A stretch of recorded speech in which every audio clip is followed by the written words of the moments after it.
We are here. This is the grand final of Battle of Africa 3. Normally, I would talk about a lot of different things, but we have to pay very close attention because the map we were starting off this grand final with is incredibly aggressive. Looking forward to it. There's been 3 editions of Battle of Africa now. There was Battle of Africa 1, which the Gamer Legion, then Tyrant Team 140 against Aftermath. There was Battle of Africa 2, and this is going to be a win for Jordan, by the way. Battle of Africa 2 was 2 years ago, and Aftermath 154 against then Secret, now Gamer Legion. And now we have the 3rd edition. There's been 4 years overall, and still the same teams are arriving to the final. Despite how insane our scene has gotten, these teams have just shown what they're capable of. Leary, MBL, and Hera played amazing in the semifinal. In fact, another side story to this is that Aftermath has not lost a game yet. They have not lost a single game in this tournament. So, Gamer Legion, they haven't lost many, but they at least have had some losses. Tato started off the day with a lane with Goths. That's kind of his role here. Very lamey map. And so he waltzed forward and he shot down that elephant. So it's rotting out there. Leary doesn't even know his elephant is there at the moment. In fact, he doesn't see this elephant either. Tato's going to be walking around. And he continues on his way. That was not Tato's own boar. That's a funny thing, but no, it was not Tato's own boar. Also, Viper's Gurjaras. Guys, he has 16 sheep inside of Mills right now. So he must have received some resources from his allies. And Leary he didn't know the elephant was going down. So now he's going to have some problems here. And he's trying his best to quick wall here, but that's not going to work. Leary loses a villager. So I would say so far so good for Tato on this side. Meanwhile, on the other side, I expect a bit more of the standard meta play. You have MBL with all of his food. I think the pro-level players have really shown that the map maker should have thought a little bit more about how many sheep was going to be on the map. Like, this food has so much, or this map has so much food. Sorry, just getting started here. I'll get better, trust me. And so the Gamer Legion players just said, yep, okay, we're going to send all of it over to Viper. With Viper having 16 sheep garrisoned, Viper's going to have an incredible start. They actually made an adjustment to the amount of sheep on another map, African Springs, in this tourney, after teams were abusing it. But there were still 2 other maps where that was happening. The other one is the Nomad start. And then this is one I never thought of before. So someone in chat had said, we think that there's going to be some hidden strats today, and you could definitely consider that something that nobody expected here. And look at the teamwork, guys. Viper. Wow, Viper and Tato together have now killed a villager, and now Hera has 1 villager on his wood line. This is ridiculous, man. This is absolutely ridiculous. Now, guys, do you remember what the map was for Game 9? I think it was Game 9. You would have to go back and double-check me. But anyways, it was close to the final game in Battle of Africa 2. Again, 2.5 years ago, same teams. Does anyone remember what the map was? I'll tell you because you guys are going to guess. It was this map right here, okay? And what happened was the Aftermath players used their scouts to work together, and they killed 3 Doubt villagers in the Dark Age. So, I don't know. I'm sure Gamer Legion remembered that. Certainly getting some revenge here, you could say. You guys are saying it was Coliseum. Okay, go ahead and double check for me. But there was a Dry Socotra game with Doubt, and he lost so many vills. And now Hera, just like Leary, is under this pressure. And for Tato, you know, he picked Scots, knowing it's not the best overall civilization, but you do get Loom for free. And so they're just desperately trying to kill more and more villagers here from Hera. I have to say, Hera's ability to click there was impressive. But if I'm Tato, I take out the lumber camp. You don't even need to wall it in. Just take it out. Maybe walling it in doesn't take quite as much time. All right, Viper's on the way up.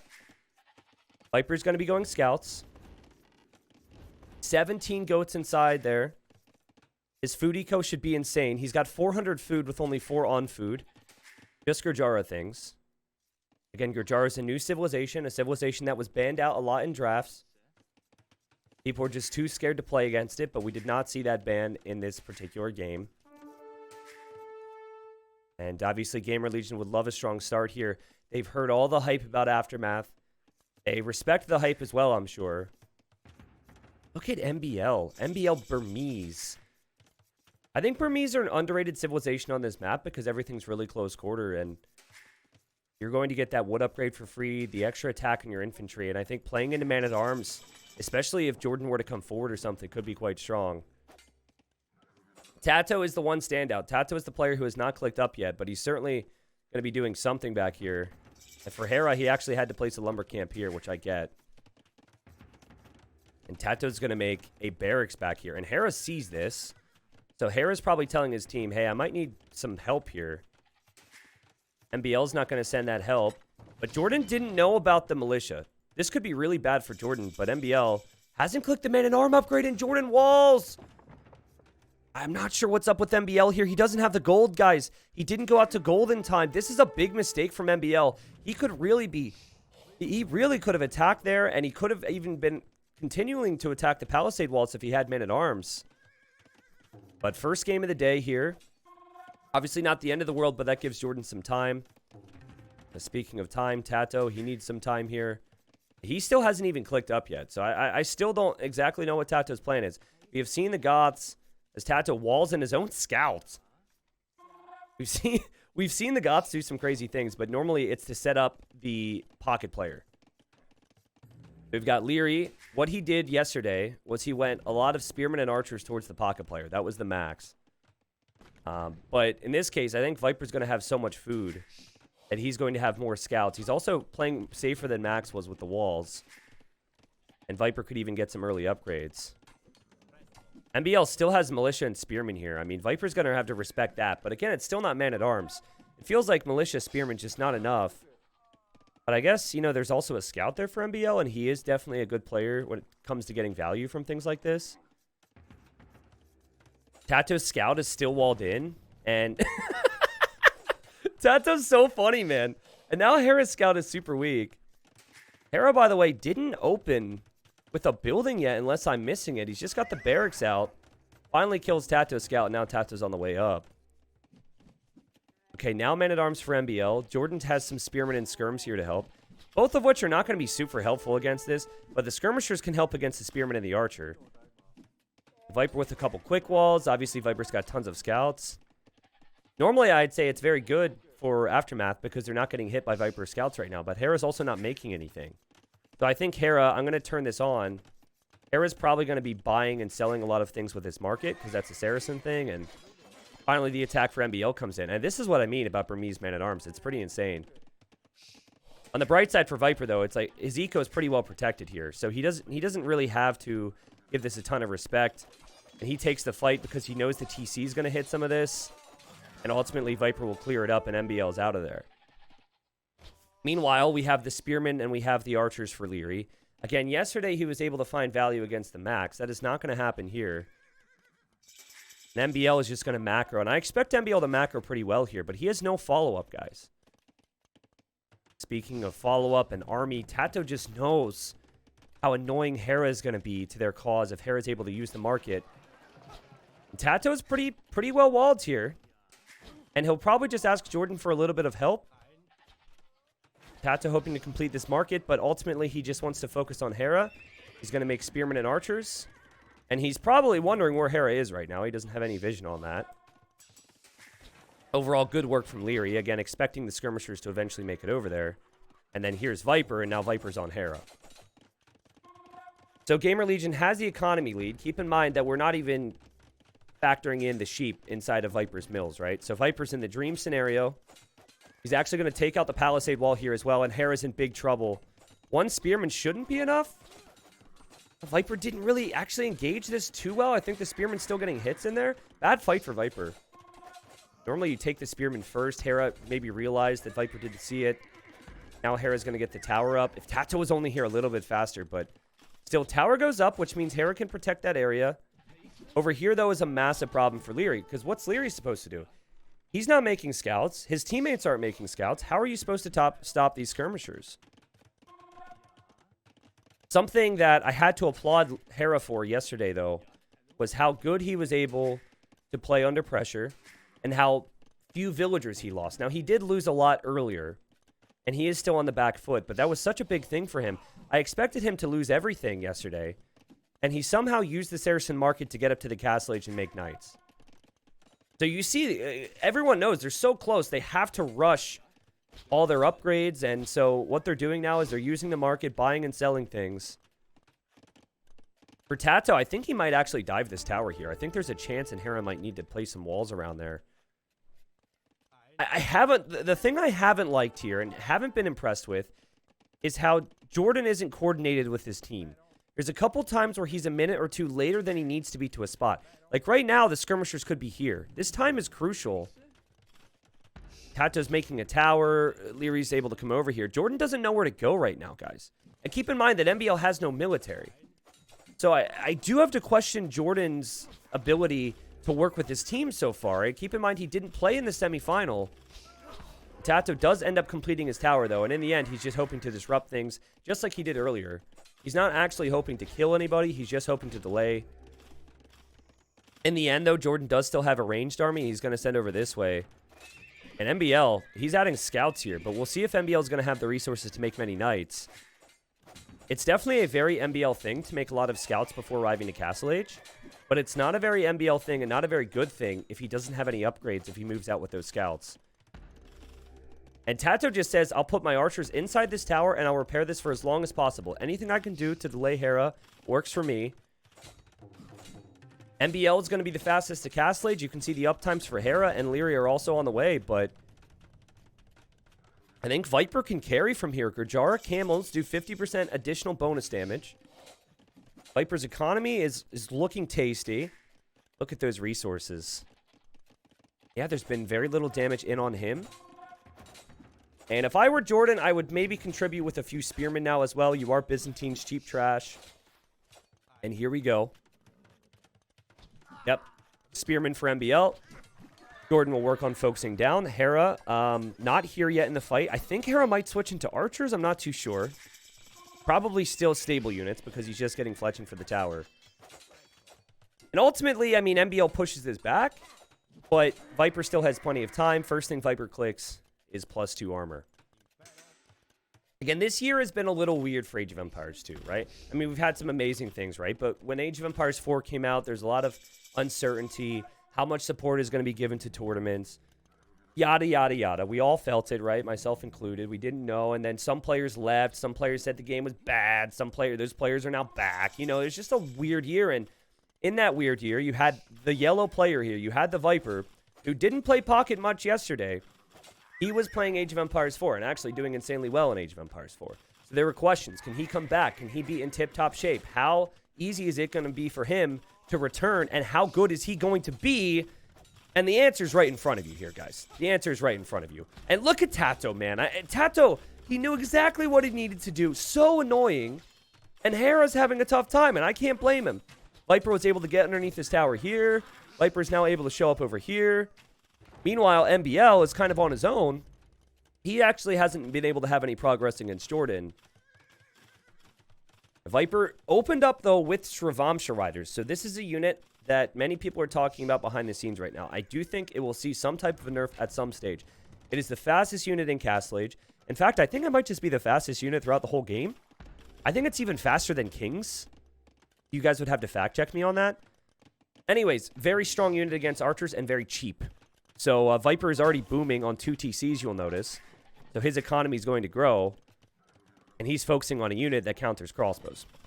Now, Gurjaras can kind of just counter everything because you can then make camels that do additional bonus damage. And if your camels do additional bonus damage, as Tato's having some problems here, then you can counter the players who are making knights as well. So if you want one civ for one player to be able to handle everybody when everything's really close together, Gurjara is probably the civilization to pick here. Again, Tato's position is pretty fragile, but I think he has put Hera in a rough spot, which is kind of what he was designed to do here. Keep in mind, Gots was also a very late civilization pick. So it's not a big deal if Gots don't perform that well. Saracen's a very early civ pick. Obviously going to be a stressful situation if that doesn't work. Now, guys, we do have Teutons for the Aftermath team. They picked Teutons because another strategy on this map is heavy monk play. And Jordan is going for monks. So Teutons resist conversion, and that also applies to their team. And so the fact that Jordan is now going into a lot of monks against someone who is Teutons is a little risky, I think. And NBL, I mean, he's going to go siege monk himself. This is how they have a chance to win the game, is if they're able to snowball this little push. But honestly, I think it's about time for Viper to group up his units. I mean, he still is doing damage to Hera, don't get me wrong. But I think it's getting to the point where they do have to engage against this crossbow mass, and they do need to engage against MBL. And so I expect Viper to loop back here. I expect him to group up units here, wait, and then loop back in after he does damage here on Hera. And oh, man, how can he argue with these results?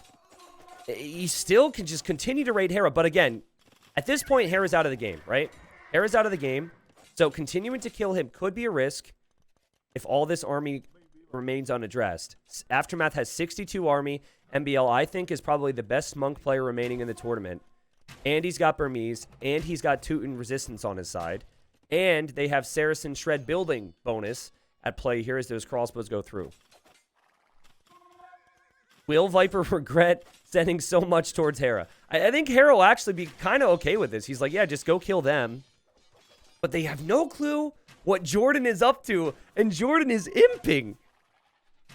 Didn't expect that. And that's a big deal here, I think. Viper about to lose his goats, potentially. Oh my god, but MBL could convert. MBL's going to convert his monks because he will always convert faster here. MBL researched atonement. Jordan's going imp and he might not have any monks. But at the same time, MBL might not have any conversion juice, as we call it. There's no faith for MBL, and Jordan actually converted some monks there as well. Can Viper clear this on his own? Can they get this? I think the answer is yes. MBL doesn't have his siege here. MBL's not pushing with that, and then there's always siege for Jordan coming in from the other side. I guess it's awkward for MBL. He'll want to send his knights in after the siege. Man, what a crazy moment that was, though. I would have to rewatch that. Monks are really complicated to figure out. But to me, it looked like it was a whole lot better for Jordan than I expected there. It was actually MBL, I think, who said, I don't have monk juice once, and people just kind of stuck with that. Hera at 25 population, not the start he would have wanted for the final. And obviously, you know, I think he's experienced enough these days. Not going to really affect him going into future games. Jordan can now, or soon, excuse me, be able to get 12 range on his monks. Also, those are Hera villagers. What in the world is that? That was very weird. MBL just makes a random monastery over here. MBL boomed up like crazy in the semifinals. In fact, even here, he's at 62 villagers. But once block printing comes in, Jordan's monks have extra range, and Viper's just waiting to pounce on this. Tato, meanwhile, has siege, he has crossbows, he has pikemen, he has everything annoying he could possibly think of back here. And he's taking an amazing fight here as well. Look at the repair from Tato. Repair buys him an extra shot. He's killing Leary, and I'm sure Leary's microing over here, and Leary gets rocked. It was all expected. He gets rocked again. We knew it was going to happen. Gamer Legion. They just give Aftermath their first loss in the entire tournament. Welcome to the finals, kids. We're here, and it's going to be fierce. I'm excited for this. Gamer Legion looking good. So, this is actually the first time that I have seen a player sacrifice themselves and not have that be a disadvantage later on, excuse me. Like, the way Tato opened here was a fantastic opening because he was able to lame, and they were able to kill villagers from 2 players. But normally, the follow-up isn't there. The follow-up was here for Tato. The follow-up included forward range, forward barracks, forward tower, and then, of course, in Castle Age, he was still a threat. If you think back to how Rubenstock is played, and maybe Licks, and I'm sure there were some other instances of it that just slipped my mind right now, the Goth player or the lame player is normally out of the game after they do that early damage. Tato was so intent on continuing to pressure, which I loved here. He was actually on 2 TCs as well. I mean, crazy things from him. Jordan, he supported Viper when he needed it. And what Aftermath tried to do in this game, they picked the exact same civilizations from the semifinal yesterday, which everyone saw, and they then tried to do the exact same thing. So maybe Aftermath a little too predictable. I'm not too sure, but you know, if you were to go back and watch that semifinal and see what happened is Leary had this spearman, he had the archers, and then he massacred the Max. But Jordan was here, and Jordan was able to go over to Viper to protect him. Viper took a good fight, and honestly, true, Gurjaras are just busted as well. Viper took advantage of that and had a good time there. Now, I think possibly the key, okay? I think possibly the key, and something that's very important to go back to, and I had talked about it, is MBL not getting man-at-arms right away. MBL had a faster fuel age than Jordan. He has Burmese man-at-arms. He didn't get the upgrade right away. If he's pressuring Jordan, guys, Jordan can't go over to help Viper. And I think maybe if you were to say one thing's wrong, that was probably it. At the end of the day, I do think you have to credit Gamer Legion for their execution. Tato and Viper using their scouts together, for example, on Hera's Woodline. They put Hera in a spot where he simply could not compete or do anything in this game. And a good game to start off the series if you're a Gamer Legion player. Quick look at the stats. Viper with more kills, 58 to 38. Tato not too shabby as well. Jordan not too shabby. Fast imp into upgraded monks against Teutons is not what I had on my list of strategies before we hopped into that game, guys. So let's try and prepare for game number 2 and figure out where Aftermath might go here. All right, guys, we are catching up to game number 2, but I have to settle down because I got so excited, and then I looked at the best of 9 and said, okay, I'm going to need some energy if we get to the 9th game. We have Savannah. Now, I don't want to get too crazy because I just said I need to settle down, but I think it's safe to say, based on the maps, based on the styles of teams, that this could be seen, even in a best of 9, as some type of a must-win for Aftermath. That might be a bit ridiculous, but if you think about how they play, the Scout Archer maps are the maps where they want to dominate. And MBL, he has gone forward. Mr. Borlamer himself, that's not actually what MBL stands for, but we'll roll with it. And he is trying to lame Jordan here. He's Vietnamese, so he knew exactly where the enemy TC was. And we're not even at the 2nd minute yet. And I'm going to go to the elephant point of view. I know this is the content you guys come here for. And MBL knows. I've got to stay close enough to that elephant where it sees me all the time. There's just no way MBL ever fails these. There's no way. He's too good at this. He's simply too good. Look. He'll stop. Yep. Jordan did everything he could. He tried to block the elephant. It's actually impossible for him to block the scout because the scout is actually faster. And, well, Jordan now has to hope that he finds an elephant that he can steal back. Otherwise, he's going to be down food and having a rough start here against MBL. Now, the other thing that's complicated here for Jordan right now is that he has come forward to chase, and so he actually cannot easily find some of his resources. So there's going to be things like, like this boar, for example, or this elephant. He doesn't know it's even over there. And so this becomes a big problem for Jordan. And if he were to try and steal this elephant, there's a chance MBL could actually block him. And MBL is expecting that, so... Laming is always something that's discussed, guys. It's always something that's discussed. Everyone's got a different opinion on it. But laming is allowed in this event. There was also nothing done to spawn elephants to the side or the back. So it's very easy if you're someone like MBL. And you can see, look, the elephant was just waiting for him on the front. MBL had to go forward to find out, but he found out pretty quick. Took full advantage of it. Jordan in trouble. Now MBL is signaling and saying who is where to the others, as the others are going to want that feedback. And Leary is probably trying to lame as well, which is why we're seeing that signaling. So good start here for AM. But again, I'll just quickly go through it. We have the Mayans for Jordan. Fortunately, the Mayans, anything they collect does last a little bit longer, so that's helpful, I guess. Also, a brutal gold spot. In MBL's gold spot's on the back. Jordan's is on the front. That's just going to suck. You've got Viper playing as the Franks. Probably the best pocket civilization, but there's many of them, and I'm sure we'll talk about another one in a second. We have Tato playing as the Chinese.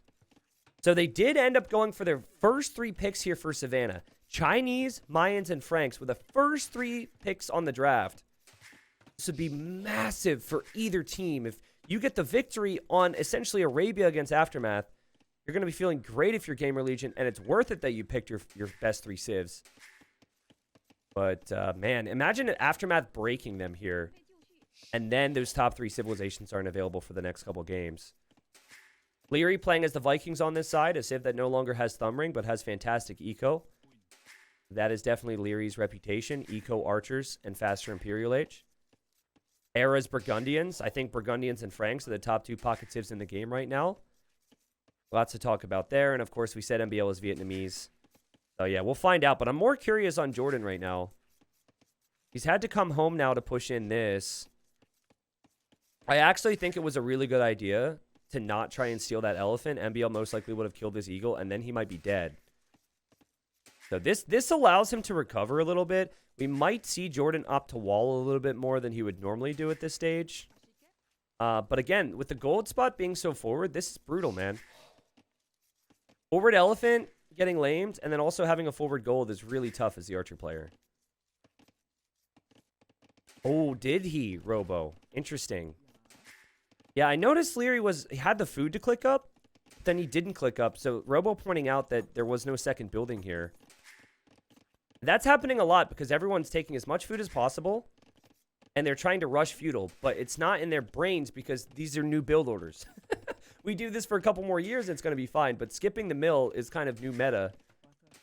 And I forget who it was for Aftermath, but that happened for somebody else the other day. Is MBL going fast castle here? Oh my god. I don't know if I agree with this. Now, granted, he doesn't have the scouting in on the gold, right? But MBL's trying to go fast castle, and I feel like you're already ahead of Jordan.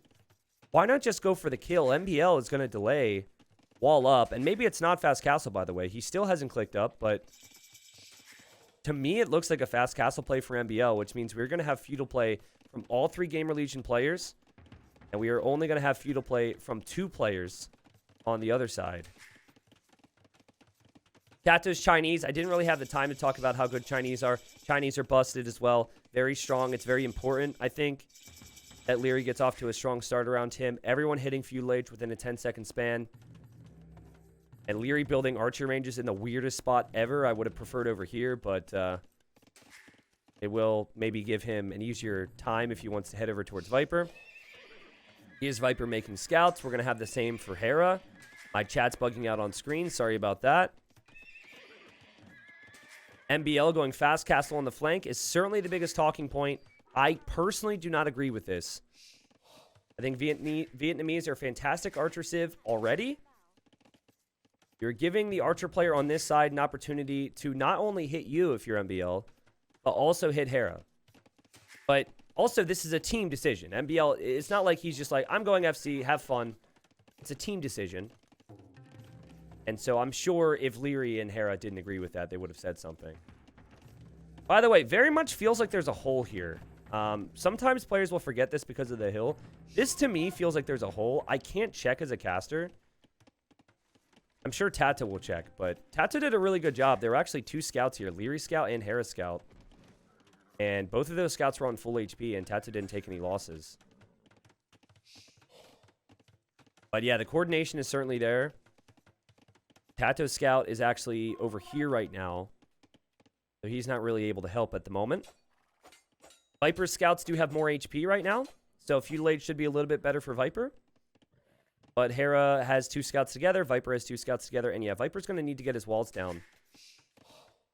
Viper realizes that he's not going to be walled up just yet, and he's trying to delay Hera as much as possible and track him here. And yeah, Hera realizes he's been tracked, and Hera's going to fall back. But if they see MBL is not in the next age yet, what they should be doing here is they should be trying to use Jordan's archers against Hera, I think. This is what you do. You, instead of going for just 1 spearman, you go for 2 spearmen, and you push all that pressure towards Hera right now. Like, it should be instant. It should be now. Forget about MBL. The weakness of Fast Castle is the fact that Hera should get doubled. I guess technically tripled if you think about it. And yeah, look at this. Tato's coming this way already. Now, he could have done that regardless. And then we have Jordan heading this way as well. Now, Hera, maybe realizing this, is starting to get his walls down. But I still think it could be an issue for him, even if he gets the walls down. Here comes Jordan. MBL, by the way, about to click up. And we will see a payoff for the Fast Castle player if he ends up getting on crossbows. Definitely a world where Jordan might want to send 2 villagers to stone and just start towering up his base if he thinks it's going to be a problem. Hera gets his walls down. And then this is where Hera will probably tell Leary, hey, Tato's here. And they'll decide on if Leary's going to help. And actually, wow, it's been tracked the whole way through. Nice job. Actually, incredible job, too, because this is a big group. This group can actually deal with all 2 archer players. Maybe Tato will send his army forward against Leary now, but with the way the walls are up, it's going to be tricky to find damage. It's really about breaking through walls at this stage. And okay, I mean, the weakness was there with the Fast Castle, but now I'm definitely liking the position for MBL as long as he starts to push forward. He will kind of be at the limit in terms of what resources he has, but the good news is you don't have to spend food on your eco upgrades if you're Vietnamese. So I think you can have a good eco off a fast castle compared to other civs who don't really have that. And yeah, in the end, this is going to be forgotten. You now have the army here from Jordan, which Hera's tracking, and, well, I'm waiting to see where the next army for Tata will go, because Viper's certainly heading over towards Leary here, and I think that's where they're going to go. Here comes Tato, and Leary did a lot of chasing with that army. He's got to come back home. Yeah, it was expected that this would go down. I'd like to see Jordan try and micro a little bit, but he knows he's going to... There you go. He picks off the weak scout. Not bad. And I could be wrong, but again, I think 2 villagers on stone, and then towering here, and then towering where you need to would make sense. But I guess if you think about it, he does have house walls in some areas to keep him protected. By the way, this pressure comes in over here. Villagers exposed on the gold for Leary. In the end, I think Leary will be okay once he gets his own army back here. But good pressure from Gamer Legion. Also, we have this small army annoying Hera, so Hera can't take his berries there. Why hasn't Viper clicked up yet? Oh, he had it queued up. Okay, that makes sense. I didn't see he had the food count. The Viper's on the way to Castle Age around the same time as Hera. MBL, though, is the player who's doing damage, and this is going to hurt for Jordan. The problem, I guess, for Jordan is that he still actually has decent army compared to MBL. It's just worse army. And so he's trying to delay as long as possible so Viper can come help out with Knights soon. Viper still has scouts here. You then have the pressure here from Tato. And they're heading in towards Hera now, and Hera's coming over, and Leary might actually have to come help there, and he will. So Gamer Legion's been moving out with a lot of small armies. Jordan has to go damage control. There is definitely a hole here, and there's a hole here for Jordan. This is huge. It's massive. The big hole, Jordan. Okay, dodge to the side. Dodge to the side. Don't lose your vills. Boom. Good stuff. Not pretty for Jordan, but we knew it was going to be rough for him when the game started. I think what's good for Hera is he hasn't had to pull any villagers off of food and any villagers off of his gold. So pretty soon he's going to be able to make knights. What's bad for him is this is still a lot of pressure. And this means that Viper gets to send his own knights forward. Hera won't really be able to do that. Hera has to clear this up on his own.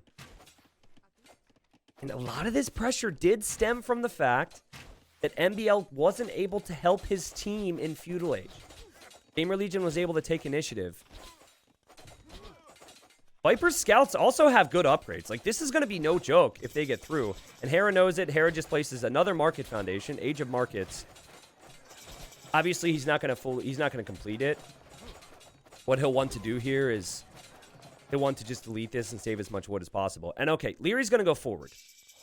So Tato needs to have house walls in important areas. He might even need support from Viper. Tato's going to need army. Tato placing a TC there. Ooh, that'll be interesting. And again, Hera has to address this. Jordan's still trying to stay alive. And, ooh, wait a second. Wait a second. I know it looks bad, but I actually think Jordan will be okay here. Now, MBL's economy will most likely be better, but look at the army count for Jordan. Actually, what Jordan could do, in theory, if MBL starts to run back this way, is he could actually trap him by deleting a house and sending half his army this way. Not doing that right now, running in towards MBL, and MBL's destroying him. Meanwhile, we have the crossbows and we have the scouts, and Hera does need to leave his gold. On the bright side, though, for Hera, he does have this gold, but that still means he's not collecting any right now. So good pressure from Gamer Legion, and then amazing pressure here from Leary, but Tato's prepared. Meanwhile, MBL is being an annoying little pest with one crossbow. Viper's going to deal with that, though. I think Jordan's going to go forward towards MBL. And a pretty even game here, I'd say. I think Leary is always the king of archers, and Leary's going to be the key here. He's actually got Siege at home. He didn't go for the University, which is very unlike him. I understand going Siege in Tato's position. But no ballistics could be a problem there. And again, I'm just, as I cast here, it's just Gamer Legion, Gamer Legion, Gamer Legion, Gamer Legion. You've got AM doing a few things offensive, but very rarely. I mean, even Leary, he has this big mass, and he didn't even go forward with it.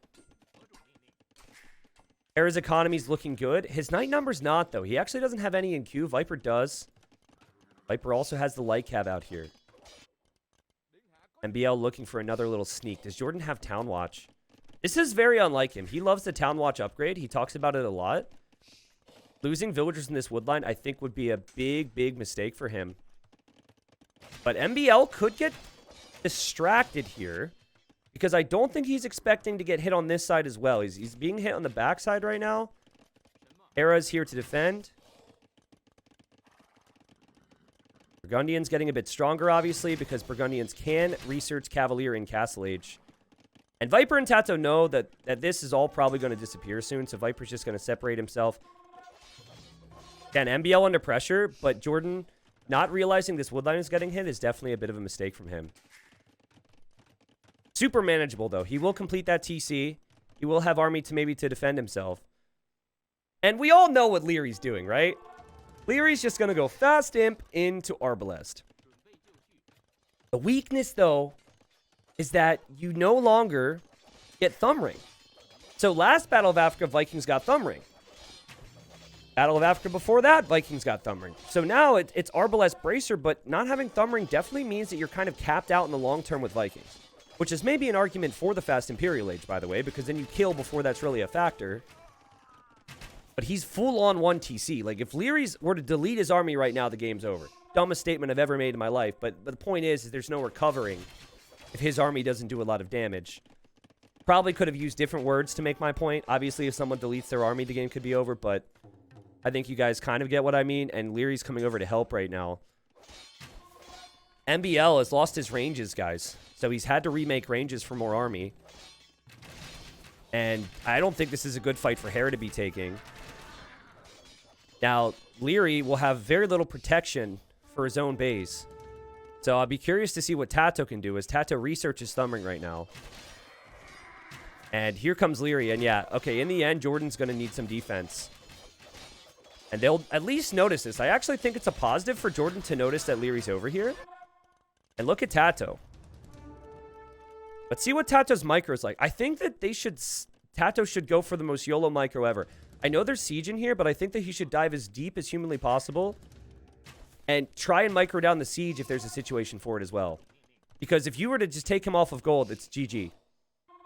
And they need to defend from this army. Meanwhile, MBL's army gets mopped up. Viper, he's going to be needed big time.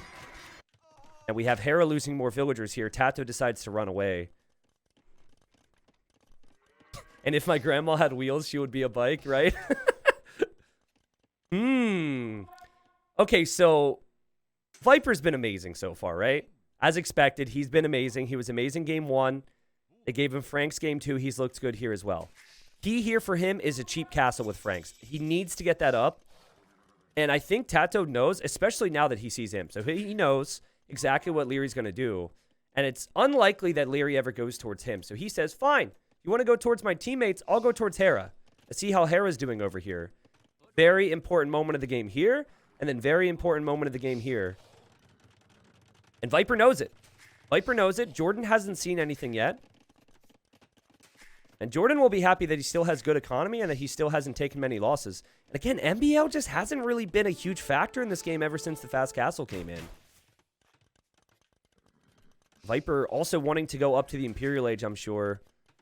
And here's Tato. Okay, so this is the problem now, right? Both pockets are getting hit. But I'd like to direct you towards the eco count of Tato and then of Leary. Okay? There's a big difference there. And so Leary, who actually needs to defend his university so he can complete chemistry, he needs this army to kill Viper. And Tato doesn't have the same potential to kill, but he can certainly delay.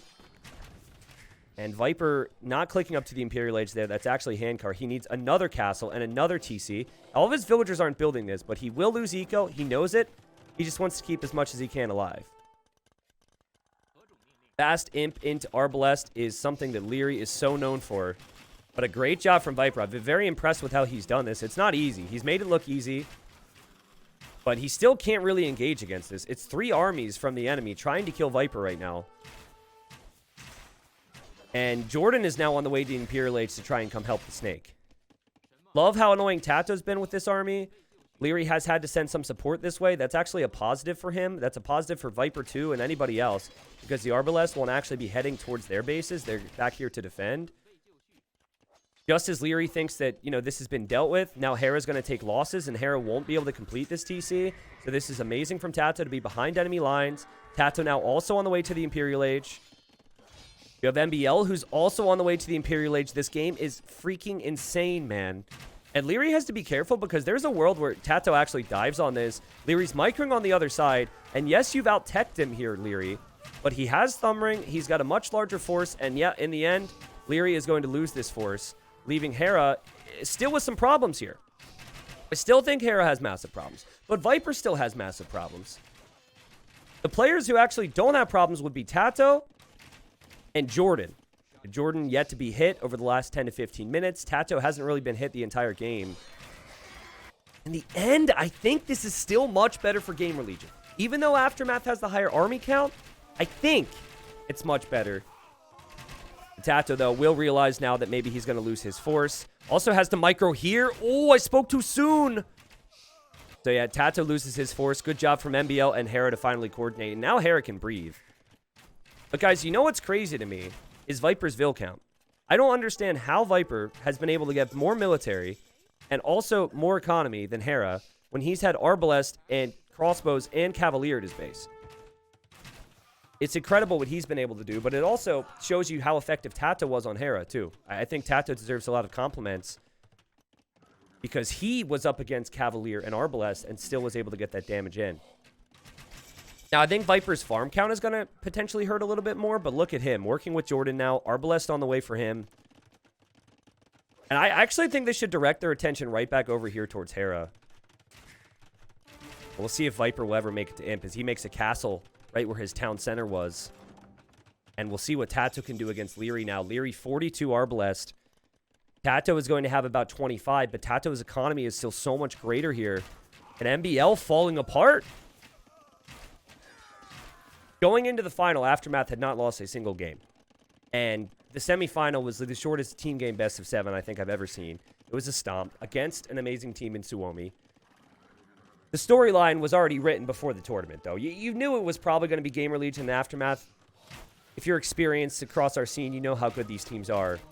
But my goodness, man. Gamer Legion looking so good here.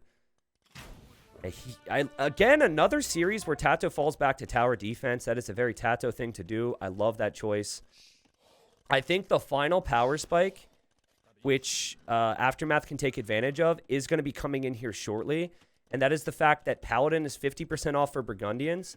And you can click that instantly when you make it to the Imperial Age. Hera needs to really turn it up and use that. If he's able to use that, they can definitely bring this game back. Right now, I mean, it's close. Don't get me wrong. But I'm still looking at Tato's eco and the amount of castles that Viper has. Just the protection for GL. And it feels a little better for them right now. They've got some Imperial skirmishers back here from MBL. Mainly Imperial skirmishers, actually. And yeah, Hera's like, man, come on. Like, get these armies off me for a second. A good move from Hera. I was going to say, I looked to see if he'd maybe loot Vils around to do this. But he just wants to trap this army in here. Imperial skirmishers should actually get pretty good value here because they have imp upgrades and Viper doesn't have imp upgrades yet. And I guess Jordan is distracted at the moment. But yeah, they're trying to go through. What a play from Hera just to wall behind this. As he goes with his Cavalier this way. And then we have Arbalest here from Leary. Leary has definitely caught up with his economy. But again, he cannot research Thumb Ring. And he still doesn't really have a good way to finish off Tato here. By the way, this was not cleared up fully. Viper just runs away now. Viper hits him. Little raid here from Hera, loving that. Big army here from Hera, loving that. And Paladin's coming in. Again, this is the key. Also, MBL still hasn't clicked Arbalest. He surely needs to get the Arbalest upgrade. That's a crazy thing to be missing right now. Okay, never mind. He got it. I lied. Gamer Legion looking for the late game here. I think their civs are much better in the late game. Frankish Paladins are stronger. We saw it yesterday. And then Chinese archers are better than Viking archers. Vietnamese archers are actually better than Mayan archers, I guess, technically, but it's still pretty close. Mayans are not bad. So the walls, the fortifications, all this very important for Gamer Legion. Hera's army number is the most important stat right now. Because he's on Cavalier, Viper's catching up to Cavalier, and then Viper might not even get Paladin. We'll see. I think you are allowed to send resources to an ally if everyone's an imp. So I think Viper should be asking Tato for some food right now so he can click Paladin instantly. Jordan under pressure, though. He's got the Imperial Skirmishers and the Arbalest. And here comes MBL. If MBL gets this castle up, what a tough position for Jordan to ever push past. Yeah, obviously Mayans and Vietnamese. My point is Mayans and Vietnamese are pretty close. But... and I encourage you guys to see the best game of Battle of Africa 3. It was in the second semifinal between Gamer Legion and Los Machos. We saw the Burgundians and we saw the Franks there. Jordan's just going to scramble down a castle here. But Paladin is about to be in here for Hera. They're worse Paladins than what Viper's going to get. And Viper did receive the food from Tato. But will they take this fight here? You know, Hera doesn't actually have a ton of cav in this spot. MBL's got a crazy number of Imperial Skirmishers. Tato falls back to Viper's castle. Hera's trying to raid Viper. This is where they have to kill Viper. And it's doable for them, too. I think they can do it. They've got the army count. They've got the time window. Viper does have 42 Paladins, though. Meanwhile, you know, it becomes increasingly awkward for Leary to ever push forward. His units don't really get any better. It's unlikely he'll ever make a switch. Meanwhile, you're going to have a Trebor here, most likely, which means the Paladin players can always dive. And watch Hera. He's like, I've got Paladin, man. Let's fight this. And Viper's like, no, I've got Paladin. That's exactly how Viper sounds when he speaks. He didn't even fight, so that completely ruined it. I talk about it a lot. Skirmishers in team games are an extremely vulnerable unit. I get that it's Imperial Skirmishers, but it still is just never ideal. Now, MBL does have double castle, and he does have the hill, so Jordan's going to have issues here. But it feels like Viper could shortly engage on this. Now, a big concern for Gamer Legion is they're trying to get the trade running, and they can't really do that without corner control. And they can't take the corner just yet because of this freaking army. I'd like to see Viper engage against those Imperial Skirmishers for once. The Hera is here with his Paladins. Viper has to kind of defend his own base and defend Tato's units. But also at the same time, he has to respect this because then Jordan could die. What I like about Jordan, though, is he's going to be able to take this castle out. And MBL, well, actually, he might keep it up. It's very close. Oh, it's so important. No, MBL's going to keep it up because he's on the hill, actually. And he's getting hoardings, too, so he should have more HP. And here comes Hera to dive on Jordan. Meanwhile, you still have this Arbalest army, and that has to be tracked down. And then here you have Tato, and Tato's finally looking to run forward, maybe towards Hera. But the fact that Jordan lost those trebuchets is so horrible for him. He's falling off hard, guys. And over the last 5 to 10 minutes, Leary actually has a greater economy than Tato, which is ridiculous. He's now castle dropped the front to deny those resources. He's looping around the back. He still has this army. What is happening? Aftermath have shot up to 540 team population against 470 now from Gamer Legion. But Gamer Legion are going to continue to hold because they know that overall they do have the better late game civilizations. It was a weird situation there for Jordan. He didn't attack. He just ran. But maybe he thought that he would have to run to save his army. I'm not too sure. This sucks, though. That Arbalest army is something that they have to deal with right now.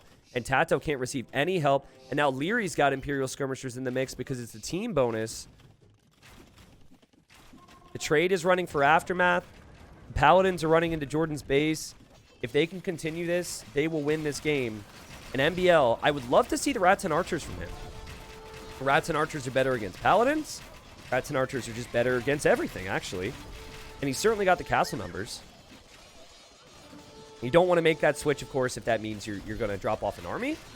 But I would say mix them in right now. Maybe get those upgrades in the long term, and that'd be huge. It's a crazy game here, guys. Leary did get cleared up in the back just now. And Viper was able to find some more gold back there.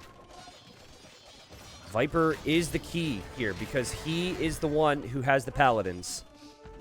And Hera has his Paladin army back here. Now, I love this from Hera. He could just be taking straight-up engagements to save MBL's force.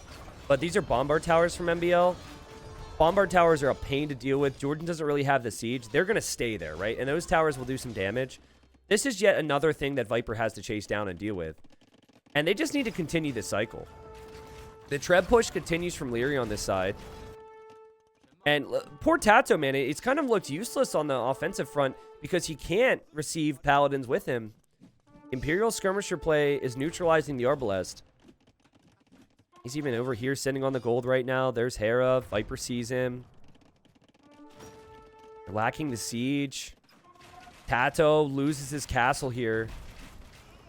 If he had Paladins from Viper right now, that Viper could afford to bring over here, then they could take out the siege potentially, but Viper is under so much pressure and needs to react in all these different areas, it's become tough. And I would expect that Hera's Paladin production is going to be higher because he doesn't have to deal with as many threats to his economy. And look at Hera, even back here. Poor Jordan is just getting picked apart. He's got no easy way to take back the towers. He doesn't have the economy. He does have the corner, which is actually really important. MBL with the new paper money now, so he gets a bit of a gold trickle for every lumberjack he has. That's nice. And still, though, I mean, Gamer Legion, as I like to say, it feels like they're treading water, but they're still going to drown. There's no way that they can find a shoreline here to survive. That is if the push continues in. And I feel like the push should continue in from MBL, particularly with some siege and some rats and archers. Here comes Viper with Paladins, but now here comes Hera with Paladins. Hera sees the skirmishers. Hera knows that his Paladins can snipe the siege. This Arbalest army has been all over the earth, man. This Arbalest army tried to go to MBL's base a moment ago. Finally made it back over. And Hera says, nice, took care of the siege. They can't push us back. We're good. And he'll probably focus on his next job. I'm not going to toggle to the trade scene just yet. You guys can probably see the trade units at the top. But GL just does not have as much. And I'm always focused on Viper's Paladin number. And then on the Arbalest number for the flanks. And on the bright side for Jordan, he does actually have some army. But MBL, man, with his Bombard Towers, he knows how to play late game. I had an amazing upload. It was a 1v1 game between Hera and MBL a couple weeks ago. Spanish versus Vietnamese. And MBL probably should have lost that game. But he went for Vil fighting and Bombard Towers with Spanish, which was absolutely insane. And, ooh, speaking of insane, Tato, I noticed he had petards at one point. He must have busted through this wall. And if they would be able to get into the trade, maybe some crazy things could happen here. But I don't know. I mean, certainly it was noticed. Let's see. Tato with 50 ARBs running towards the trade. Unfortunately for him, Hera's going to send all of his Paladins over here. And here's Leary desperately trying to get some walls down. Meanwhile, Tato is kind of dying over here, but Viper's holding for him. This could be a deciding moment in the game. Still, I'm not sure if this is going to be enough. It feels like you need to make it into the trade and kill at least 20 trade cards for this to be worth it. MBL says, hey, I don't need your Paladins. I've just got Imperial Skirmisher and Towers. Towers for the Paladins, I guess, and then Imperial Skirmisher for everything else. MBL loves Skirmishers. It's no secret. He's always playing with trash units. He's like the biggest Loey the Legend out there.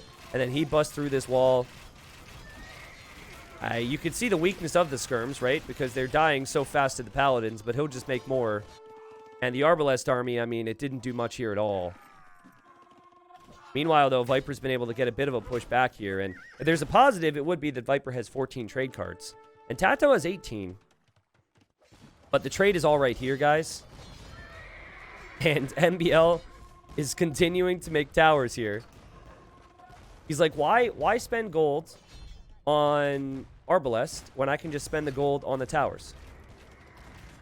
Sick play, man. Sick play. I would love for this game to go on a little bit longer, right? Have this crazy pushback from Gamer Legion. But if that's ever going to happen, it needs to happen now. If you lose your trade corner, you're dead. And it's looking increasingly likely that it's going to happen. MBL will just continue to creep forward. Hera sniped the Treb there. Tato not really in the best of positions to keep himself safe either. Now, you could trade from here, maybe. But then you're not getting as much gold as the enemy, and then it continues to be a large issue. If MBL didn't have the towers, the full skirm thing would just be looking really bad right now. It's giving Gamer Legion a chance to push this back. Jordan does have some rams here. But will Tato survive? Because this is where Hera has the bulk of his Paladins. By the way, I think Hera maybe needs to delete a couple Lumberjacks here. It's tricky to get that balance down, but he doesn't actually have the pop space to make those 22 Paladins he has queued. It feels like that could be the big difference in this game. So keep an eye on if he deletes any villagers here. MBL just says, okay, I'll make more ranges so I can make more skirms. Now, what MBL is doing as well is he's putting his gold into trade, right? So it's a nice idea to just not spend a lot of gold and hold this position. They have to sacrifice everything. Now, Leary's sending gold to MBL, so we can probably make a bit more. Yeah. Viper and his team holding on. 515 population for Gamer Legion. 550 for Aftermath. Guys, if this game goes late, we will look back at the all-in skirmisher play in towers as a mistake, potentially. I really think full rats and archers would have worked out well here. So sad for Jordan he doesn't have Siege Ram, but they've made progress here. And on this side, Tato's done a good job of keeping his skirms in front and his Arbalest behind. Viper's trade is now up to 23. He's got 16 in queue as well. Viper could bring this back, maybe. Okay, Hera must have deleted villagers, by the way, because now he's down, and now his Paladin number's so much higher. Oh, God. Oh, God. Yup, that was a good call from Hera. You see how many Paladins you have in queue? You have to assess your economy and realize I don't need that many Lumberjacks right now. Great call from Hera, and now Aftermath are going to push it right back. If for Gamer Legion, there was a glimmer of hope there. But now that there's max Paladin numbers on each side, it's going to be a problem. And MBL is just going to make more towers. Must be so frustrating for Jordan and Viper here. They're like, how is he getting the resources for this? Great wall tech coming in now for Tato. That's a fortification tech for him. But I don't know, man. He doesn't really have much. I think Hera deleting his villagers like that was the key. And I'm actually going to turn off tribute events for the time being. I think this is going to be the end. This tower is in the trade route. All the other ones around it could cement their position. Jordan was never really able to get his eco back on track. They needed him to have something more than just 20 or 30 Arbalest. And, well, it's not necessarily his fault. It was an amazing game from AM. And it was that power spike of Hera getting to Paladin a little bit faster. And also the amazing game from MBL with the forward castles. And these towers, like them or hate them when they got pushed back time and time again. Or the imp skirmishers, like it or hate it, if you think that skirmishers get countered by paladins. MBL just doesn't care, man. He just doesn't care. He makes so many of them. He's going to be a threat to paladins anyways. And yeah, I think the game has to be called here shortly. An amazing win for Aftermath for two reasons. First, obviously you tie up the series and you win on one of your home maps. But the second thing here is that Gamer Legion went with Franks, Mayans, and Chinese. It was their first 3 picks on their Civ draft, meaning they will not have those civilizations available for the other maps over the first 5 games. They will do a Civ redraft, which means from game 6 and beyond, they might be able to play some of those Civs again, which might have factored into the thinking here for Gamer Legion. But yeah, how many towers does this guy have, man? MBL right now has 23 Bombard towers. Is this a community game? My God, man. And yeah, the GG's called. They tried to back up the trade. This is going to be a great series here. Well played. So I'm trying to think about key moments in this game, right? And I think it wasn't a game that necessarily came down to 1 or 2 moments, really. It was that good, right? I think sometimes, like the semifinals, I say, okay, that right there, that's what did it. This game was insane. It was back and forth. It was high-level competition the whole way through. But I think there were some key players and some key things that happened. So again, not individual moments, but the first thing I have to go back to is Leary. Leary went 1 TC Imp, doesn't have Thumbring, and was 30 or 40 villagers behind Tato. I thought that he wasn't going to be able to do enough damage, and I thought it would then be a problem. But then all of a sudden I look over, he's got armies that were still in Viper's base.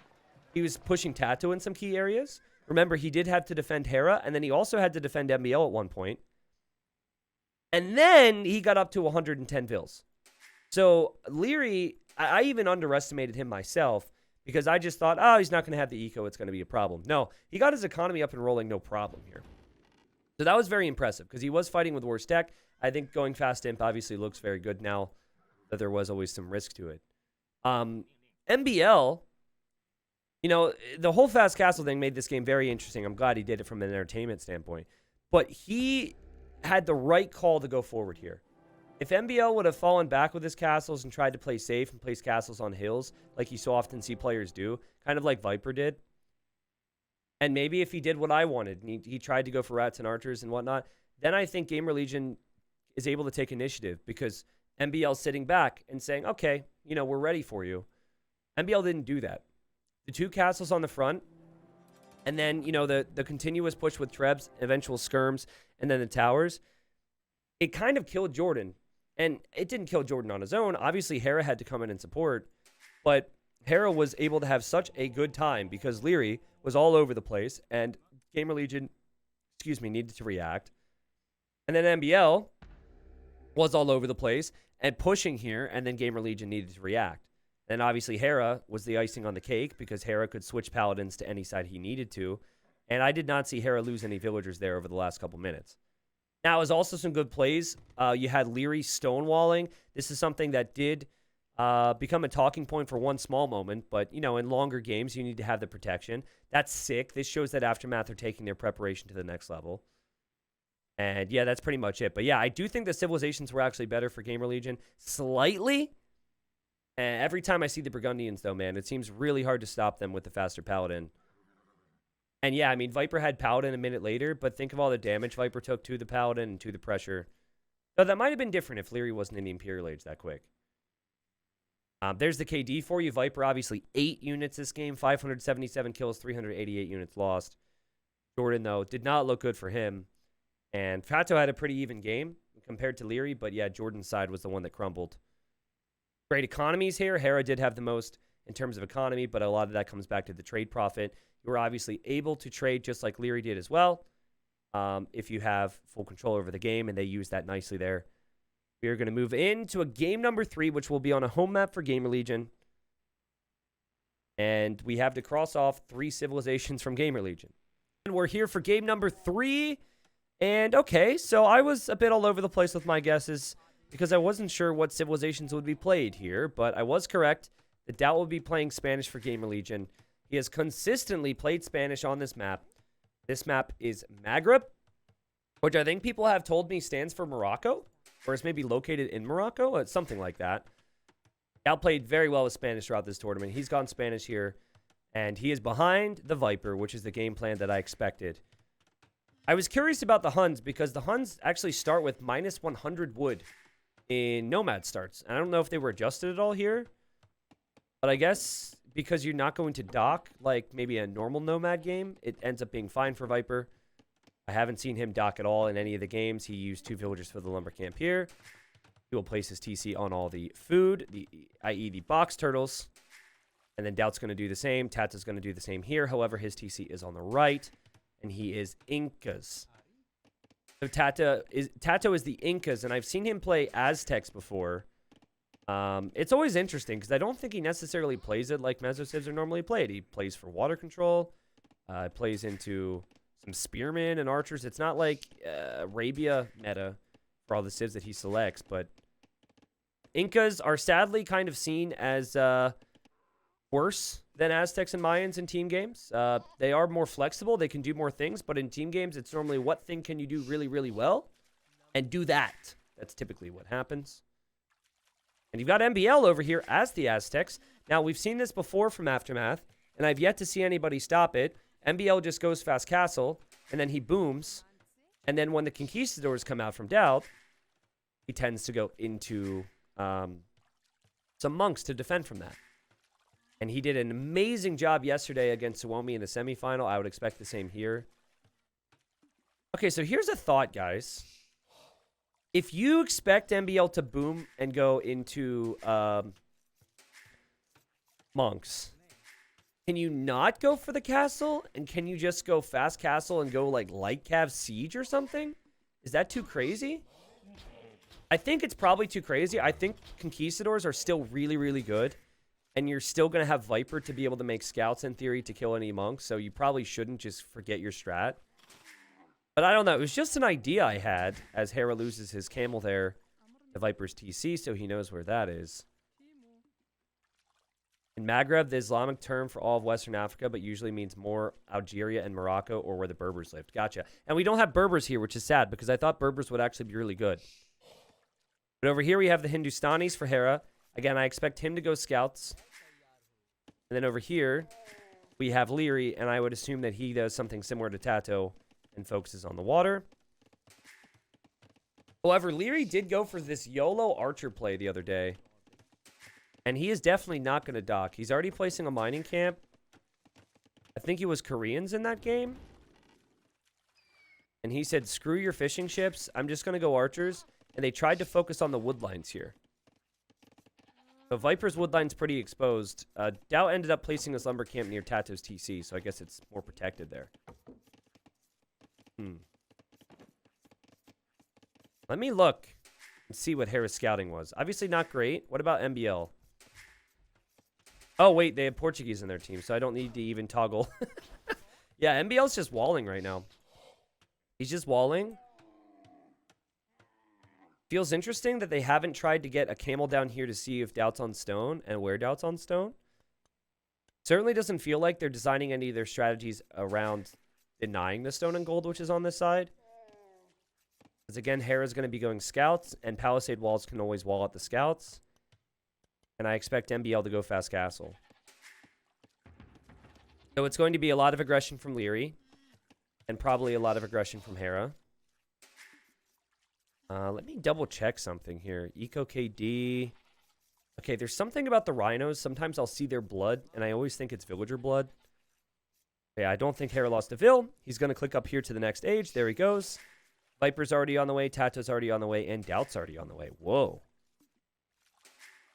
I don't know if Doubt can fast castle off this. Oh, he's going towers. Ooh. And it's so important that he scouts the gold then. So they do change the strategy. Oh my god, but he didn't see the mining camp. Will he see the mining camp? Okay, did he notice the Vil? They have to know. Okay, they see the villager now. Oh, wow, guys. This is an amazing strat. So here's the thing. Every single time we have seen this map from Aftermath, they have played it the same way with Aztecs, okay? Every single time. By the way, does this tower range this? I think it does. MBL's not getting loom, by the way. Now he is. Now he's walling in because he figures there's going to be scouts and then he's going to be fine. So yeah, you know, every time we've seen the same thing. And then here comes MBL. He sees Doubts up and he's like, wait a second. Would he be towering me? And he's like, oh. It's a great play from MBL. It is a thing in Age of Empires 2 that you get the notification when someone's in feudal. And now his strategy changes. But this is still amazing, I think, because MBL can't... He can't fast castle anymore because he doesn't have access to gold. So Doubt just says, I'm going to take this gold now. Thank you very much. That's mine. And that's pretty awesome, actually. Doubt doesn't actually have to go too aggressive after this. That tower alone screws MBL up here.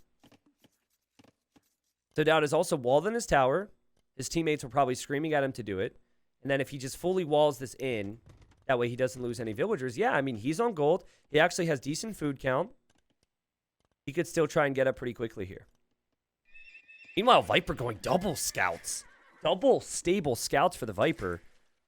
And if Gamer Legion prepared, they will know that Leary is going to have archers coming in here shortly because he was up very quickly. Also, this is the weirdest wall I've ever seen in my life. I guess Leary knows that units can run around there, but... that might be the most questionable tournament decision I've ever seen from Leary in my life. What's to stop Tato from making a fire galley and just taking out that wall in the first place? I don't know. Maybe I exaggerated, but that seems really awkward. Here's Hera's scout. Hera thinks, I've got this. And then he sees Viper has 3 scouts and thinks, well, maybe I don't have this. Yeah, AM are trying to team wall, but the team wall has been disrupted because of the tower. And Viper can just run right through here. So... I don't think that is really going to save the villagers back here. You still have to quick wall anyways. And right now, it's looking very good for Gamer Legion. Now, MBL still doesn't have gold, but he will probably sell some stuff to get gold. But it's still, that's not ideal, man. Also, not seeing any damage being dealt by Leary. And Tato is stonewalling his side. But Tato is pretty protected right now. Tato is making archers. I'll have to find for you. The Viper Scout kind of gets trapped in here against MBL. And I think that's a signal maybe for Tato, who has... I'm trying to find Tato's army right now. Honestly, I don't see Tato's army right now. Does this help me? Aha, there they are. So Hera's forced to make all these scouts, and Hera's going to lose that villager. Viper will kill that villager, no problem. If Hera quick walls it, I will be very surprised. Not against this many scouts. I appreciate the attempt. It shows the confidence that he has, but you have to be realistic with yourself, too. I guess, like, if it doesn't make you do anything else wrong, and it's not the worst thing in the world, for me, I would try that, and then I would not do something else that was important. Tatsu's got fish. Leary doesn't have fish. Viper did a great job tracking that Leary had army here, but Leary's just staying safe. MBL's now coming over this way, and look at Doubt. Oh my god, dude. Doubt's camel, the MV freaking P, and he says, hey, this guy's coming over to the resources, Vipey. Let's deal with it. And look at Viper. He deals with it. He says, Spearman? I've got upgrades, fool. That does nothing to me. And now, I think Doubt should come forward and tower this. Actually, he could also castle it. Maybe you shouldn't do that because then you're not going to have the stone for the castle. It feels like... Okay, well, I guess Hera's going to come over here. But it feels like MBL has no clue what to do now. All because Aftermath had done this before. And it got punished. Oh, man. MBL clearly wants to drop a TC here. This is a fight that he's going to take. And Hera's going to take, excuse me. And Hera's going to win. Viper. Not realizing Hera had bloodlines. Hera had armor. And now are we going to see... Oh, God. Doubt's going to leave because MBL's going to town center this. Okay, Doubt. Wait, Doubt. Wall in your vills, dude. Oh, my God. Oh, him of all people. And there's the castle. There's the castle. This is so important. Viper's got more support. Here comes Tato. Okay, so the castle will go up. The castle will go up. Woo, man, that gets real crazy. Speaking of, we've got the crazy number of archers from Leary here. Viper doesn't have army for that, and Viper doesn't have army to deal with Hera right now. Only 3 scouts. But that means Doubt can continue to take his gold, and he can make conquistadors. And again, MBL's under mass amounts of pressure. In the end, we have an engagement here from Hera, and he wants to clear out Tato's forces, and that's a good engagement from him, I think. All things considered, very good. Meanwhile, Tato's lost a villager. He can tell Viper, hey, we need something here. And I'd be worried if I were Doubt, too, because I've got some villagers behind here that need protection. Viper does have the army out on the field. It's just Viper doesn't have it at home right now. And Hera has taken the better engagements. I'd have to check the KD, but a lot of this has to do with the fact that Viper didn't have bloodlines. And it's very late for Viper, considering he's made so many scouts and has had 2 stables. So I'm guessing that he thought that he had it and didn't have it. But I could always be wrong on that. Signal from Viper is basically saying, hey, you need a TC up here, Doubt. You need to protect them or get a tower or something. And look at Tato and look at Doubt immediately do that. Meanwhile, though, Doubt's losing a villager here. They did delay MBL a lot. They did keep MBL off of some of the gold. That's a positive. MBL on it now is going to need some monks. Leary. What's he been up to? You know, Leary never fished, guys. Also, couldn't take this gold. So right now, he's got villagers on gold, but it's probably one of the other 2 tiles somewhere here. And Tato's back here on Hera right now. And, oh, there's also going to be conquistadors here. The conks can take care of the scouts and the villagers. That should be no problem. And I don't know if MBL can keep his villagers alive. Viper did end up getting a scout army here to defend from everything. I'm not seeing a whole lot from Leary. Apologies if we missed those archers going down. There's a lot happening, and there's a lot of villagers dying everywhere. Wow. Isn't this the classic GL mistake against AM, pressuring MBL only and letting Hera and Leary boom untouched? What, you mean Leary who doesn't have a fish boom and Hera who's going to have scouts and conks in his base? Gonna have to disagree with your statement there, my friend. It's a great call from Gamer Legion to get the tower up here. And that was a Viper call out. You saw the signals at that time. And now he has the scouts to deal with this. No, I actually think it's the opposite. I think this is the classic Aftermath mistake against Gamer Legion where they try and do the exact same strategy for the 6th different time in the tournament. Right? Because this is precisely what I had guessed. I did get Portuguese wrong. But this is exactly how they played the semifinal. But the tower is something I've never seen before, even though Spanish was picked. And so Aftermath was thinking, okay, Doubt's going to go fast castle because that's what he did before. And then that has really changed this game. Now, that's not saying that MBL can't do a good job still. He's still on monks. He's still on 2 TCs. But I think I would reverse the that phrase on you a little bit there. And this has put Gamer Legion in the driver's seat. Hera's definitely not full booming. Hera's unable to click up. He will do so soon.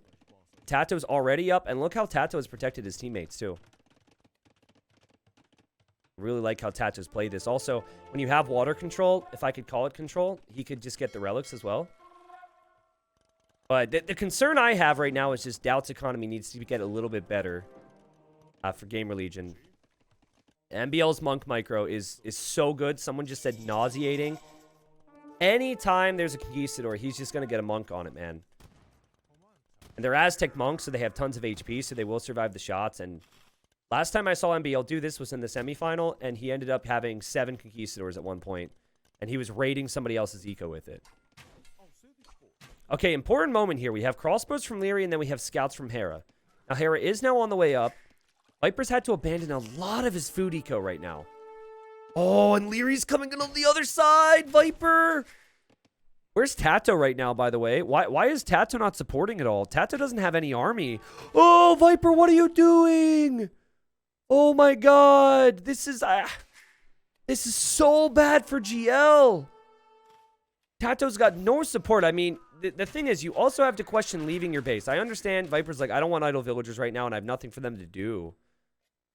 Hey, he might make it to Tato's base. Maybe Tato has siege or something, but Viper makes it to Castle Age, and he'll want to make some knights here, but he's got a lot of problems to deal with.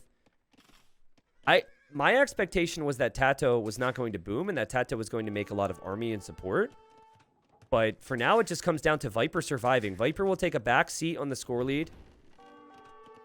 And it's going to be Doubt and Tato now that have to bring this one, I guess, home, you could say. Because Viper can't really justify making enough army to defend himself. And here he comes. He can gate it. He should be able to. Peak Viper gates here. Well, it doesn't matter. The town center will go up. Hera gets value, but at least Viper keeps what's left alive. And he takes a decent engagement against this. Okay. You could take a deep breath if you're a Viper fan. 38 eco is the worst in the game, but he does have the support from Doubt. He does also have 3 town centers. Something that even Hera didn't have for the time being, right? Because Hera's got to catch up in that regard. Doubt has 1 ram here. And I think MBL knows that's going to come. So he's going to go Mangonel and Monk. And we'll see if Doubt actually wants to continue to commit there. Hera's scouts found a lot of value. And he's getting light cav as well. Doubt failing to run away with his villagers here. Tato, those 67 villagers, guys. 67 villagers and starting to think about mixing in eagles. And, you know, Leary is going to go for an all-in kill Viper style push. So there's definitely some type of need for support in this area. And we'll see how many crossbows Leary's going to have, because if Tato can get enough eagles in support, it could be really strong here. You'd have conks, you'd have eagles, and then Viper could contribute with a few light cav, I guess. Here come the Rams. This against MBL, this should never work. You never do this against MBL. Every single conk was selected with an individual monk. Again, I explained it yesterday, but in case you missed it, he's the only pro player I've ever known to use every single hotkey on the side of his mouse. And if you've ever tried that on one of those mice, it's impossible. I can't do it, man. I have one myself. There's 12 hotkeys where my thumb rests on the side of the mouse, and he numbers the monks with his thumb. 1, 2, 3, 4, 5, 6. And then it's just like he toggles through the number with his thumb and then somehow uses his other fingers to select. I can't do that. I just... Maybe it's because he's got super tiny... I can't do it. And no one else does that either, but that's what he does with his monks, and it's like almost impossible to stop. So I think like, you genuinely never try this against someone like MBL. I think that's actually a mistake. He's proven time and time again how good he is at defending those situations. But he's a beastly player. And he's at 71 villagers now, but Tato's at 77. Tato's production of Eagles is pretty far away from Viper's base, but he is building up the barracks right now. Meanwhile, the siege and the Eagles and the camels and everything. But the camels, I don't think will be too effective. Hindustani camels do attack faster, but if there's conks in there, even the Eagles, I don't think it'll be too effective. I think if Viper gets one big shot here, they let out a sigh of relief and they're fine. Just one big shot, just to take out half the crossbows. If you take out half those crossbows, you're okay. Everything else should die then to the armies that they have. Let's see if they can defend this. If I'm Leary, I would not have two mangonels stacked on top of one another here.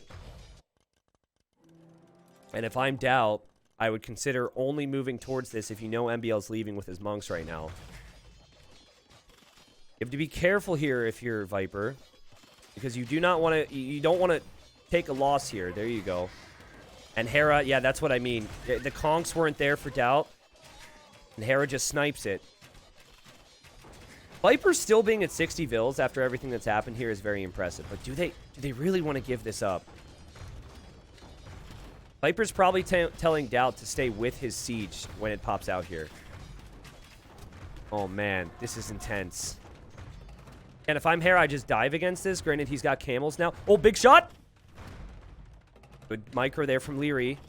And Viper gets one. That's worth it, though. That is super worth it. It's just delaying it so Tato can get more and more Eagles. Now, it's not a very good fight. Now he's backing away to the TC. Viper's making another one. Viper needs to repair, or they just give it up. If they think they can hold this, they should be going for it. But, oh, by the way, MBL's out of position. MBL's out of position. His monks went somewhere else. I don't know where the old men are, but they're not here. And now he has to panic, and he has to drop a castle that will protect his teammates and himself here in this corner. And he's losing villagers. His siege workshop can go down. MBL's probably here, right? Yeah, he brought the monks in here. But now a shot for Viper. No, Leary micros away. Another shot. Viper, I mean, he's happy he hasn't lost the villagers, I'm sure. Doubt drops the castle here, which is a great move. Viper will hope to get a shot and will fail. But my goodness, I mean, MBL is kind of dropping off on this side. Meanwhile, Tato's on the way to the Imperial Age. MBL doesn't have the monks in position anymore. Hera has to come help. And this could actually just get taken out, guys. There's a very good chance that Doubt can just ram down this castle. Now, pathing's always really annoying. And MBL's probably going to hop out with his vills. He chooses to just leave now, which, you know, begs the question, why'd you run in there with the Rams in the first place? But I get it. It's stressful. It's crazy. You've got this to worry about as well. Wow. If Tato can get Elite Eagle Warrior, though, he currently has 42 Eagles, guys. Remember when Tato wasn't making military? Remember when Viper started to drop off? It was all part of the plan, as they say, right? All part of the plan to get Tato in a position where he could carry against everyone. Camels, they do not counter Eagles. Unless you somehow... No, I was going to make a dumb joke, but we don't do dumb jokes on this channel. You know that. Hera has to respect this anyhow. Even if he had knights, he has to have army here to respect Doubt. And so as Doubt runs in here to try and snipe some siege and backs away now, we have Tato in the Imperial Age. And poor MBL is probably like, every game I played, I've been able to free boom up until him. I have never had to work this hard to have some success on this map before. This is not what the plan was for me. Tato's just waiting, man. Tato's just waiting. He's got Eagles here. He's got Eagles here. Look at this amazing little surround Tato's planning. This is art. This is art, okay? Doubt's taking losses. This could have an effect if the game goes on later, but look at Tato. He's going for the raid with this group. He's going to loop in with this group. Now, if Leary can get an attack round, Leary can actually stay here. But I think Leary knows now. And there goes MBL with his monks. But now the Eagles come in. Can he convert Eagles? They do resist conversion, but he has a monk selecting every single one. And, well, he's going to have some Eagle Warriors now. Meanwhile, though, the Conks and the Eagles are in. Hera's here. Doubt is here. Problems there. And then we also have problems here for Leary as he's going to lose the majority of his siege. He's actually falling back, though. He's going to be an imp. And MBL's also going to be an imp going for Eagles. And Doubt needs to have his Conquistadors protected by these Eagles from Tato. And I think Tato needs to, for lack of a better phrase, I think he actually needs to, boom, spread his wings and fly into people's economies. Seriously, I think the main fights are always important. But the only way they lose this now is if he doesn't also eco-raid. That said, I don't even know if Leary's going to have an army. Yeah, these Eagles are close to being fully upgraded. He does have so many of them that he's able... I think he's doing 1 damage a hit, but he's got 57, so he's almost one-shotting them. So that's not bad. Viper should probably delete his market right now. Tato's saying, like, delete your market. Wow, that's crazy what Leary's accomplishing. Hera, though, having some problems. Hera has a high vill count. Eagles are spreading out now. And, guys, the player we haven't really had to talk about over the last couple minutes is the player you're going to be scared of the most, potentially, and that's Viper. Viper's booming up big time. Viper will be able to get his economy back on track. Oh my god, Leary with crossbows is actually insane. This is a problem, though. MBL is losing everything. MBL is trying to get to Elite Eagle Warrior. Gamer Legion are everywhere. MBL reacted over here, I guess didn't react elsewhere. And still, even though it's been impressive from Leary, and even though he's an imp getting Bracer, I still just don't see how Leary can do it with 57 villagers. What a thing to pick off, though, over here, though, for Tato and Doubt. I guess, again, MBL is just so distracted. He just didn't know. And he will notice at some point when he toggles through his TCs, but he's just really struggling right now. Is making some Eagles. Aztec Eagles, I'd actually prefer over the Inca Eagles over the long term. But Tato's got 64 of them right now. And he's even going to drop a castle to secure his gold there, no problem. Leary's army is whittling away. He just now completes Arbalest. He will still lose this army. And the GG is called. This is just so good for the game. What happened here, guys, is so good for the game. It took a while, but listen, in previous sets, I'm saying, like, there's not a lot to really figure out here. We're going to have Fast Castle into Conks from Spanish. We're going to have Fast Castle into Boom and Monks from Aztecs. It's been a long event. People know what they're doing. And also, a lot of these maps are Scout Archer. Blah, blah, blah, blah, blah. Not a lot to figure out. Assume, assume, assume. And guess what? 95% of the time, that statement has been correct. But that small change to have Doubt go towers and Scout with a starting camel, which is so ineffective because it can't attack either, was such a big, big moment. I honestly, again, I'm jumping ahead of things here, but if this were to go to 9 games and Gamer Legion wins, I'm going to circle it all the way back to this game, honestly. It was an incredible strategy from Gamer Legion. They played the semifinals yesterday. They saw that Aftermath did the same thing with Aztecs as they've done every other time. And then also, Gamer Legion played with Spanish yesterday, and they went Fast Castle Conquistadors with 0 towers. Gamer Legion did save something here. It worked out, and I think I have to credit that for the victory. I think MBL's Monk Micro, when he can, and then his ability to boom, when he can just focus on those things without any bad things happening early, is quite good, but it was a very different game for him. Obviously, full credit to the Viper, and full credit to Tato as well. It got antsy for Viper there. The strategy that Leary went for to go all-in archers almost worked, right? He just says, forget water, I'll just kill everything with archers.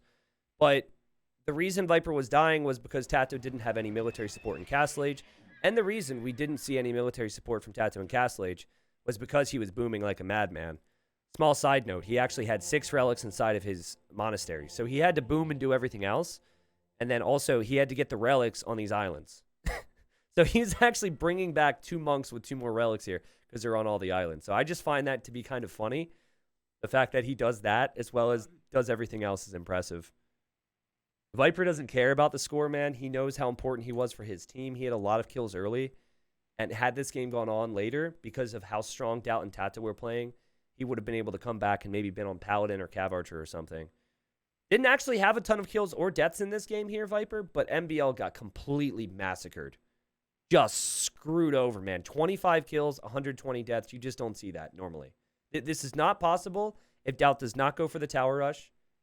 I'm so in love with Gamer Legion for doing that. They're up 2-1. And then here's the economy, by the way. Tato had the biggest boom. More wood, more food, more gold. And then he had 25,000, or 2,500 relic gold, which would have gone a long way. Here we are, game number 4 in a best of 9. So we're not even halfway there. And big thing to focus on here is the villagers on the shoreline. We just sped up a minute. But we have Lithuanians on one side and Persians on the other. And this is a very big deal. Viper, please don't do this to my heart. Thank you. MBL sent his scout over here because he was concerned. And then notice Hera is on the other side. This will be the last time I say this. So you guys get to listen to me as if I'm a broken record, okay? Lithuanians and Persians as Hera's here. Oh! Oh, man. Viper could have lost the Vil. But Lithuanians and Persians play out very similarly. Lithuanians start with plus 150 food, which means they don't need to have as much on food right now. And they're able to chop wood. So what you see is the instant dock with your wood. And then from there, as Viper really wants to leave right now, and Hera's not letting him. Yeah, instant dock, and then you use the wood to make fishing ships. This is something only Lithuanians can do at this pace, and also keep villagers producing. And that's the same thing, or a similar thing for Persians. They get plus 50 wood, and then plus 50 food. So in Hera's position, as Viper is still trying to run away with the villager, and has to quick wall it in every time, which is hilarious. I guess it's good for Hera. But yeah, Hera just has to have a little bit more on food, and not as much on wood, and it's the same build. On the flanks, we're most likely going to see archers. I'm very curious what happens to this Viper villager, though. Because Aftermath knew this was the meta, and they both had scouts here. And in the end, Viper's going to get his villager home, I guess. But good job from Hera. Good job from MBL. Now, Tato is playing as the Dravidians. Dravidians can be seen as good on water. Normally, you do not see more than one player on water. But there was actually a game in the past as Tato. That's a mistake. He runs into the TC fire there. That's really bad. There was a game where Leary with the Malay went for a dock. And they had 2 people fight on water against the 1 player of the other team. I think that was up against the Vietnamese team. And they dominated water, and then Hera was in a really good spot because he had the fish. But I think that what we'll probably see, again, I haven't seen any sign that we're going to see villagers head out there and dock for Leary, or any signs that we're going to see that from MBL. So I think we'll see 1 villager from both Viper and from Hera just walking back and forth to their gold. And they're going to do that so they can make 2 of the 3 fire galleys. They're not actually going to make a mining camp on the gold, I don't think. So I expect scouts from the pocket players and an attempt to fix their control their fish. And then I would expect, ooh, Viper.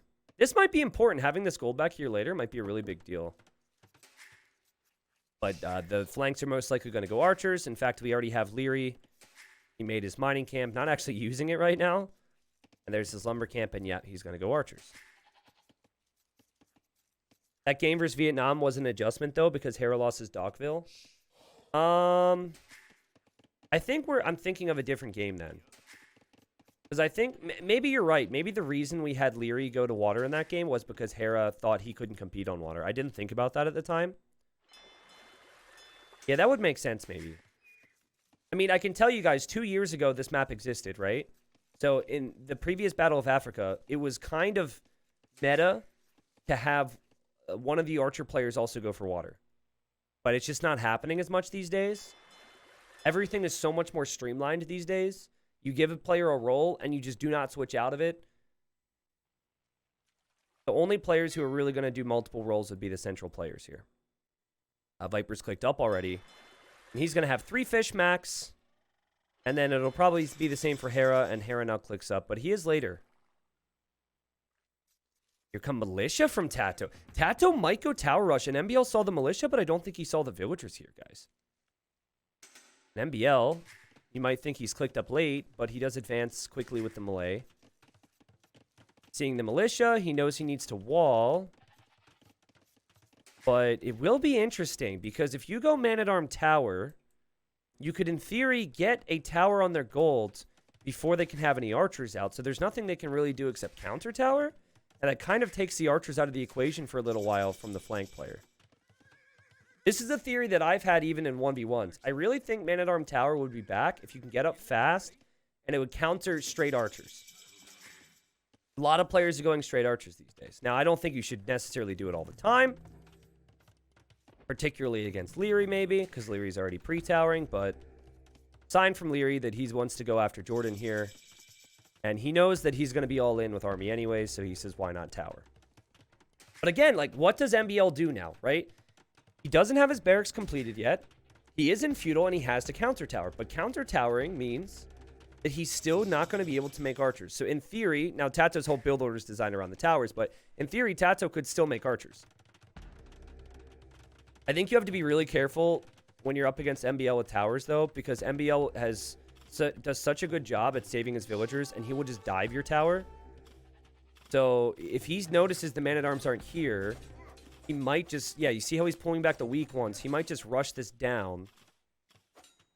And Tato just abandons it now. And now, I mean, well, we'll see, I guess, right? Because if Tato could now get a tower up on the wood line, he is on stone at home. If he can get a tower up on the wood line, then MBL won't be able to make a counter tower because he hasn't taken stone yet. And by the way, on water, we have Viper with a fire. Did Hera not make a fire or did he lose his? I think Hera made a demo, possibly? I'd have to look back, guys. Forgive me for missing that. Obviously, it's understandable in some ways. Tato didn't have the stone for the tower, though. Look at MBL adding Spearman. I think he saw Viper Scout. And look at MBL. He's going to fight with Vils. Is this worth it, though? I guess it's much better than the alternative. The alternative would be that you don't have a tower at all, and then the tower just starts shooting you. So it's a good decision from MBL, possibly. Also has the archer here, so the archer's going to start to whittle things away. And yeah, I mean, for all the positives I said of the strategy, at the end of the day, MBL's on gold, making archers, and MBL's completely fine. And now Hera's here to support a little bit. Love the spear addition from MBL because he knew Viper might come over here as well with the scouts. So good from Hera to defend his teammate as well. Yeah, Viper will have the fish, so that definitely helps him. Ooh, Jordan's here. Ooh, how did Jordan get over here? What? How does this happen? Sorry for the very, very high-pitched voice. I'm 29 going on 13, just hit puberty, but like what is Jordan doing over here? And this is a really big problem for MBL now. Hera does have a lot of scouts, so, you know, we'll see. And there's a lot of weak units for Tato, so this could all change very quickly. And, oh, God, it's changing. It is changing. It's messy, man, and we still have to pay attention to Leary. Leary's coming over towards Jordan right now, who doesn't have the army because he's come forward. I feel like if you're going to go Man-at-Arm Tower, though, would it not have made a lot of sense to maybe pick Poles? I think Poles might have actually been banned in the Civ draft, but it's just a thought because the Polish villagers actually heal up. But my God, it can't be fun to be MBL right now. I'm just trying to keep an eye on the Vil count. The guy still somehow has a solid Vil count. This could change so quickly. I think the tower is going to go down for Tato. But the scouts are now here for Viper. Repair, Tato.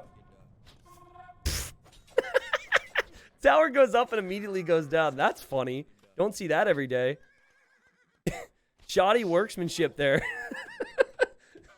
But hey, Tato still has 4 Vils. And MBL now has 28. And also, I can guarantee you it hurt MBL's economy more as a whole because of how many villagers he had to pull. So, Viper's has fish. Viper's been untouched. And the only thing I haven't really been able to track here, was Leary. And to me, and you know, I really should have done a better job at that, my friends, but it looks like he was either cleared or went back. I didn't see any movement from him at all there. And this is going to put pressure on Hera now. Hera knows that this pressure is coming in, and this could hit him. And so he's going double scouts here. And the awkward thing for Hera is he has to do this to survive. And then Viper might not have to invest this much. And Viper could always go up to Castle Age a little faster. So yeah, this is a tower that is just annoying. This is not a tower that necessarily will accomplish much in the long run. But let's see. I mean, MBL with a couple archers on the way and a spearman. Tato is just a couple hits away from death with these villagers. And that's maybe why he built the tower. Yeah. I don't know, man. The only reason I like it is because MBL lost Vils and because it's forced Hera to make so much army. And look, even Leary's back here now. And also, I think Tato's Spearman got some decent hits on Hera's Scout, so if Viper runs away now... Well, the tower is not going to go up. They didn't know Leary was coming. But yeah, if Viper runs away and just braces himself a little bit, I think he'll be in Castle Age faster and they'll all be fine. Look at this, though. Jordan was coming to that exact same spot. So there's a chance he'll do a little loop-de-loop. Now, Leary's placed an outpost so he could maybe see the loop-de-loops. And he's also placed a tower here, which I think is really wise.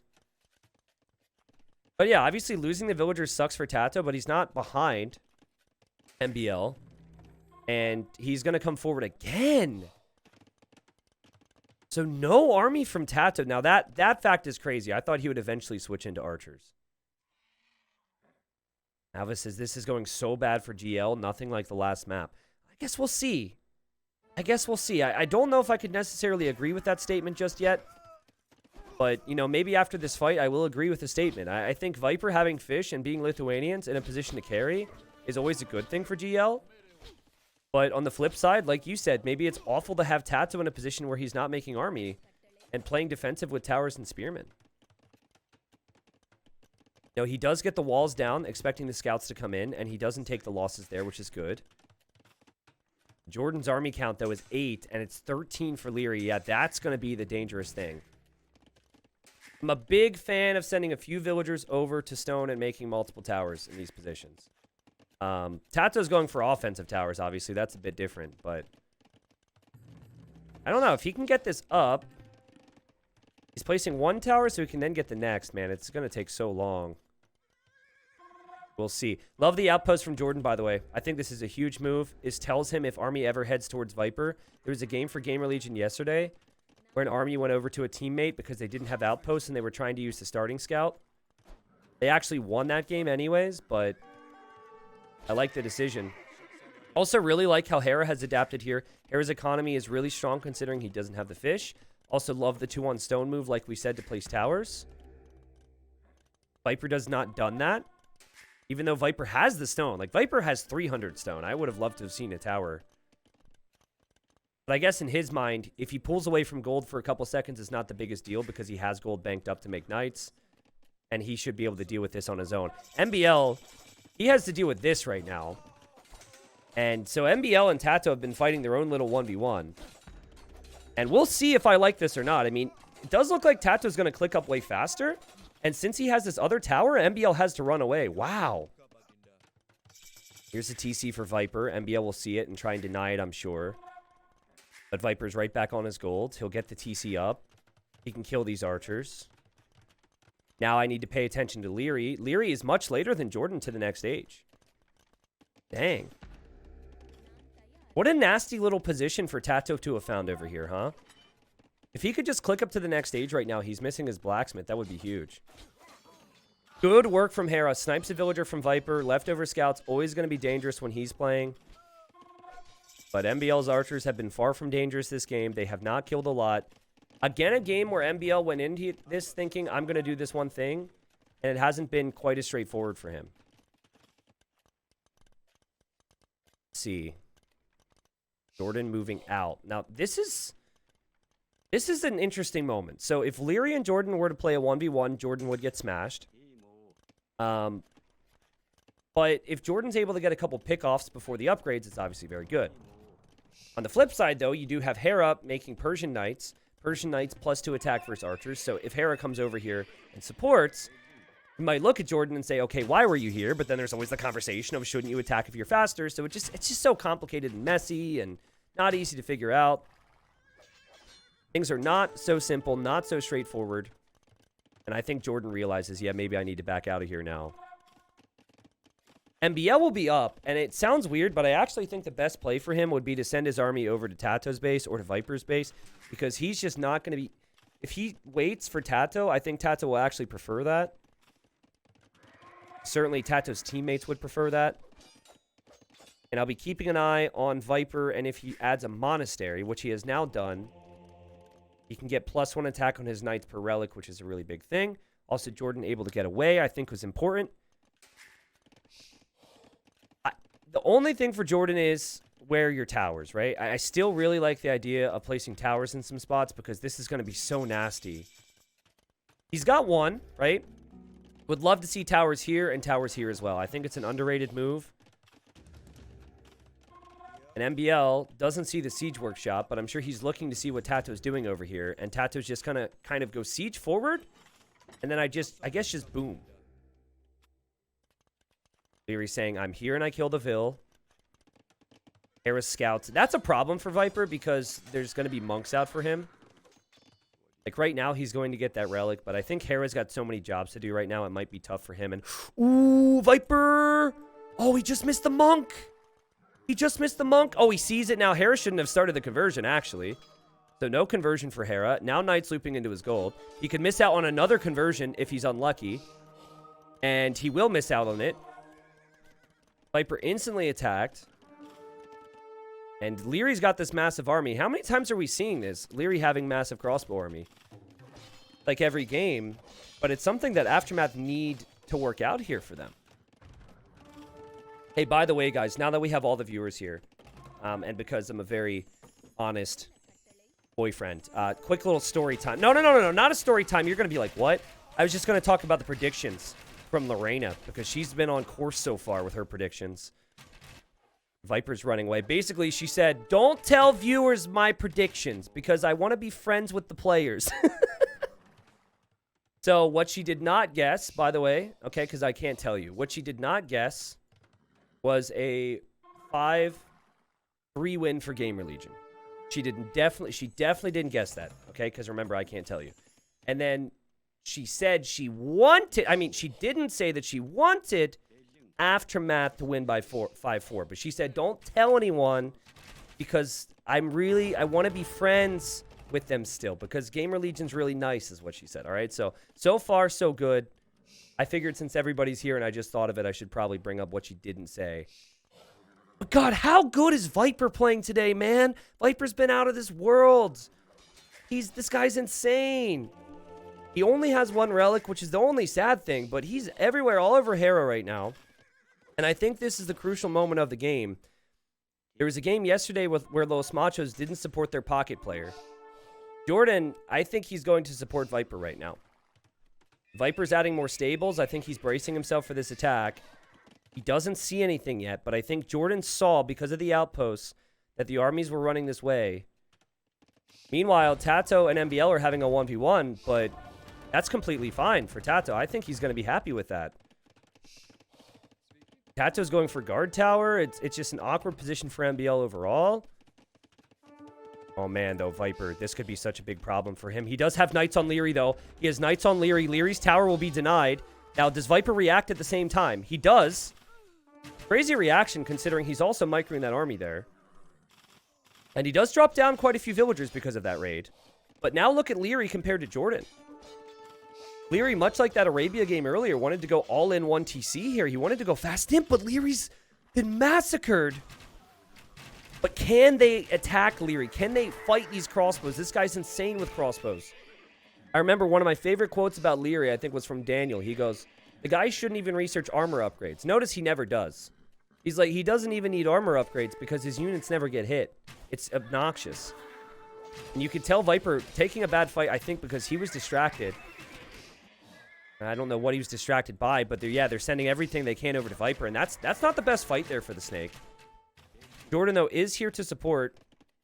MBL is behind Tato in terms of that eco race, and now he comes over here to hit Viper. So the key here for Viper is always going to be, can he get the gold to produce Knights? And guys, his gold efficiency is really bad right now. That's a big concern for him right now, but he does still have decent numbers. Hera has more, though. And sorry, just looking at things when I can find the time. And still, Leary, is he cheating? How does he have 50-some crossbows? Now, that might change right now because the army that's running forward right now is separated from this force in Viper's base. But still, his ability to make crossbows and keep them alive is pretty ridiculous. And here he is on Jordan now. And I just don't think Jordan is going to believe that this is really a thing. You know, Jordan is spending a lot of wood on farms and TCs, so he's booming. He never expected this. Again, a reason why I feel like going for defensive towers against someone like Leary is never a bad play. Tato is on the way to the Imperial Age, by the way. Tato is starting to make archers, so he's going to go Arbalest. that we still have everything heading towards the Viper, man. Everyone's heading over towards the Snake right now. And what that has done is, at least on paper, is allowed Hera to do a really good job, right? Hera's expanded his eco now to 4 TCs. But Viper's position is still pretty insane. And MBL can't do anything here. Hera has to run away. Jordan's economy is still really good. This has definitely reached a point, though, for Jordan, though. I think he needs to start idling his TCs, truthfully. You have to know you have more villagers than Leary. After hearing what Viper's done, and that maybe he doesn't know, I guess, because of the lack of town centers being scouted. But what I would say is, it's a solid guess. Keep making army, Jordan, but try and get up to Imp. Because if Leary's an Imp, it gives them such a big edge over you. And man, Hera dives there, and now Jordan's having army problems. This is crazy. But guys, if Tato can send his Arbalest towards Hera, that would be the ticket, I think. We'll see where his army ends up going. It's very small right now, but he's building it up. MBL has a lot of army as well, of course. But God, dude, Leary is just nuts. His ability to balance his eco on 1 TC is wild. It's not even just staying 1 TC and microing his army. It's the balance of it. The guy's got 11 farms and is imping right now. And he lost how many villagers to the Knights earlier? Viper, though, bracing himself. And I think an important thing for him, 3 relics now. And he's also on the way to the Imperial Age. Hera is not. Hera is still producing lots of Knights. And who can blame him? Also, who can blame them for wanting to go over towards Viper right now with all this army? You can tell Hera wants to kill. MBL's losing his army to Viper right now, completely out of position. And now MBL's getting hit by Arbalest, and MBL hasn't even clicked up yet. Aftermath had not lost a single game before these finals. They've now lost 2. And if Gamer Legion continues, Gamer Legion could hand them their 3rd loss in a not in a row, sorry, but 3rd loss. And Leary's clearly just waiting towards him. Jordan, for the love of God, brace yourself, my friend, and idle those town centers, please. Stop making villas. You've got enough villagers, Jordan. You've got enough. You just need to get up to Imp and somehow be able to compete with 45 Arbalest. The good news is, though, is that Tato is doing amazing on this side, right? So Tato, he can send in the Arbs. And then also, Viper, he's in the Imperial Age and Hera's not. So while this Arbalest army is scary, it's only scary if you don't have all these players working together. But my God, Hera's got so many Knights, man. Hera's got so many Knights. Where's Viper's golds? Remember I mentioned this gold. I feel like this gold is going to maybe save Viper. Because if he had his golds anywhere else, it could be an issue. Okay, this gold as well, also locked down. Huge. Here are the Arbs. Jordan could lose his army. Jordan really needs to get up to Imp. He's got the food to be able to do it. He's going to lose his full force here. Oh, that's so bad for Gamer Legion. That is so bad for Gamer Legion. They need Jordan to stay alive here. They can't lose him. They can't lose his army. Right now, Viper has 40 Knights from Hera on the way to his base, and there's Arbalest on the way, but he is getting Cavalier. He is getting the final armor, and he does have lots of attack because of the relics. But I think if I'm Hera and Leary, I take out the monastery real quick. Just take it out, and then if you need to back away, go ahead. The Viper clearly doesn't want to lose those relics. Here comes Tato. Cavalier will complete, by the way. It's not the stable that's going down. Viper used the safest stable to research it, which was a big deal here. The relics are still in the monastery. The relics are still in the monastery. They didn't try that. Wow. Viper's going to have so much attack, man. He's researched 1 attack upgrade. He's got 12 plus 4 right now. Jordan also... He's clicked up, right? Oh, he is clicked up. I couldn't see it. Excuse me. And he's making Mangadai. And now that it's Arbalest and Cavalier, surely Gamer Legion are going to want to finish it here. If they can clear this up, Hera will have no army when he makes it to the Imperial Age, which is any moment now. And to me, it looks like they're going to clear it up. It's a crazy Night Mass there from Hera, but he takes a whole lot more damage from the Arbalest and the Mangadai. And Leary, as we've been talking about, I mean, he's gone all in on army here. He's not going to have a lot of army remaining. Man, that was still... Wait a second. Holy crap, man. Viper's Cavalier are gone.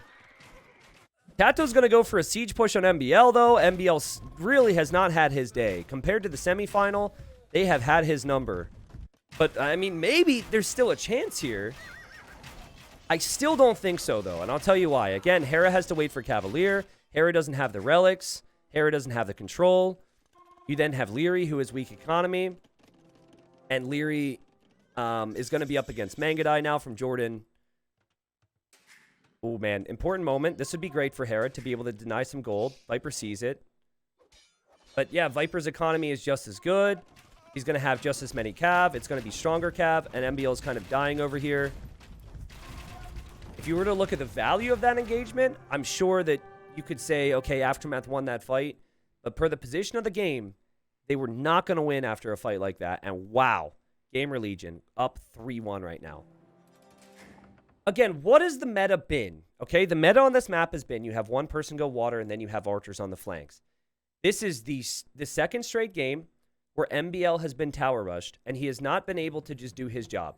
In the previous game, he set out to go fast castle and to boom, boom, strategy awkward, strategy ruined, and things got crazy. In this game, he's going to go archers with melee. He's not going to worry about water. He's going to rush up to each age. He's going to try and beat Tato. You look across the board and you see Dravidians and you think, yeah, they're going to do the same thing. And we'll see what happens there. That has been how the series have played out. That has been how the majority of the maps play out. But again, Gamer Legion, they're just switching it up, man. And I have to credit Tato Viper for their coordination here. It was also super close because Hera was here at the same time. A micro must have been insane from Tato, though. I mean, I would really have to go back and zoom in and watch it all. Maybe people on YouTube can do that later. But remember what happened. MBL ended up losing 4 or 5 vills, and then Tato eventually lost his vills, but he left the initial fight with all 4 of his villagers, which was crazy. And I don't think MBL's playing bad, but I think the scouting or lack of scouting is an issue for Aftermath, because these are things that you could potentially see. If you go back, I think it was around 9 minutes, guys. This is just all the small little differences that matter against Gamer Legion. Let me show you this. Okay, so MBL's scout is here, right? Let's watch this. Because this is not bad. He sees the barracks. This is all standard. And watch this. He even signaled it. He's here with Hera. Okay, so MBL's like, all right, what are we looking for? What are we looking for? What? Ah, God. Okay, I missed it. Okay, bad example. Hold on. So that's actually a sign that they didn't know was coming, right? Because that changes their plan. Okay, here. Did MBL see a militia? See this? This should tell him what's coming. Now, maybe he did know, but as I zoom through this, that tells me he noticed the militia. Now, he hasn't moved, so maybe he goes and maybe he sees the Vil, and now maybe he pays attention. But he's walled up because I think he did see the militia, and still it just became a massive problem because it was a completely new strategy. Is anyone else impressed with Gamer Legion and how they've been able to get away with this? Again, Aftermath had not lost a game going into the final. I'm personally very impressed. I also think that Viper, anytime his flanks get a slight lead, Viper just looks like an absolute god, man. Not saying it's not the same with Hera at times, but man, did he look good. 150 kills in that game. His economy was also incredible. He also had the relic control. Another small detail is that he was actually able to keep that villager alive in Dark Age 3 separate times when they had their scouts here. He didn't lose the villain Dark Age. And then also, he was able to win the water when it mattered in the earlier stages as well. Tiny little details going for Gamer Legion. And now that's 2 games I've seen Leary go 1 TC. I think maybe Leary, I mean, do you keep doing that? Maybe Leary hasn't necessarily been the issue. They seem to have really been able to focus on whatever MBL's up to, but my goodness, man. I mean, maybe a bit more economy, so after you lose a fight, it's not as bad. But then you make arguments that Imperial Age is not quite as easy either, right? You're not going to go up to Imp as fast if you have the town centers. Anyways, after a long wait, which people on YouTube won't experience, we had a 20 to 25-minute wait for some reason. We're back here. Game number 5 on Donut, and I was just reviewing some of the maps that we had seen. And a lot of those maps were maps that Aftermath would have expected victories on here. Leary has arguably the best archer civ. He is in the teal playing as the Britons here. There's been great examples of how good he can play. He's had a lot of archers throughout this series, probably the most out of any other player. Hera is here playing as the Cumans in the green. And then the blue, we have MBL playing as the Khmer. And MBL, you know, he's been confused. He's been surprised. They've really had his number. He's going to be up against Doubt. Doubt playing as the Koreans as he comes in here for Donut. You have Viper playing as the Slavs in the pocket position. And then last but not least, we have Tato playing as the Italians. So the best archer civs on both sides, at least in my opinion, would be for Tato and for Leary. I think Italians and Britons match up quite nicely, but Britons I'd still definitely prefer due to their range. Koreans, though, I would put ahead of the Khmer. And I think getting the free armor upgrades is going to be nice, as well as the potential for towers, right? So what I was thinking was maybe you give Tato Koreans because he loves his towers.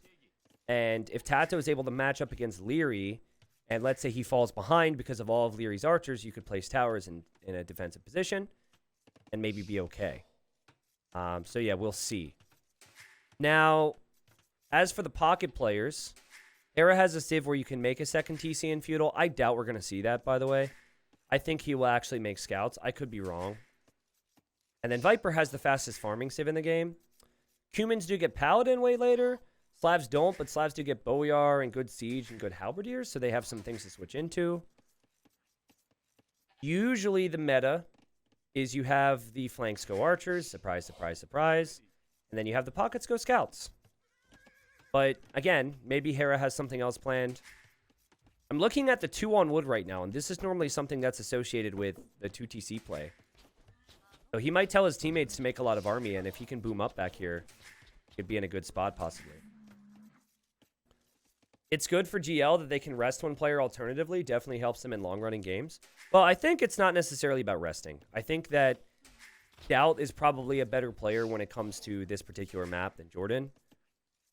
There was a very bad example, or sorry, I guess a very good example, but it was bad for Jordan on this map in earlier rounds. It's on the YouTube channel if you saw the Chilean smash him. And I was curious about it because Jordan and I talked about it, and he said that Doubt kind of made jokes after that game. You know, but I still felt like there'd be confidence in Jordan to still perform well on a map like this.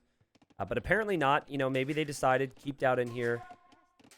Jordan might play for the more open maps. But that's how it's been, right? Anything like more specialty or closed, it's Doubt. Otherwise, if it's open and Arabia-like, it's been Jordan. But remember, there's Nikov and there's also Hart for Aftermath. So both teams do have players they can use. Look at this. Look at this decision here from Leary. Leary making militia, and I have to say, Tato's scouting not all that good here. He didn't know this was here, and it's going to be impossible for him to save this villager, I think, because he has 2 enemy scouts on him. Let's see. He's still clicking. Oh, my God, dude. He's still clicking. But, now he's contributing to blocking his own vill, and yeah, that vill's going to die. Key here for Tato would be to get the lumber walled in. So he's going archers, and we talked about surprises. Very nice surprise there for AM on GL. Not something Tato had scouted or expected. He just wanted to wall up the wood line. Over on this side, we also have a surprise. What's this? An MBL. Oh, he trapped the scout. He can hop in and out because he's Khmer, and now he traps Doubt's Drush. But he also, I think, trapped himself. Can he get over here? There you go. So MBL says, you enjoy. I needed houses anyways. And if you guys know MBL, he's known for forgetting to make houses. So if you ever force the guy to make additional houses, it's actually very good for him. He's about to click up. So far, if you were able to compare what the Drushes have accomplished, I think it has been much better for Aftermath. That said, archers will start for Tato. Leary's going to need some walls. Leary walling up now, though. We'll see if he can complete it with Tato having a scout here. And then Hera is going for the second town center in Feudal H. Meanwhile, Viper is supporting with scouts. So Viper's supporting with scouts. He's going to choose a side. And this is a weakness, I would say, of going for the 2 TCs with Cumans, because your allies might be overwhelmed on the flanks. Obviously, we'll take Viper some time to get over to Tato, so I'm kind of expecting him to come over here with Doubt.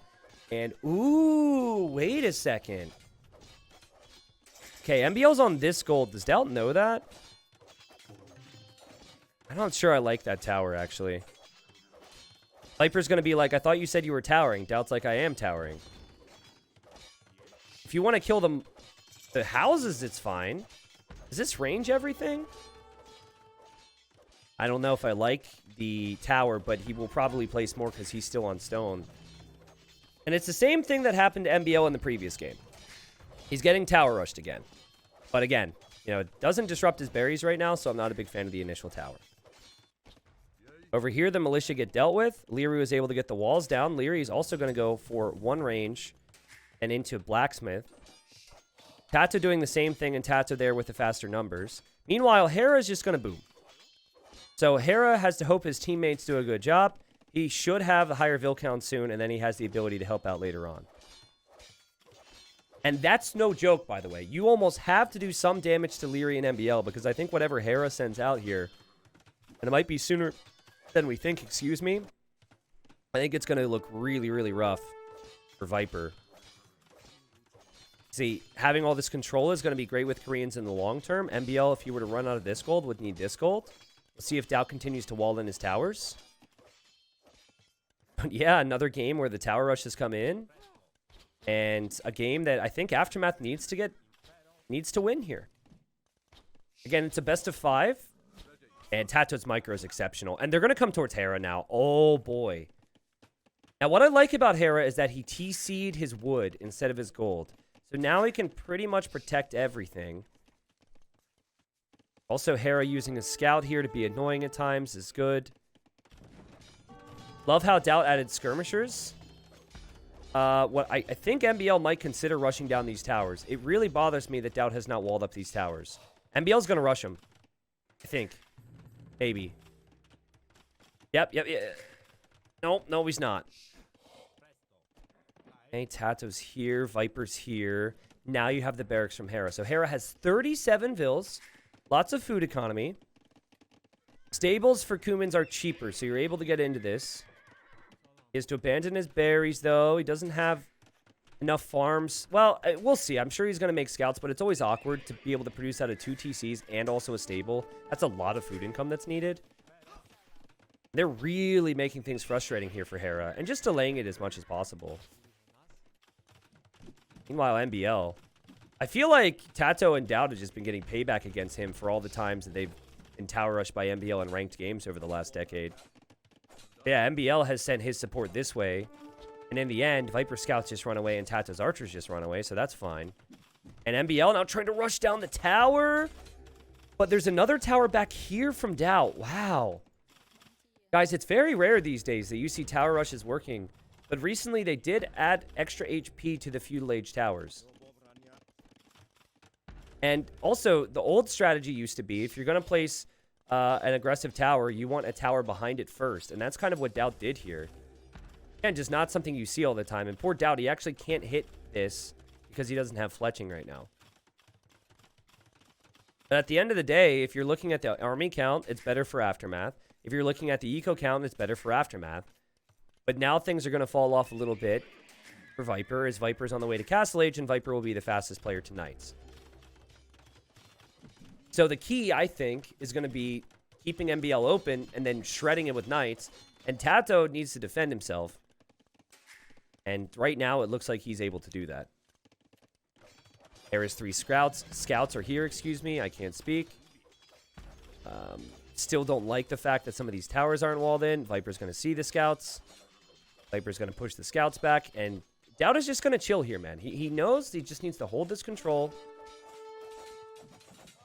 Good fight here from Viper. Hera not engaging with some of his scouts. Would have lost it anyways. And honestly, I don't think Hera's scouts actually accomplished that much. They forced him to add the barracks, forced him to add the stable. He's going to be in Castle Age with a ton of villagers, but I don't really think his scouts did much. Also, you've got 2 ranged armies over here, and Tato somehow is taking good fights against 1. Feels like this is something that shouldn't be happening. And just questionable for AM to be out of position with their armies at times. But, you know, it's tough to coordinate when things get as awkward as they are right now, and this much pressure is put down. Doubt is just going to try and rush up to the next stage as quickly as possible. Can you imagine if MBL wasn't Khmer, by the way? He would have had to make a new mill for these farms. Love to see Tato get a house down here, or maybe even another range, just to make sure the army never dives. MBL distracted. MBL will lose his army. MBL's not having fun right now, and he was one of the MVPs in the semifinal. Tato is clicked up. Does he still have Vils on stone? He does not. Ooh, boy. He did stonewall this, though, which I really like, because sometimes there can be some holes through the middle. Doubt is up. And Doubt will maybe have the stone to be able to drop a castle as well. So this is what I do if I'm Viper. First off, I thank God because I'm extremely skilled at something that no one else seems to be able to match. So I say thank you, God, because yeah, I'm really good at this game, and it must be amazing. The second thing I do is I drop 2 more TCs because you need to catch up to Hera in what ways you can. Feels kind of impossible against Kumans because they're always going to have that Vil lead. But then I also would send Army to one of the sides. And I think MBL would have actually made the most sense for me because MBL is wide open. And Leary has actually been able to get walls down. But I guess this allows Tato to move forward a little bit. I don't know, though. Leary's archer number is really high. And Tato's got a lot of skirms that I think will be pushed back by knights. So as good as I think Doubt has played against MBL on that other side, it wasn't necessarily MBL's side that was going to decide this game. I think it's going to be Britons and Kumans. The economy for Hera is just nuts, and there's not really much that Gamer Legion can do about it. Remember, I talked about it. Cheap TCs with Britons, plus the map is more campy, so we have the immediate TCs from Leary. I mean, Leary's going to be so far ahead of Tato. It's not even close over there. MBL is just hoping to remain competitive. And now guard towers in. This tells me that Hera will send his knights over to this side. I'm concerned for Doubt right now. His towers are not fully walled in. He doesn't have any army here. I really think he could lose all these towers. I know it's a ridiculous thing to say, but his skirms are vulnerable. His towers are vulnerable. And okay, he's going for a castle. Can MBL somehow deny this? Ooh, man. Let's look at Doubt's vision for a second. He sees the archers. This will not go up. I don't think this goes up. And oh, we have the wall. Okay. Wall around it. Okay, but if you wall around it, MBL can deny this. This is not going up. This is not going up. And the tower will get shot down. AM are in an amazing position. If you're going to go for that, I think it needs to be further back. And it has to be with more villagers. 5 villagers building the tower is not going to cut it. And they recognize this right now. Meanwhile, on the other side, we talked about how awkward it'd be for Tato. Tato is behind Leary. Meanwhile, Viper can't catch up, man. There's a reason Kumans are banned on these types of maps. It's so tough, man. Viper cannot compete. And this is the classic Doubt Castle. Not even close, 35%. I'll tell you what I would have liked to have seen here, okay? First off, you wall in your towers. That is just tower rushing 101 so they can't batter them down. But even, not even that. Make your castle at home, man.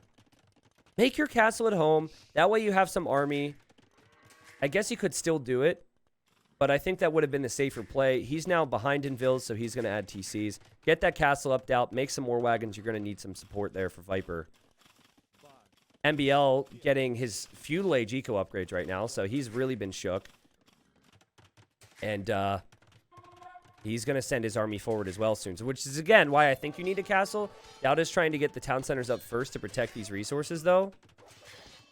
And Viper has added monks, which I think is a really nice idea in this type of position. TC will go up for Doubt. It certainly has been a sloppy game. He's under a lot of pressure now. Viper 70 villagers, 79 though for Hera. And Hera now needs to send some support over this side. So this is definitely forward castle or forward siege territory for Leary. He has both options. It's very tough for anyone to engage against this amount of Briton crossbows.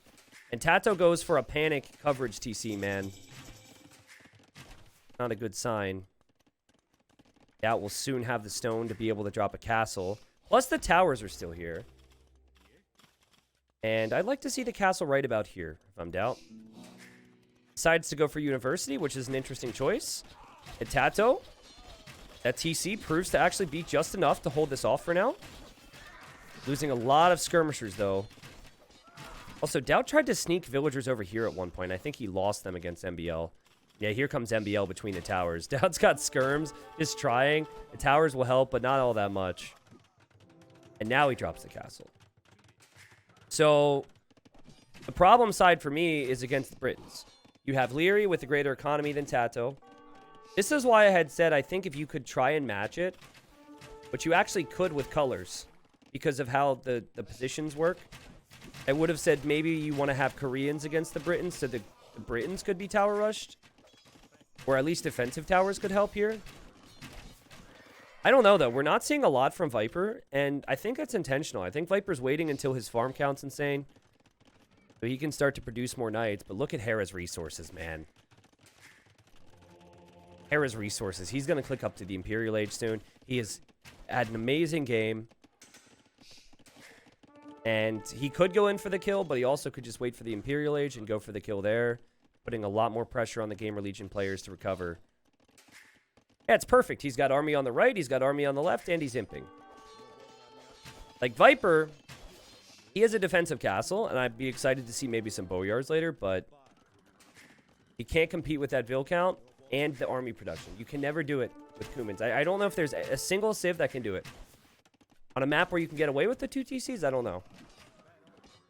The risk would be that you don't make army with the Kumans. So what had to happen was Tato and Doubt needed to start to kill some villagers on the flanks so the flanks would be behind. But that's not actually happened here. If anything, Leary has a lead, and he was fine. And then you have Doubt, who I would consider actually to be behind MBL as well. I mean, we'll see if Doubt's position holds, but I don't think it will. And MBL's economy is looking pretty good here.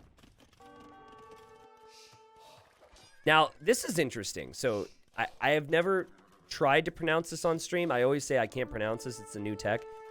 Detonits? Or is it D's nuts? I'm not really sure. But that replaces some of the stone cost for a castle with wood. And so Viper could have castles everywhere. And that'd be very nice for him. And it'd be very nice for Tato as well. Also, the potential for Boyards later would be really cool. I don't know about you guys, but I'm personally not a fan that Doubt didn't make that castle earlier, because I would really like to see war wagons right now. And he's going to have to repair. MBL's going to get out of here and wait for Hera to send something in. That said, Hera's all the way over here. You will see Viper's making a castle.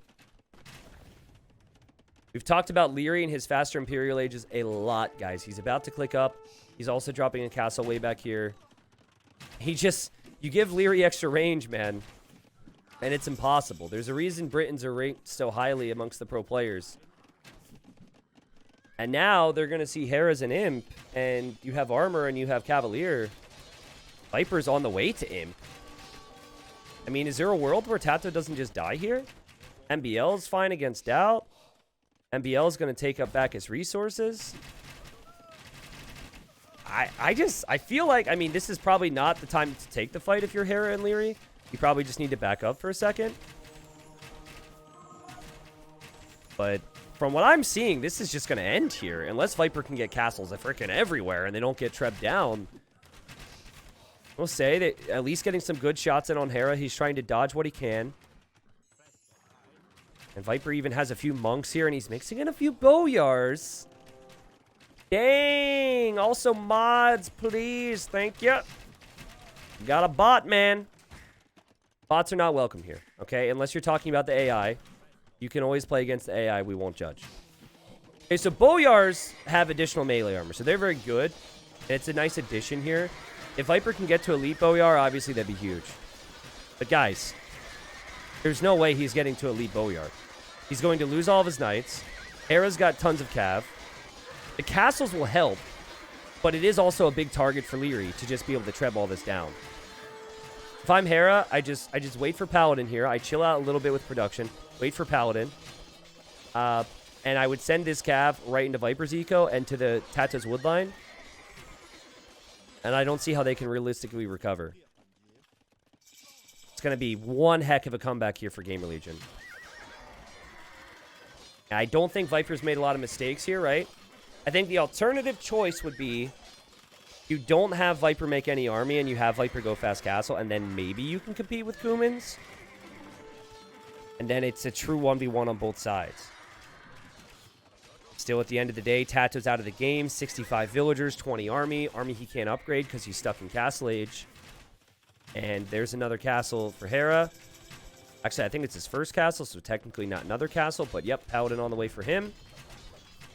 He's got plenty of them. He's almost 200 pop. And we are going to see Trebs for the Austrian as he will try and focus down Viper's castles. They're going to need... Like, Viper's making Trebs right now, but the thing is you need army to protect your Trebs in this position. It is so easy for Hera to dive in and just take the Trebs. They don't have the army. And MBL, he's happy playing a 1v1 against Dowd on this side. Dowd has not contributed much in this game at all. After that castle failed, he just switched into a boom, and he's hoping they can hold this on. And if they do hold, I can see it being pretty good. Another thing that I'm curious on is if we see trade early. You can't build on this little rock terrain, so you'd have to, like, chop these trees and then make the markets, but... Yeah, okay, there's the markets. Actually think trading is really important here because there's not that much gold. And Tato can't take this gold. But they're going to have to trade in some way. You can see it's already starting. All right, so here's a question, guys. You know how you're able to repair your allies' castles? If you repair a Slav castle, what resources are spent? I'm trying to look. It doesn't look like you spend any wood. I don't actually know the answer to this, by the way. Viper has Elite Bowyar too, which is exciting. And Elite Bowyar does wreck Paladin, but is it strong enough to also push back the Arbalest is the question. And I think that is an emphatic no. And I think Aftermath, after that 20-minute break, they looked at their civs. They probably said, we can do this. It's going to be super awkward for them if we go for the 2 TC boom. And we'll have Leary on Britons. What more could we want? Yeah, it looks like stone only for Tato. I'd never encountered that situation before, so... Yeah, guys, this is, you know, I've done my best to hype this up and add some energy to it, but this game has been over for quite a while now. I think they needed Doubt to be really far ahead of MBL to have a chance. The second Doubt fell off, it was always going to be tough. Yes, the Bowyars are a great unit. And yes, the Bowyars can take care of Paladin, but it is essentially a 3v2 right now. And with the trade being right here, there's no way they can last longer here. Good attempt from Tato, though. He's house-walled in Viper's Streb, so they can maybe take out this castle. And Viper still hasn't lost this castle, I guess. But Leary has 82 arbs. And MBL is going to win this 1v1 because he's just going for Siege and Halb. Where's Doubt been in this game, man? No army. I would have loved... The forward castle idea, I understand. I would have loved the defensive castle. Defensive castle, start to mass the wagons, protect your towers. Your towers are still denying the resources. I think the first castle was highly questionable. He knew Hera was going to be adding knights. It's understandable for Hera to go over to this side. Or I guess this side, right? Just really looked bad. And it's continuing to get worse over here. 550 population for AM. Gamer Legion with 370 population. And Viper's hoping that the Bowyars are a lot stronger than they really are here. He's going to give it his best shot.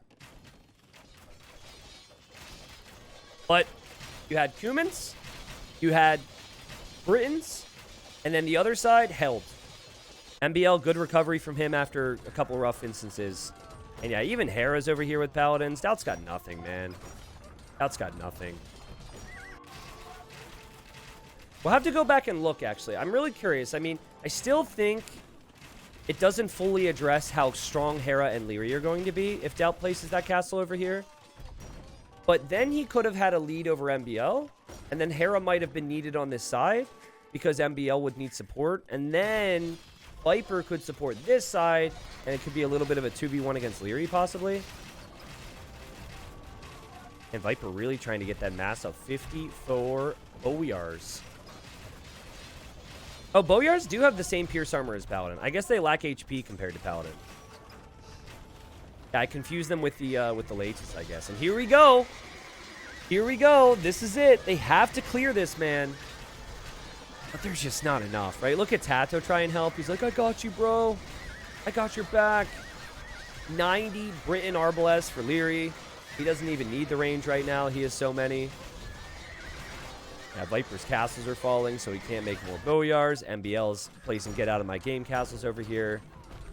And surprised we haven't had the GG called from Gamer Legion. Surely it's going to come in any moment. Despite Viper's population being really high. Despite the fact he's probably saying, hey, I'm actually not doing that bad.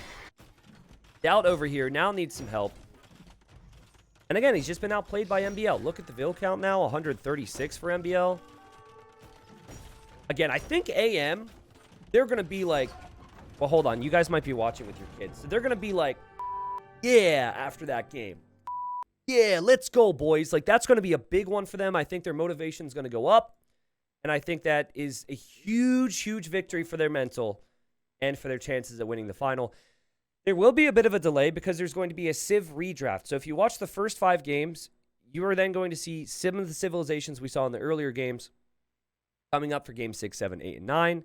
Obviously, that is a very important thing, and we'll see where those civilizations shine. But the maps will also be different. We're 3-2 at what you could consider the halfway point possibly in this final, and still could go on for a few more hours. Now, let's go back. Okay, so Doubt hits Castle Age around 20 minutes, I want to say. Okay. So it was 21. All right. Here. So first, there's a couple problems. Like, this is just so bad, all right? So the first problem here is Hera hits Castle Age, right? And so, I mean, maybe the communication isn't there. But, you know, Viper's gone to this side, hasn't seen anything. And they're expecting Leary to be pretty good on this side, right? So we can see, from what we're able to look at here, that Leary's fine on his own, right? Obviously, MBL's been towered. Doubt's denying a lot of gold. It's going to be hugely important to Aftermath to push this position back. So Doubt, it's not like he placed the castle right away when he was in Castle Age. He hits the Castle Age at 21. Okay, he hits the Castle Age after Hera by 3 seconds. And then he doesn't have the stone for it. So in my opinion, this is where I'm saying, oh God, Knights are going to be on the way. My skirms are exposed. Viper's gone to the other side. It would be the worst possible idea to place a castle here. So what am I going to do? Because I'm exposed at home. I place the castle here. Like, that is clear as day to me. And then you have Army in the War Wagon. And War Wagons can be quite strong, right?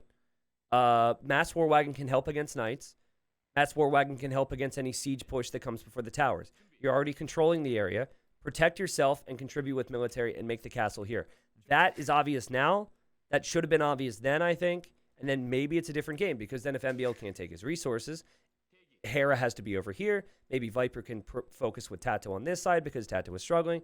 Blah, blah, blah, blah, blah. So we meme about it, but a genuine example of Doubt making a mistake when it comes to castles. That is something in ranked games he's known for. He said, I place castles to win or lose the game. I don't place castles to be safe. I think that's a Doubt quote. But my goodness, man, you're not going to win or lose the game with a castle at 22 minutes on Donut when Hera's got 64 villagers behind it making Knights. It was ambitious, to say the least.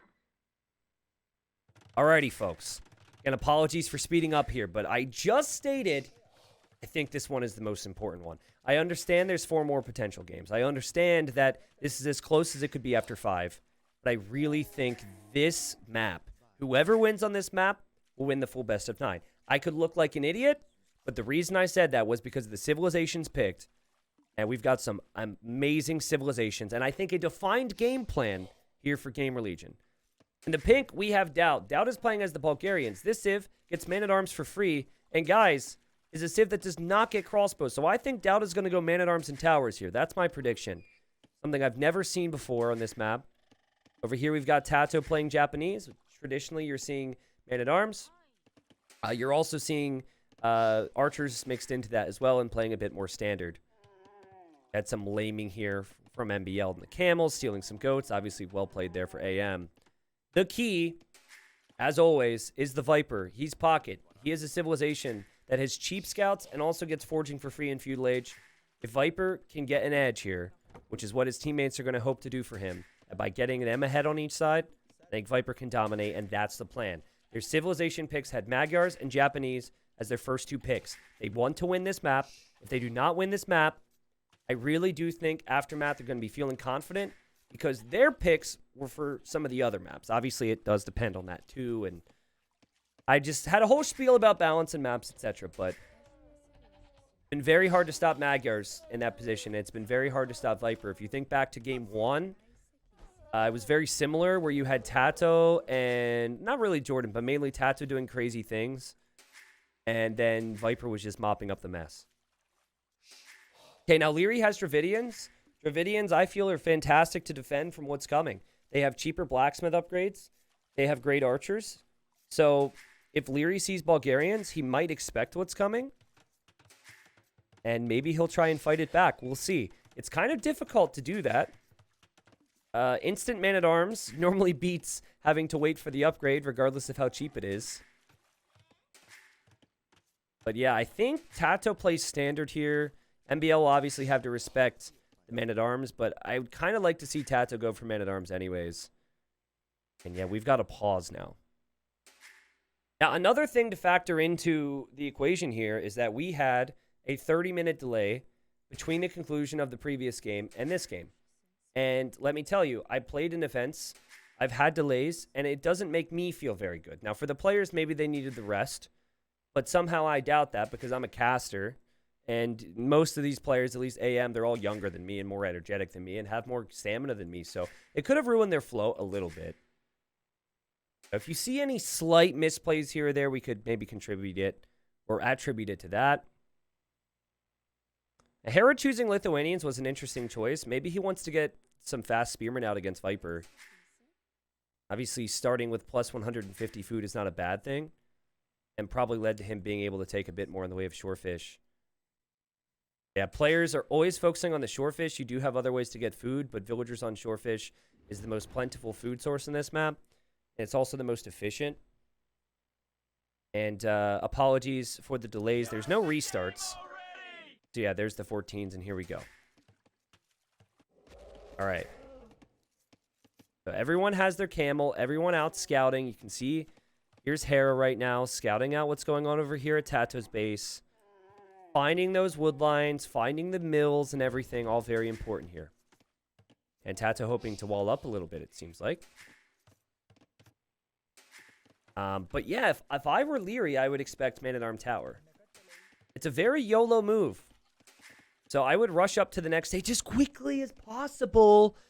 He's up at 15 pop. Hera's up at 17 pop. Sorry, it's 16 pop, I guess, and 17 pop. Now, will he be able to afford Man-at-Arms off this? I think the answer is no.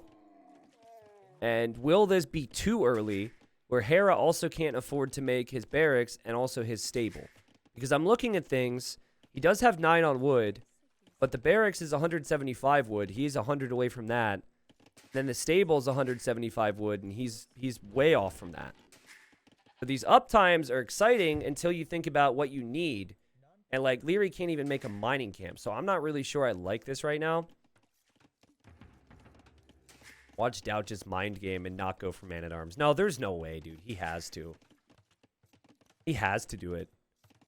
And so, guys, the downside of this type of fast uptime is you've had less villagers working. So if you're not gaining a benefit to it, it kind of kills you.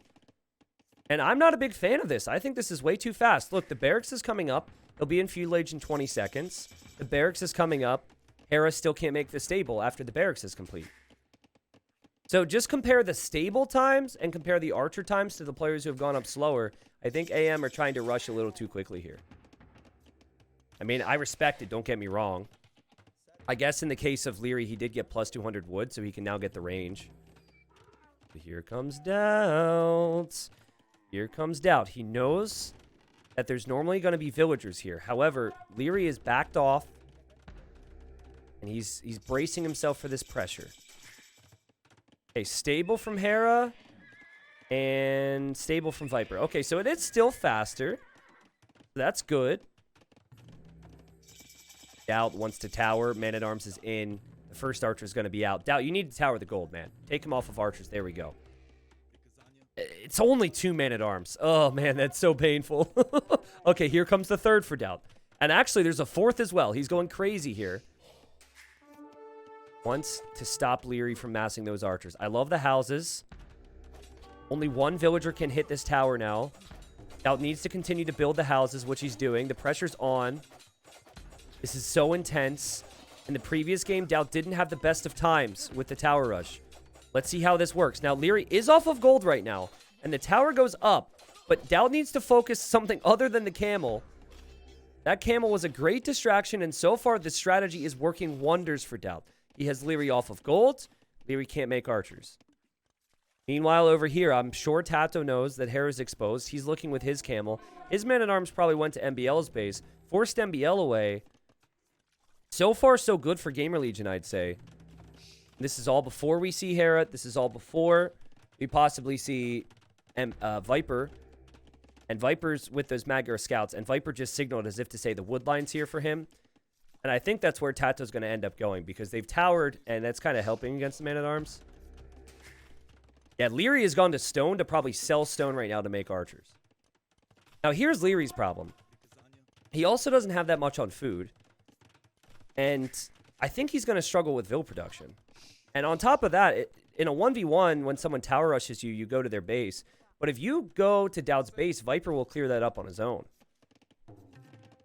Hera sensed the pressure was coming in this way. He walled it up. Good pressure. Amazing walls. If he didn't get the walls right here, he could be GG'd. Gotta think something's gonna happen. MBL heading over towards Tato. But Tato, I think, realizes that he was gonna be denied here. And now runs away. This is where Viper will be needed. Meanwhile, Doubt is heading this way. And they clearly wants to tower the wood line for Hera. And I'm looking for the archers from Leary. They are here, though. So this is a little awkward. A bunch of men-at-arms. Viper over here. Looks like one villager did end up going down there for Tato, but he'll complete the tower, be back on his fish, and MBL's army's dead. No blacksmith upgrades for Doubt. But there's 3 scouts out for Hera. And there's 3 archers here for Leary, and he does not have fletching. Is it enough just to get the tower up here? It feels like it is if the micro's there. And Doubt. Okay, no support from Viper right now. I'll keep you updated on that. Will the tower go up here? Doubt needs to keep clicking it. Keep clicking the tower with your villagers, Doubt. Get the tower up. He's in. It's not bad. Because here's Viper. Viper's here in support, but he doesn't have enough. Meanwhile, we have scouts from Hera. Viper needs to defend from this. So far, Aftermath have actually weathered the storm a little bit.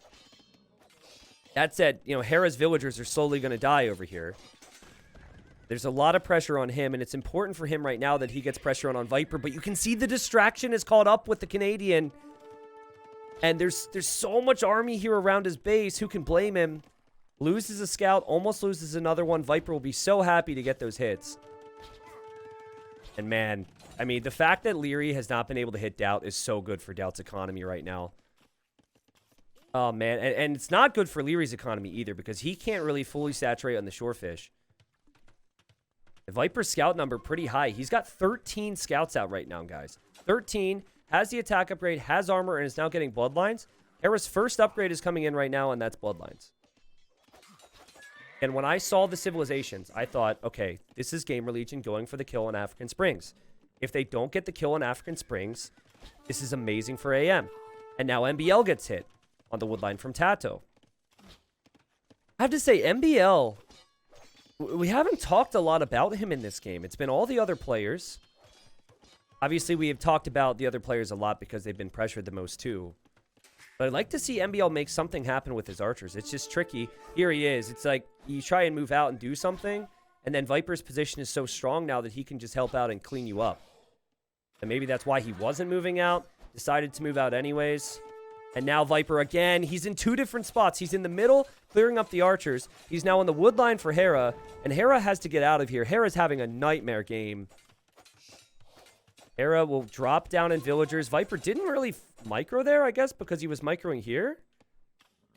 Would have expected Viper to kill 3 or 4 there. And then as Leary finally counterattacks Doubt for the first time, Doubt actually has a stable to make scouts as well. And look at Tato here. Tato even microing against Hera at the moment. Hera's done a really good job, all things considered, right? Because a lot of this pressure has come in towards him. And after a couple bad fights, it can start to snowball on you. We'll see about this one, though. But this is good. The fact that he's still getting scouts over to Viper's base is really good. And you also do have some support from Leary. I think in the end, though, Viper sensed this and he dropped the tower. And Viper could probably clear this up if the Spearmen aren't there. But the Spearmen are a threat, and Viper might need some archers from Doubt, and Doubt's not really making archers, so it's a tricky situation. Oh, God, but Leary lost so much. What's MBL doing? Where's MBL's army? MBL's army is at home. They're so scared. Aftermath. They don't have the army control. They do not have the economy lead either. They're terrified if they move out of their base, and MBL clicks up to Castle Age. Tata will likely do the same. There's the market for him. He'll buy food. I just saw his eco balance and it screamed market. And something I have to applaud Aftermath for is just not losing more villagers. I've seen enough games to know that this is a position where you can snowball victories on African Springs. But maybe Viper just needs to stop worrying about Doubt's villagers here. They're all focused on this side. Maybe Viper needs to hit Hera's Shorefish. Viper's tracked this, no problem. That's a fight that he can win. He'll be happy. That's not an issue for him. But man, like, Hera's super exposed right now. They should be here, I think. And here they come. You can only fit 5 villagers in each tower. And here comes Hera. Hera will have his own scouts, but Tato's here in support as well. And I probably should be looking at Doubt's villagers. Obviously, he's going to have some concerns too. But wow, good fight there for Gamer Legion. I think that's worth it. Again, though, Hera having the tower and having the scouts means he could possibly hold on. Leary finally is able to get over here and take gold. Doubt was able to hop inside the tower, by the way. And Doubt shows up with scouts. He says, how do you like it? And again, he doesn't kill that much, right? Like, he kills a villager from both players here. And, oh, are they calling it? They're calling the GG. Wow, I'm a little surprised by that call. I did think Gamer Legion were winning this game. And I did think they would win this game.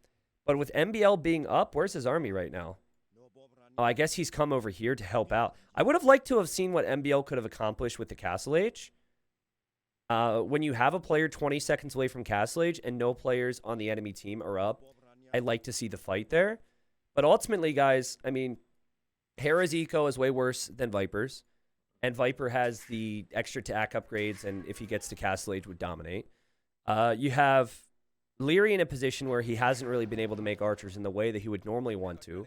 And there's a very good chance Doubt even beats him to Castle Age.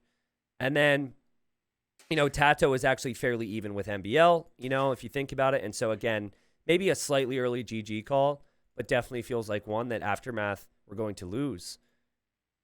So important for Gamer Legion. They now have 3 chances to win one game, to win it all. That is such a pressure reliever for them, and it puts all the pressure on Aftermath. Again, I credit their draft. They saw Magyars and Japanese as the top 2 picks, and that is the first time I have seen Bulgarians picked on this map. I loved the strategy of Man-at-Arm Tower, and that has actually been the difference between the teams so far. We have had Gamer Legion sensing these opportunities to hit the flank players when the flank players are looking to make archers or do something that is pretty much a given for them, seeing as they're AM, and just denying the opportunity. We watched Leary dominate with archers all day today, and he couldn't do it here. And then there was that instance earlier in the day where MBL got punished as well on Maghreb. So looking at the economy there, Viper, no surprise. Oh, that's not Viper. I just assumed. I just assumed. Forgive me. Viper, surprisingly, doesn't have more food than Hera, but he was just behind it. And he did collect more overall resources. Ultimately, would have used some of the wood for some farms. Hera's villagers were super exposed too. Viper's villagers were more protected. With the KD, Viper, even though he could have been a little better with his scouts, right? There was a couple instances where I could have seen him killing 2 or 3 more units. He was super effective. 5-1 KD, 28 kills, 6 losses. For Hera, it didn't look good. MBL, it didn't look good. And Leary, it didn't look good. And why is that, guys? It's because of the heavy man-at-arm pressure from Tato and the heavy man-at-arm pressure from Doubt and the towers, of course, but also Magyars.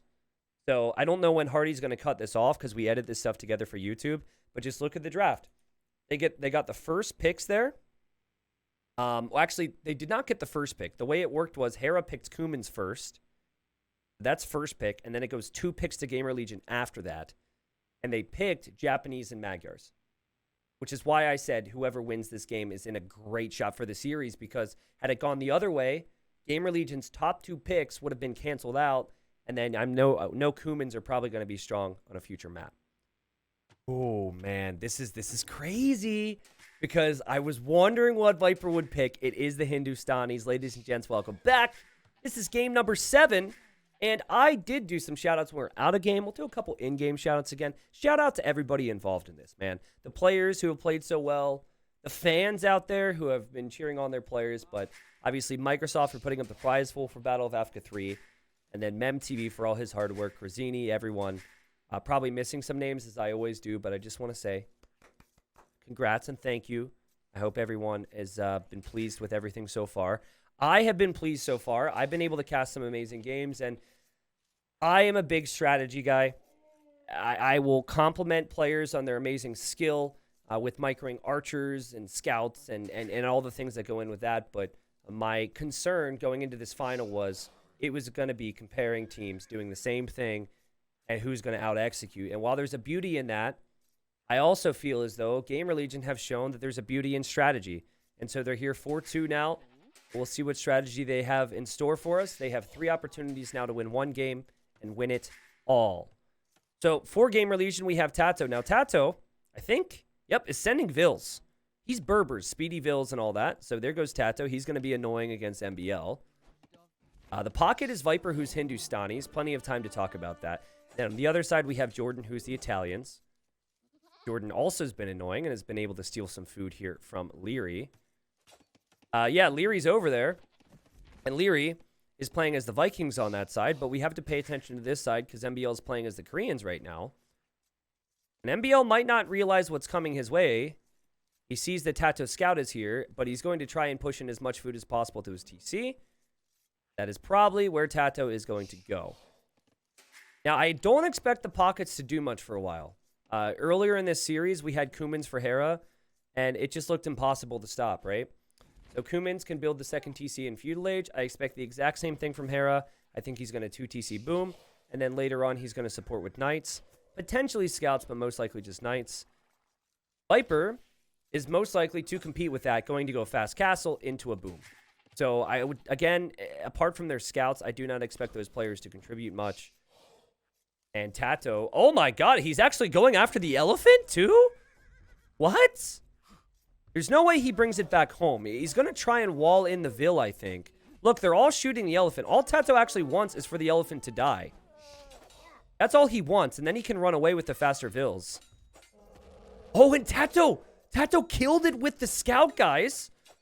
And he will lose the Vil, but killing it with the Scout here means that MBL can't take any food from it, and the Tato's here with more?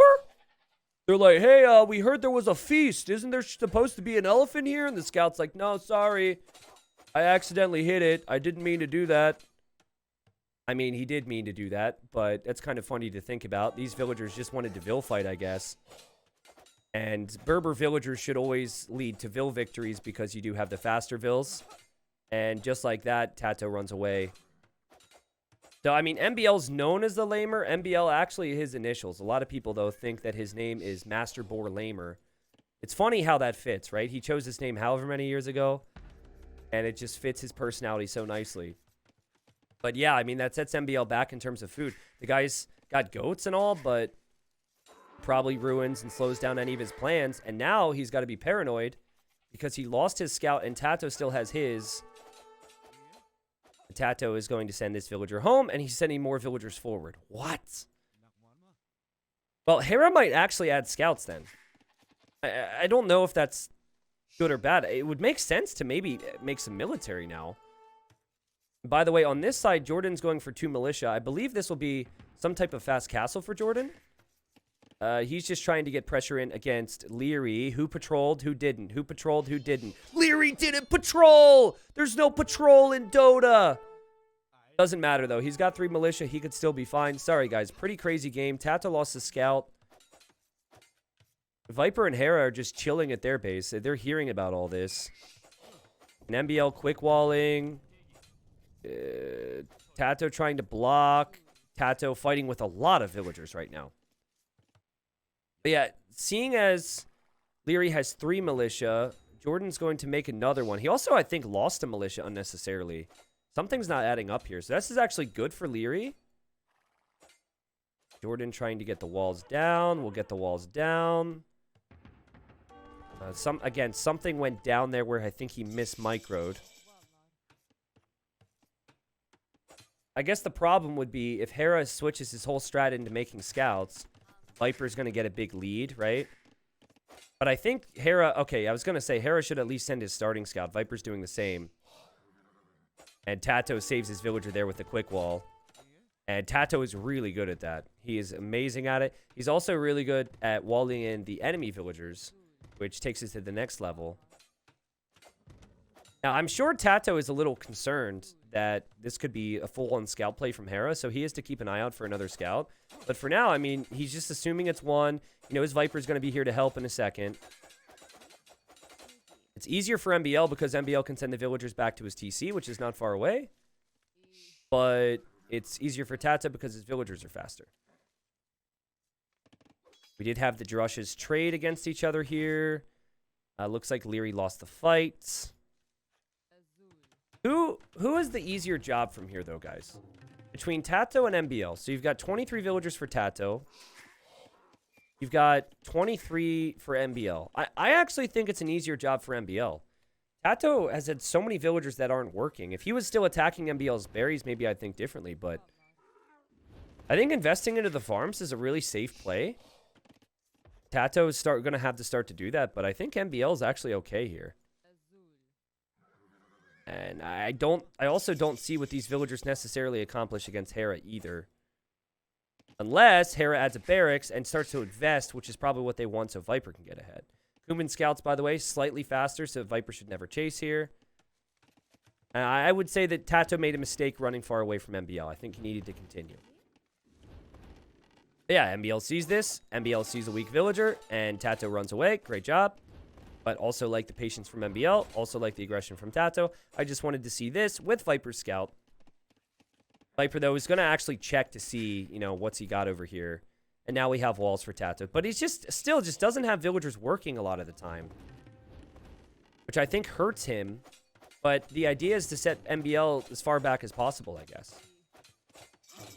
And someone's saying he should go back with the Bills. I'm not so sure, actually, because, you know, you already come so far. If you're not going to be working, which is what's going to happen if you try and run to the other side, you might as well just, like, I don't know, stay. This is funny. MBL's like, oh, he left a hole in his wall. But now Tato sees this, and MBL's like, oh, God, not again. And MBL wants to go scouts. Scouts and towers for MBL. That's interesting. These villagers are going to be crapping their pants right now. If it was realistic, they would not know, you know, because they wouldn't be able to communicate. But they must have, like, some type of medieval age walkie-talkie or something. And they're now running to go to some resource somewhere and wall themselves in, I'm sure. Tato is doing the right thing to expect that MBL is going to break through here. Because with this tower, the scouts are always going to be able to make it through because it's hard for Tato to wall behind. Yeah, I don't know. I think MBL's position is stronger. You could argue Hera's position is... Well, no, I mean, you can't argue it. It's certain that MBL's position is stronger. And I meant to say Hera because I was looking at Hera, sorry. I think Tato's just going to continue to be annoying. I think he's going to go Spearman Tower and try and disrupt Hera as much as possible, and then Viper will boom. Viper, though, adding a stable with his fast castle, and then he also adds the TC. This is funny. He actually started to work on these farms, too. Okay, so Viper knows he needs to support Tato in some way. And we'll see what Tato ends up doing up against Hera over here. But again, all these vills are so weak. I think Viper's saying tower that gold. And Tato has to wait. Sorry, I somehow switched this screen. But he has to wait until he has the stone, most likely, because he's currently towering at home. Oh, he can't tower because he's not in feudal yet. Yeah, okay. Hera's here helping too. Tato immediately makes a tower. 2 towers, he should be okay. And then Viper will send a camel. Guess we'll see. Okay, so Viper's attacking here. Tato now doesn't have the stone because he made 2 towers. That ruins the plan. They needed a tower on this. And now Hera seems to realize something's up. And Hera's like, ooh, guys, I don't have military here. But any military Hera will add will be from a stable. So Tato just continues to go Spearman Vilrush. Really nice move. And nice job from Viper to fight here, too. Meanwhile, this tower should get shot down. MBL scouts got trapped by Tato, but MBL just runs away now. TCs don't hit anything these days. They did get a couple hits. Viper should pull back to the tower. He did, kind of. This is messy. This is amazing. And I'm waiting. Like, Leary could send archers right now, man. Leary's going this way, but wouldn't it be the right call for Leary to send archers to free up Hera right now? 2 archers and they're completely fine, I feel. MBL gets another tower down. He is Korean, so the longer that stays up, the better. Yeah, I think Tato's not really having the best of games here, guys. His economy is so bad. He doesn't have the food eco for villager production. Probably the worst game from the whole final weekend from Tato. But is it worth it if he's able to continue to delay Hera? Even MBL has had to come over with new scouts now, and MBL is just going to hang out here. And Viper's able to run through, but I think MBL's fine because he's got Spearman here. Why is Jordan gray? Oh, I must have misclicked it. I'm sorry. It's a capture age thing. I was wondering why people were freaking out. Yeah, if I click the names, it changes their color, but also if I click this panel, it changes the panel.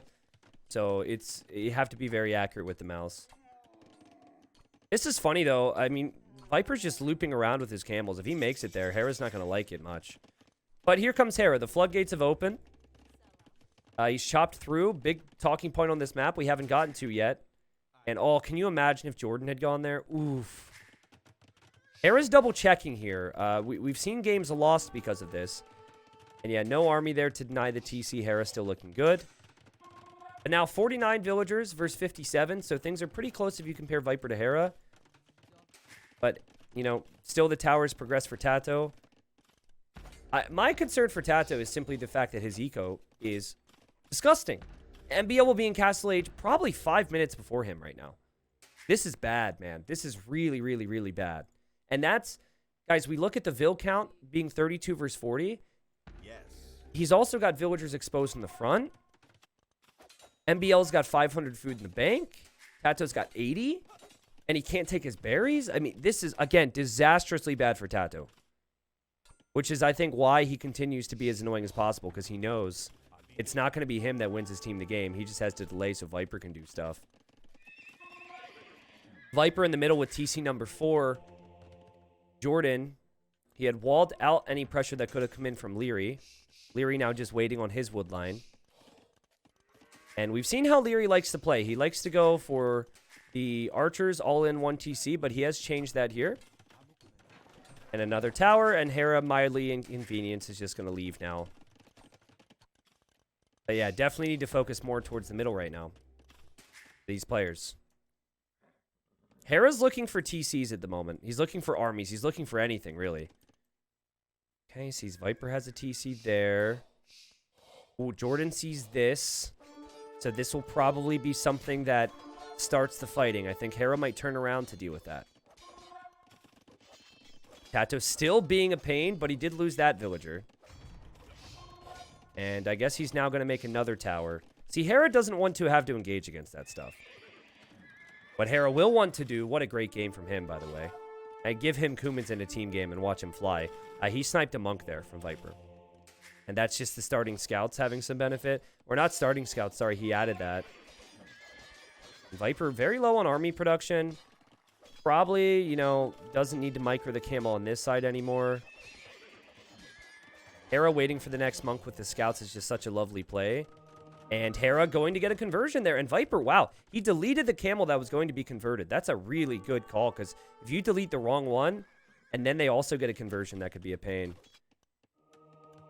Other villager goes down from Hera, though. And Viper's had a bit of a rough time keeping the villagers on gold tier working. And he's had a really rough time moving out with monks. I don't even know why you move out there. He does get the conversion. But I think you do have to question moving out with the monk in the first place. I think some of this for Viper, you might be like, wow, Hera, I mean, he's doing all this stuff. Viper's also got to prop up his teammate on this side, right? And MBL is so much stronger than Tato. Hera can just kind of shrug this stuff off. This doesn't do anything to him. Also, after the Kumin boom, you tend to float a ton of food. And Hera, he says, I don't care how fast your camels attack. I'll take the good fights when I can. Jordan has had to back away here. I think this becomes a race to the Imperial Age between the two flank players in the north. Still waiting to see if Viper can get his numbers here. Oh, I see. MBL wants to drop a castle on Viper's gold. That would be massive. He wants to drop the castle here. I don't think they can do it, though. I think Viper will have enough camels now. What that could mean, though, is Hera can kind of let MBL make his castle more defensively, and Hera could actually work with Leary to maybe double Jordan. Because as it stands, Jordan is looping his archer army around. Jordan doesn't have a TC up in the middle at all. But he has clicked up to the Imperial Age. Okay, Hera falling back. Leary has a TC in the middle. Leary also has more Vills.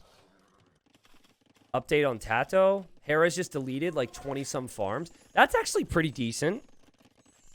He still has 30. But that's pretty decent. And now the Camels take an amazing fight. Tato is still in feudal, man. And oh, man, there's going to be a castle here from MBL. How can Viper carry if he has to defend this side? It's normally all about the middle. I've never seen someone in such a bad position on the flank like this. And we mentioned it when MBL started to add the farms. I was just feeling like this is fine for MBL. And Hera here will be fine as well, by the way. Having the monks should scare Viper off. Viper looking to attack. Viper will hear the conversions and have to run off. Now, MBL did just take some losses here. But MBL can lose a lot and still be in a better position than Tato. So, I think what you do is, first off, I want to say I love how MBL is making Viper have to choose by castling here. That's so good. But yeah, Viper and Jordan just need to go YOLO right towards the middle and just hope that MBL doesn't become a factor. Treat it like a 2v2. Tell Tato to maybe stonewall this or something. And just go for it in the middle. Because with Jordan being in the Imperial Age and being Italians, you know, all the upgrades they could potentially get on their archers. Now getting an important TC up on gold. They could take some pretty good fights here. Hera's producing a lot. And we also have high production from Viper. As Viper gets final armor. Again, the difference between camels and knights when you've got archers involved in the battle is that knights tank more shots. Camels, obviously, though, do a lot of damage against the knights. And I think Viper should try and run around now. It's rare that you ever want to separate from your archer player, but this is not an engagement that Hera would want to take if this will be Arbalest. So I think they need to chase that down. A great recognition from Hera and Leary to realize that they need to back up. I don't know if we'll ever see Tato in Castle this game, guys. Like, I think this is just going to be insane. He's still doing something. He's still doing what he can. So I will give him credit for that. But is that ever going to be enough? Okay, monks there from Hera. Probably will die to the Arbs. Okay, they convert an Arb. That's something. Leary needs to fall back to get his upgrades. Did anyone catch if Jordan got Thumb Ring? I will probably be able to tell when I see the fights. Does anyone know about that? Also, Hera imping, Viper imping. This 2v2 is pretty close. It's just the fact that MBL is going to be so far ahead over the rest of this game compared to Tato. He did get it? Okay. I mean, do you dive town centers? You can tell they're debating, and you can tell Hera's thinking that might happen because he even adds a tower there. Feels like Hera and Leary have enough to hold this off. Until the camel upgrades come in, you just can't be going that close to Arbalest and town centers and maybe even castles. Yeah, MBL, he should be as annoying as possible. He doesn't need much. Just add a knight or two, and then boom. And then if this game is still going around the 45-minute mark, MBL will actually be able to contribute with a big economy. From an amazing game from Gamer Legion to kind of a shocking game. And not something that you normally expect from Tato. Tato is a player who will do the wacky stuff, but it's been way too wacky here, man. And I just don't see this being worth it in the long run. It is something, but at the end of the day, Hera needs to push towards the middle anyways. It feels like the way Tato's played this would actually make more sense on one of the other maps where you have to chop to the outer ring and then deny resources instead of going from the outer ring to the middle. Viper's golden come will be faster because of this upgrade. Jordan has to back off. He is behind in numbers compared to Leary. Will have better upgrades. It's a tough decision if you're Hera, but you... Or, sorry, it's not a tough decision. Sorry. It's kind of a tough thing to justify, I guess, on paper, to continue to make Cavalier. But the key is your Archer player, right? Because if Cavalier are better against Archers than Camels are, and then your Archer player is winning, yeah, the fact that Camel's attacking the Cavalier kind of sucks. That hurts, but it should be neutralized. And all they need is 50-50, too. They don't need to win here. They just need 50-50 because of how big a lead MBL has. Viper will gladly take that fight. Now Viper's thinking about backing up. You kind of tell how they're trying to fight this one. Heavy Camel will be in. And that's not all either. It could be Imp Camel as well. And okay, Hera's timing this fight because he just got the final armor upgrade. Really good timing on the fight. Viper's going to get the final armor now. And Heavy Camel still a ways away. Cavalier comes in now for Hera. Let's see how strong these Hindustani Camels really are. Because the faster attacking speed is a relatively new thing, but they're not Heavy Camels. Viper took most of that engagement without Heavy Camel. And you can see how good this looks for Hera and how good this looks for Leary now. And that could be the game. I'm sure the fight's going to continue, but again, MBL is going to come in here with something at some point. And if you're not already pushing back Leary and Hera, it's only going to get worse for you. And it gives Hera the opportunity to click Paladin now. He's going to spread out. Viper getting Imp Camel, understandably so. I like that choice. And look at Leary. He says, you know what? No funky business. Let me just wall this. I'm sure they're asking for updates from MBL. Like, hey, MBL, how you doing? I'm doing fine, man. I'm doing fine. I like boars, blah, blah, blah. You know. I'm thinking about what MBL should actually make. It would be a very MBL thing to go for maybe Halb Onager.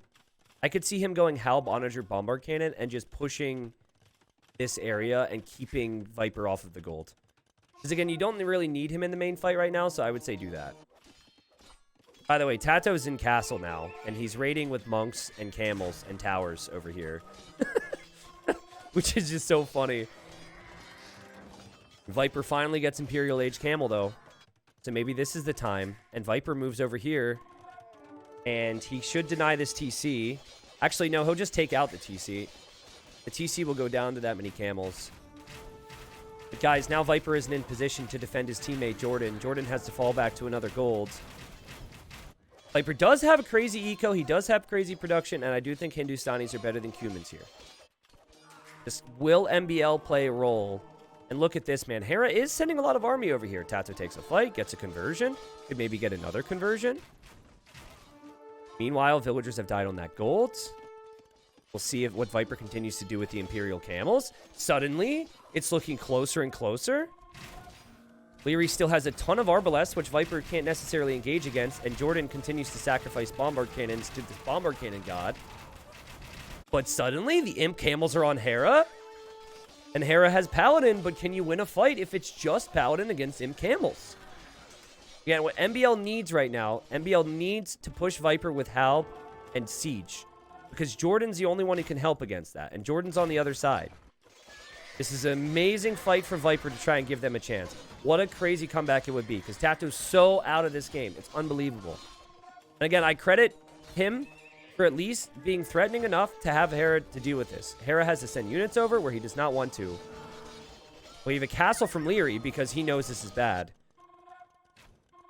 Wow. This is crazy. Aftermath still have a firm lead in my mind, but Viper using the Hindustanis, helping where he can.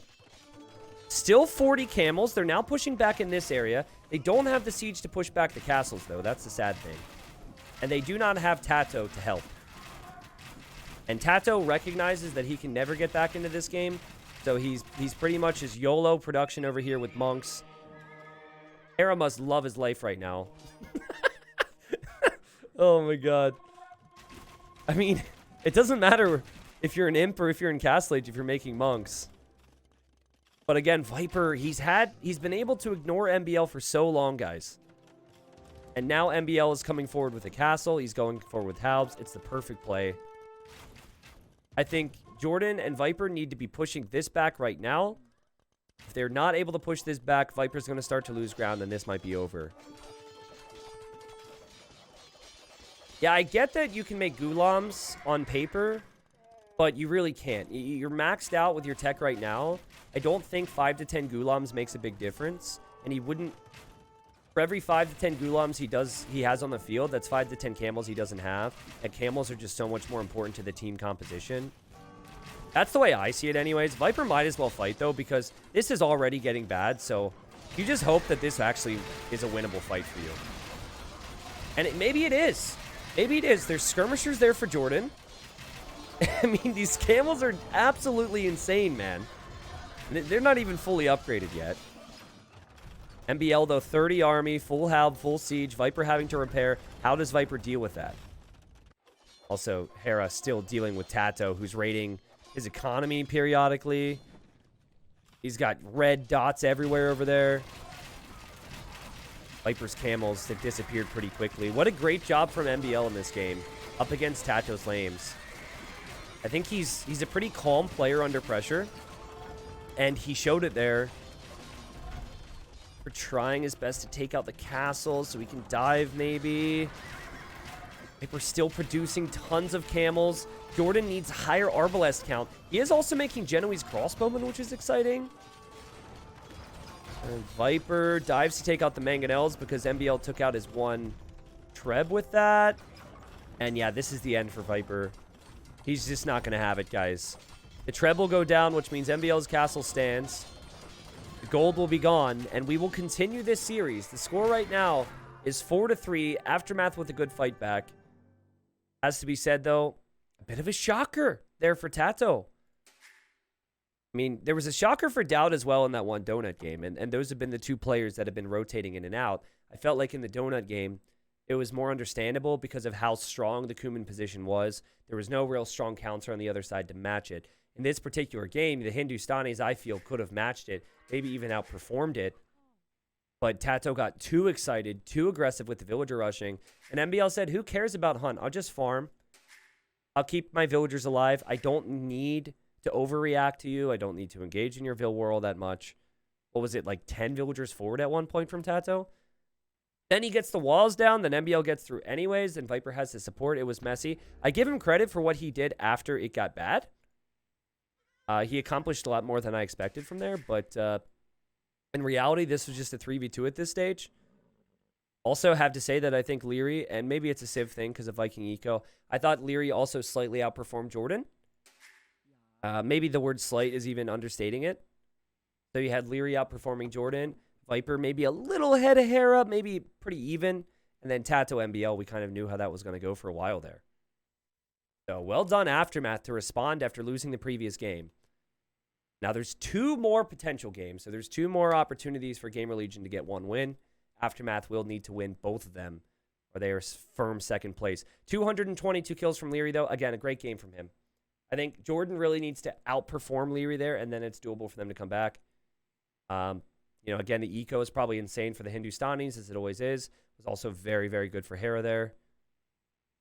Just got to keep all your teammates in it, guys. And we have had instances where players just get neutralized from the start. Tato kind of did it to himself here, though. And so I've got to repeat myself now as we catch up. We have game number 8. Game number 8, Battle of Africa 3 finals. And my friends, Viper's on the bench. This is crazy. I don't know the reasoning for this. I'm sure that Jordan, Tato, and Dowder can perform quite well. But they have all decided that Viper will not play in this particular game. This will either look really bad or really good for Gamer Legion, I feel. Of course, Gamer Legion doesn't have to win this game. Aftermath does. Gamer Legion one win away from winning the whole thing. We have Jordan in the pink or magenta. Jordan playing as the Mongols. His pocket is Dowd. Dowd is playing as the Teutons. And then he's partnered up here with Tato on this side playing as the Celts. Pay very close attention to how he chops the trees. Celts chop wood faster, and that is a big aspect of this map. Over here, we've got Leary. Leary playing as the Portuguese. If you had to guess what type of unit he would make, I'm sure you could guess it. In the green, we've got Hera playing as the Franks. Same thing with him. I'm sure you could guess it. And then in the blue, we have MBL playing as the Aztecs. Now, this is key, okay? So, part of the strat with Celts is to chop to the outer ring faster and stop the player here from being able to advance out. So, you'll see a villager run through usually. You'll see a wall. Sometimes you can make archers. There's a lot of different things, okay? I think it's really good for Gamer Legion that it is not Celts versus Aztecs, because MBL is going to have more than enough gold here to go fast castle into Monk Siege. We saw how good he is with Monk Siege, and I think Aztecs destroy the Celts in that type of scenario. So that is good here. It's a good matchup, I think, for Gamer Legion's plans. Now, at the same time, I said all those, and I should have actually factored in the fact that there's actually Teutons. So it's going to be hard to use monks in general because they have Teutons on their team, and Teutons resist that conversion. So that's awesome. Also, since the chat toggled to a different color here, if you wouldn't mind, guys, I'm just going to quickly deal with that. It just makes more sense to avoid this color. It's hard to read, man. It's hard to read. And the color is always just changing, so we'll change it back. Mongols for Jordan tells me he might actually want to be towards the middle here. There's lots of hunt out there. Mongols take advantage of that. And yep, here he comes. So they will leave themselves quite exposed. This is a little uncommon on this map. I'm sure whoever created the map was hoping that you'd see more players in the middle, but teams have opted for a lot of walling on the flanks. They have not really opted for running to the middle much. So I think if Mongols is here, it would make sense for Hera to actually make a lot of scouts. It would make sense for all the flank players to maybe flood the middle with army. Because the expectation is usually that Tato is going to make it to the outer ring and make a play for that. So you could, in theory, I don't know, have 3 players go army in the middle. Kill all of Jordan's villagers, maybe Doubt's villagers if he goes out there too. But yeah, a lot of different things going on here, obviously. I'm trying to think of the logic of Viper not playing. So, you know, as far as I know, Viper's wrist issues, you know, it's still a thing. But, you know, he hasn't really been discussing it. I think he went to therapy, went to doctor, whatnot. You know, he wears a wrist thing. But there was a period where people were like, oh, well, Viper's struggling because of the wrist. And then he's just like bam, bam, bam, bam, bam, beating everyone again. It wasn't really a concern. Truthfully, the whole risk discussion with Viper would only come up when he would lose, probably from Viper fans who are like, yeah, this isn't the Viper I know. So, I mean, it's been a long series. There's also been a lot of delays. So there could be overall exhaustion maybe. And maybe Viper wanted to eat some food. I don't know. Maybe it was the wrist. I'm hesitant to think that, you know, it's necessarily better for Gamer Legion. But I would say that my expectation was that Jordan would continue to sit out and they would actually shift Viper to flank here. I really felt like they would shift Viper to flank because he played so good on the flanks in the previous sets. And Doubt is really good pocket player with something like Teutons, Slavs, Franks, whatever. Yeah, we pay attention here. Tato, so 135 wood away from chopping through here. And Leary's not even microing his wood choppers. So yeah, Leary is never getting through. And Hera isn't microing his wood choppers either. God, this bothers me so much. I've seen it before as well, and the teams just end up struggling because they don't make it to the outer ring. Now, for MBL, I guess it's a little more understandable, but even still, they are going to focus on the middle, though. So maybe it's that, right? They're like, okay, take the outer ring from us. We'll kill all of Jordan's units in the middle. I think it affected him in the beginning before treatment, or he simply got used to it. Yeah, I really don't know, but I can tell you that it hasn't really been in discussion recently, right? You know, it wasn't something that I really saw people talk about as much. Anyways, fast castle will be the plan for MBL. We have Jordan starting off in Feudal Age. He's building up towards the middle. We have Doubt also here building up towards the middle. So it should be scouts for Hera and then archers for Leary. But they're just not taking advantage of the food in the middle. So, I don't know. I mean, isn't the right move if you're Jordan and Doubt to just stay here and not move out? Because moving out seems somewhat risky. Oh, they do have their scouts here, though. I don't think Hera will let them get away with this, but this is good aggression. Hera being pulled off of berries at kind of an awkward time. Should be okay, though. Should have the farms. The walls should eventually close. But yeah, I mean, there's a signal from Hera, so Hera sees this. I really just feel like the play as Doubt gets housed. That's a bad one, too. The scout still isn't on the way. What about villagers? Okay, it's not too bad, I guess. But yeah, you're not going to find much benefit to moving out right now, I don't think. So just stay at home, protect your resources, and keep an eye out for things as the micro nerds pick off the archer. Well played there from Hera Leary. And Viper on the bench. What's Tato up to here, though? Tato isn't even sending a scout to the middle, and he's also fast castle. This is the type of map that Gamer Legion are going to want wins on, right? The map where you don't see scout archer from everybody. The map where you can use some different civs and strategy. I think MBL is going to be in a good spot to carry. We'll see if he can get to the outer ring, but Aztecs are no joke. And again, Hera picks off another Vil. So, you know, I see the army moving forward. I don't get it. I really don't get it. They're walled up. It sounds stupid to make army and just stay at home, but just stay at home. Just stay at home the whole time. Another archer just went down there as well. They're just picking you off because you don't have everything you're producing out here. And this is what a lot of teams have determined. They just determined it's not worth it to go to the middle. Because good players are going to get good amounts of kills. And I guess we'll see what happens here. Maybe Doubt will follow it up and they can actually do something against Hera. But Tato's through. Tato's through. He's sending his Vils around. And I'd love to see him send another Vil. Oh, this is fascinating, actually. He should determine that this is not the first lumber camp. But does he realize this in the moment? Just had a shocker game, right? We'll probably see the lumber camp and say he's nowhere near getting through. He's scouting to get over here to stop Hera from getting through, which is also important. But, you know, we see the fight here. A fight that Hera takes. Decent fight there for Gamer Legion. Proving me wrong here. Does Tato notice this? Well, fortunately for him, Leary doesn't seem to care, which honestly tilts me so much as a caster. It's such a basic thing on this map. And it's not even a new map. This happened in the other bows as well. I do not... Ugh. Okay, I gotta stop talking about it. Sorry. But yeah, so Tato will likely spot that, and Tato will also get back here and stop Hera from expanding. Hera hasn't actually taken many losses in terms of his economy. He's got a sick economy. Compared to Doubt, his economy is incredible with the farms. Doubt really needs to get these villagers working. Doubt had to tower in the middle. And then we have this tiny little force here sneaking around. This is the last place Jordan's ever going to expect this army. Okay, Tato sees the Vils. We'll go to wall this up, you'd think. He sees this. He'll go to wall it up. We have Jordan here. And MBL is 60 wood away. Jordan has stuff to deal with right now, but if I were him, I would place a stone wall. And he lost 2 villagers to that attack. Now, that one feels especially bad, right? Because the army somehow is able to sneak past everything you have. And you weren't walled back here. And now Doubt has to sacrifice some army to deal with this. Jordan does his best to just hit the spearman. He does hit the spearman. In the end, they end up getting the kill. And Jordan walls that up. Tato hasn't walled this yet. But he's walling this. Okay, so it's all GL on the outer ring right now. And MBL says, welcome to my Monk Siege push.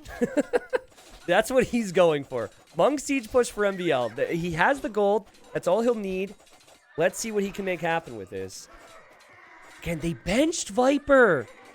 And we don't know why. They put Viper on the bench. And MBL's got Aztecs, but he's going to try and go Monk Siege against Teutons. Great support from Doubt here. It took a little longer than maybe it should have. But Doubt in the end gets the army, and MBL can't fully saturate this gold. But no worries, he's got this gold. Good micro from Jordan, helping out. In the end, should be a pretty good fight here for Doubt. Also, always really nice if the scout player in Hera's position doesn't have a lot of leftover scouts if you end up going for your own monks later. So Tato walled Leary as well here. Obviously, you know, they might eventually get through in other ways, but that was the strat. I don't know, guys. I'm still not overly convinced with how Gamer Legion has played this in the middle. I'm not impressed. I think that they were too sloppy. They took damage that Aftermath did not take. And with all that said, I think that Aftermath have the potential to clean things up. Like you see now, Leary, he's going to send archers towards the middle. There is gold in the middle. What there isn't is stone, so he could always have gold. Meanwhile, though, I guess Hera's going to be the problem because Tato's going to be going Monk Siege back here. He better defend himself, though, because I could easily see Leary going to kill him, and he might need a Siege Workshop at home as well. Here comes MBL. MBL with the monks. Again, it takes a long time, and MBL says, hey, I'm going to just drop a Siege Workshop on your face. Don't mind me. Doubt very far away from clicking up to the next age. Jordan has been losing so much army, man. Jordan's army control has been kind of abysmal in this game. I gotta question it, man. Let's look at the KDs real quick. Jordan, 8 kills and 20 deaths. Should I bring it back to not having Viper in already? MBL's through, by the way. He took out the wall, so he's through. Hera's going to have some problems. I love the thought. What I was thinking was we would have Viper play flank in Jordan's position. We would have Doubt pocket. We would have Tato other flank. That's what I was expecting here. Oh, Doubt is up, excuse me. He's in Castle Age. Okay, good call out. Sorry about that. The nice, like, if they didn't have Teutons, this would be a big problem, so that's a nice thing. Look at Jordan. Oh, he gets headshotted over here. And yeah, he has to stonewall this up and buy himself a ton of time and ultimately rely on Doubt. But man, Doubt's KD not looking too shabby, and he continues to kill the monks, which is fantastic.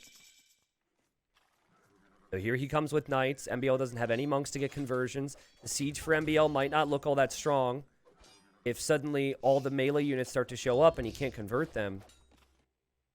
And now we have siege over here from Tato. This is the annoying thing. Can you imagine, though, if, like, Hera had gone through before Tato arrived? Or imagine if Leary had maybe snuck through? They didn't even try. And maybe after a long series, they hadn't really been thinking about how to chop the trees.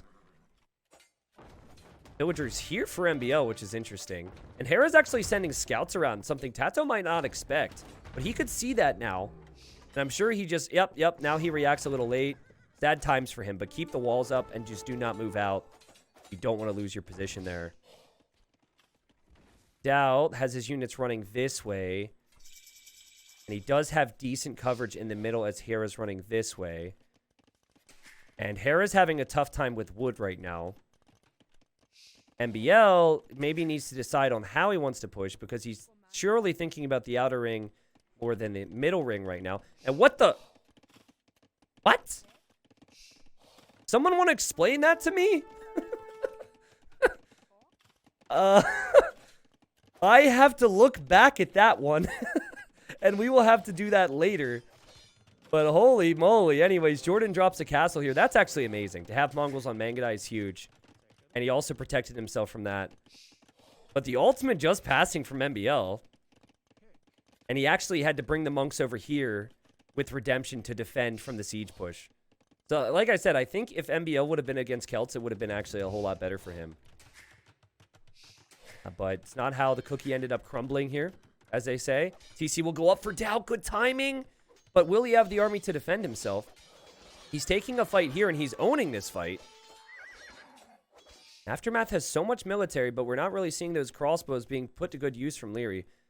They're over here now. Man, Aftermath are going to be so disappointed they didn't take out this... They didn't deny this town center because they've had so much army. It's just still going to take a long time for Tato to contribute as a whole. It's going to take a while for Jordan, but they're at least getting there. And right now, Gamer Legion have the better long-term position. Here you've got MBL with his siege. He might try and push through these trees. But Tato has a lot of different areas to pay attention to. But he hits the monks here, and now he's going to be on Leary's woodline. Look at the force here from Leary, though. And Doubt's Teuton, so he can't really get away easily. And Doubt might lose this TC. Everywhere he runs, there's crossbows. He still doesn't even have chain barding armor. This is looking really bad for Doubt. But this is looking bad for Leary.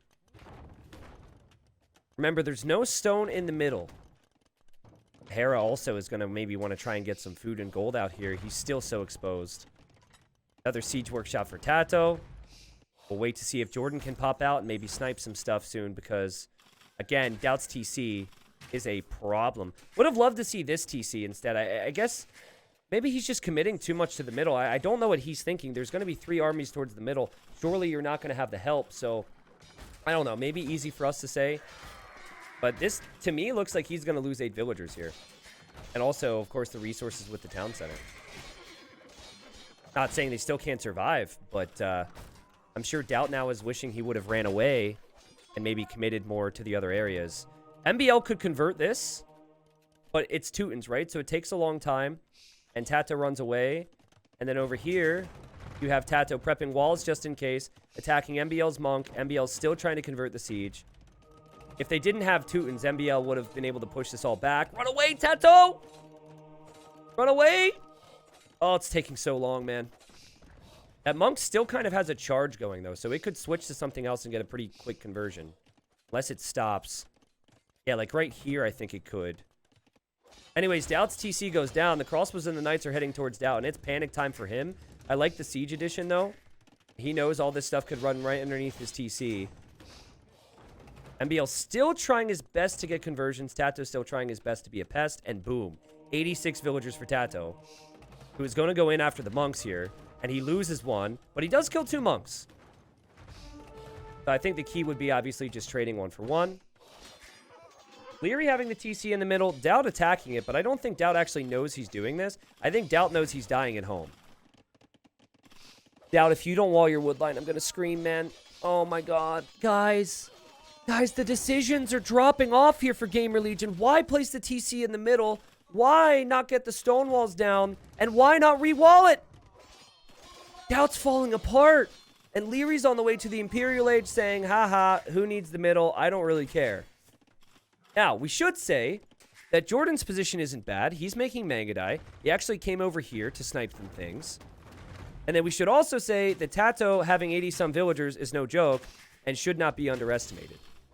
Also, this army from Hera and Leary's also trapped. And Doubt...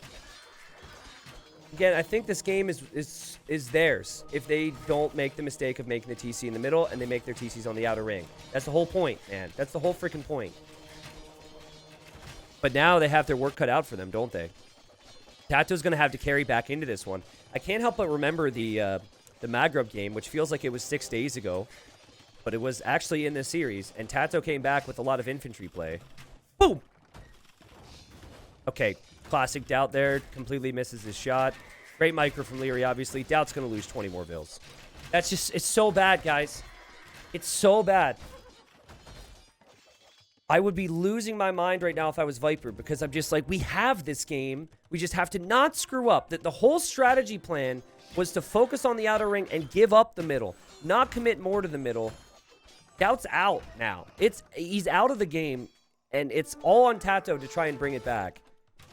But also remember, in the previous series, you had another player from Gamer Legion just falling off, man. Obviously, great recovery from Tato here to not have the same thing happen. And I think Jordan's in a position which is pretty crazy as well, right? Having Mangudai with Mongols is not something you get every day in a team game. And he's got a good economy, so it pretty much just comes back to what can Tato do now in Imp. And, you know, the good news would be that he does have a castle and he's making Woad Raiders. The bad news would be is the first thing Leary clicks is Onager. And he's going to cut through these trees. Woo-wee, man. Again, the decision from Gamer Legion was to not play with Viper. We don't know the reasons. We just know that Viper's not in here, which was a crazy thing when I saw it. I couldn't believe it. We now start to question that more, right? Naturally, his Doubt is like trying to reboom and saying good luck to his team as he's at 28 vills. Leary will cut through. Tato is not prepared for this. Tato does not know this is even happening, actually. And suddenly, everybody could run in here and take their share of the golds. Tato's placing a castle here. This is a castle to hold gold control. If he knew that this was coming, he would be YOLOing this castle down. He doesn't know. And he doesn't have anything to stop it. I think we could be going to the next game, guys. We might be going to the decider because of some disastrous plays from Gamer Legion. I cannot believe it. For a team that gets so far with their decision making, to have made such poor decisions here is baffling to me. And that castle won't go up. And I'm sure the Onager could maybe wander over towards Hera's base, so Hera could expand. Tato would need to make elite Woad Raiders. I don't know if his economy is really there for that. Hera's going to go up to the Imperial Age. Meanwhile, I have faith that MBL can hold. I mean, he's going to be fine against Jordan for the time being. I'm borderline speechless at this point. And the only reason I'm not speechless is because I quite literally have to talk. That's my job. But I can't believe it, man. What a great play from Leary to cut through here. And the coordination from him and Hera to work together on that was great. Obviously, they got a little fortunate that the castle was being built so casually, but they picked the right spot to cut. And it was the reason for Tato building it so casually was he never expected that it would actually be coming to his base. He thought that, you know, they have the outer ring and this is all fine. And this castle will just be so exposed. I could easily see that trebbed down by MBL maybe.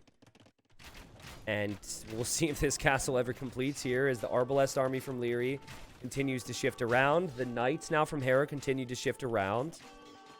And of course, Doubt can't do nothing. He can't do anything. But, you know, as Tato's dying here, I want to be clear, like, I don't like to point fingers as a caster, because that's no offense, chat. That's what chat does, right? That's what Reddit comments do. That pointing fingers is thing. That's normal for spectators. I try and stay a little bit more, you know, as fair as possible and factor in everything I can. And I'm still even going to do so with this comment, but you have no army in the middle except your own. The opponents have siege, knights, and crossbows. Why ever place that TC there? The easy play is second TC, third TC outer ring, and then you just stonewall up, and you do it like 10 minutes before this TC even went down. And then it becomes a really fun game, actually. I think it's still a really close game, but I think Gamer Legion, if they had Doubt in this game, I think Gamer Legion can win and win the series. So well played from MBL. He's been able to cut through. Remember, he just used the siege to cut through. That's not something that I think Gamer Legion expected.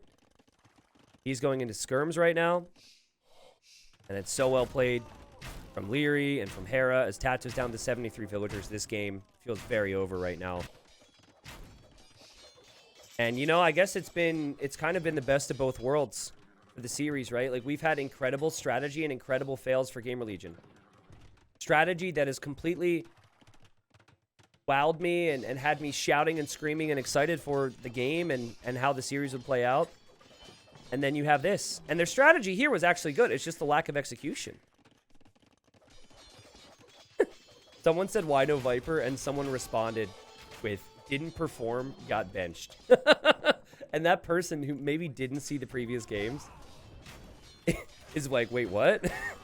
Viper did perform. That's the other big question here. Viper has played so well today. But surely he's going to have to come in for the final game. And I forget exactly what the final game is. But I think purely from the mental standpoint, I think you have to sit Doubt out. It's not that I don't think Doubt has the potential to rebound as a player. But I think that would affect his mindset. He knows he screwed up here. Maybe it's not as obvious to him, truthfully. Like, for me, it was really obvious. Maybe it's just caster bias as well, but again, that would be map dependent. But this game's over, guys. We're going to the final game. This game's over. There's no coming back. The GG's called. 4-4. Grand final of Battle of Africa 3. Okay, Capture Age, what are you doing here? There we go. Got it. And Aftermath, tie it up. They've won 2 straight to take it to the decider game. This is going to be a crazy finish, my friends. Again, I think Tato's strategy was perfect. Let me go back to it real quick. Actually, hold on. Before we do that, where was that Vill at?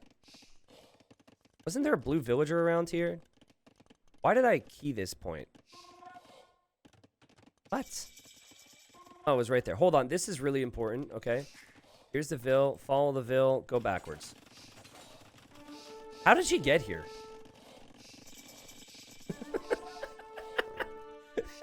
Can you imagine if the game was close and MBL had the sneak bill there the whole time? This must have been some type of a misclick, right? There's no way he intentionally did that. But yeah, he just sent the villager to the other side and it actually got through. Why are you guys saying T90 blind right now? Oh, the villager. Oh, yeah, gotcha. Anyways, catching up, guys. Let's go to early Castle Age for Doubt, okay? Let's go to that position for a second. This is not, by the way, this is not pick on Doubt time, right? This is analyze the situation time, right? So he's in Castle Age. What he has seen so far is that there's Siege Monk from MBL. He knows Jordan's going to have no army because Jordan's going to drop a castle. He might not have known the exact timing, but Jordan has no army. That's the point. He also knows Tato has no army. Tato himself is fully stonewalled and is avoiding the middle. And obviously, he's going for the siege outside. So if you have Hera, most likely going to follow up with knights in the middle, you know there's crossbows and you know there's siege and monks. You know that TCing the middle is not a good play. And to take it one step further, you have Teutons. So why would you be taking Hunt and Berries at this stage of the game when you have cheap farms and you should be relying on that anyways?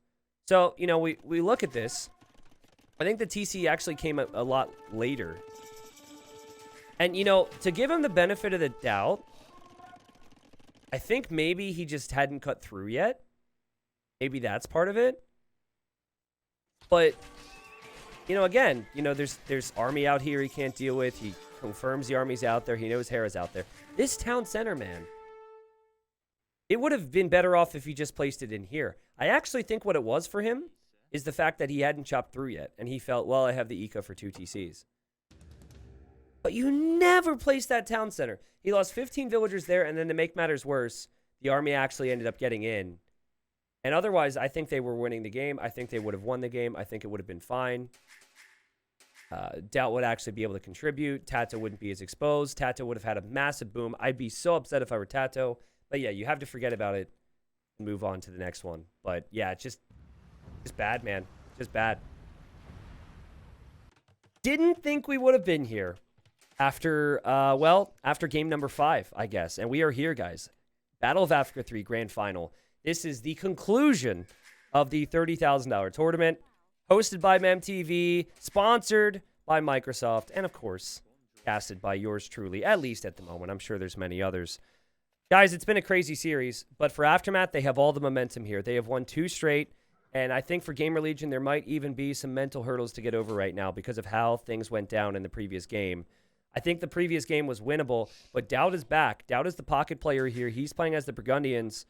And you've got Tato here as the Malay. And on the other side, we've got the Viper. He is back after not playing in game number 8.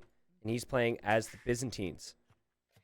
The other side, we've got Tatars, which will mean sheep are important, Vietnamese, and then Slavs. I personally prefer the civilizations slightly for Aftermath. Because Tatars on this map, since there's so much extra sheep, you can do some crazy things. I would expect a fast imp again from Leary. Look at this, man. You get more food on your sheep with Tatars, so that'll last a long time.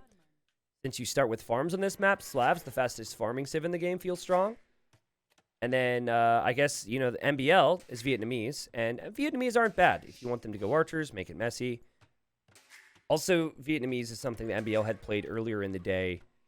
And he played it very, very well. So far, I'm seeing a lot of sheep going to Leary, which I think is the key. And I'm expecting him to go archers. Okay, now, something we need to talk about beyond the food is the gold. In the east and west, you have the gold. That area is always visible. You can see if someone goes out there. It is protected by lions. And then in the south, you do have Hunt. I've seen someone like Doubt take this with a town center later stages in the game, but I don't know if he'll do that here because he seems to be a little far away from it. The Hunt's not always visible, but think back to the previous game. I said players don't like to take the risk. And then Doubt dropped a freaking TC against 3 armies and took the risk and then got punished. So you can rely on Viper on the flank position. I think a lot of people think Viper's the most important player. Let's put him in the middle so he can affect both sides. But I think with close quarters, particularly because it's Viper versus Leary too, I mean, I don't know, man. I do like Byzantines. And I do like Viper in the flank. He played the flank more than he played the pocket in the earlier stages of this tourney. I fully expected this. This does not surprise me. But I'll tell you, man, as I look over here and I see how much food Leary has, he's got 1,200 food if he's a normal civ, but what is that, like 1,800 food of sheep. And Tatars do more damage when fighting on top of hills. There's hills between the players. I do fear for Viper's chances here, even though he is the Viper. Tato needs to step it up. Obviously, had that one game there. There's been 2 straight games where one player has just kind of screwed things up for Gamer Legion. We had Tato 2 games ago, doubt the previous game. Tato will advance faster to the next stage with the melee, expecting archers from him. MBL, we'll see. But yeah, in the old Battle of Africa, you saw a lot of team walling, like a wall here, a wall here, a wall here, walls that included all the teammates. We'll see if that ends up happening, but I see the signals here, so I think Leary and Hera are possibly talking about it right now. What a series, though, man. What a series. Crazy series. I think advantage Aftermath at the moment. I've also seen Fast Castle on this map before, so that's an option. But, you know, if the game goes on for a very long time, I do think Burgundians are better than Slavs, potentially. But investing into your eco upgrades one age earlier does feel a little worse on a map where the Slav player, on the flip side, starts with all these farms that they can take advantage of right away. Right. MBL also traveled out here to get an elephant, it looks like. Smart thinking from him. And we're going to see the walling start. Viper always wins these fights. I always have faith in him. Let's see if he runs away. And he does run away, actually. But Leary should get a downhill hit. And yeah, now Viper won't win the fight. Viper will be in feudal age faster, though. Leary's going to part ways from Viper. And I think Leary's going Fast Castle, guys. Doubt's not. Viper's not. I think Hera's going Fast Castle as well. All 3 are going Fast Castle? 4 years ago, Battle of Africa 1, that was the meta. Walls were cheaper. And also had more HP back then. But wow, man. It's a bit unfortunate right now for Gamer Legion, though, because they have weak scouts. So when they hit feudal, they'll be able to turn around and fight, but it just won't be as effective. Yeah, this is... Look at MBL even coming over here to help. They're trying to go Fast Castle. And everyone on Gamer Legion is going Fast Feudal for Army. I don't mind having one person go Fast Castle, like maybe Leary with some walls. But I would love to have seen Hera support with some Army. And MBL as well, but I guess we'll find out. Now, they don't necessarily know what the opponents are up to beyond walling right now. Here's Tato. He's about to hit feudal. We'll see what he does. It's weird. He's sending one Vil this way and one Vil this way. Why? Why? Feudal age into stone walls. Oh. Interesting. And an archer range.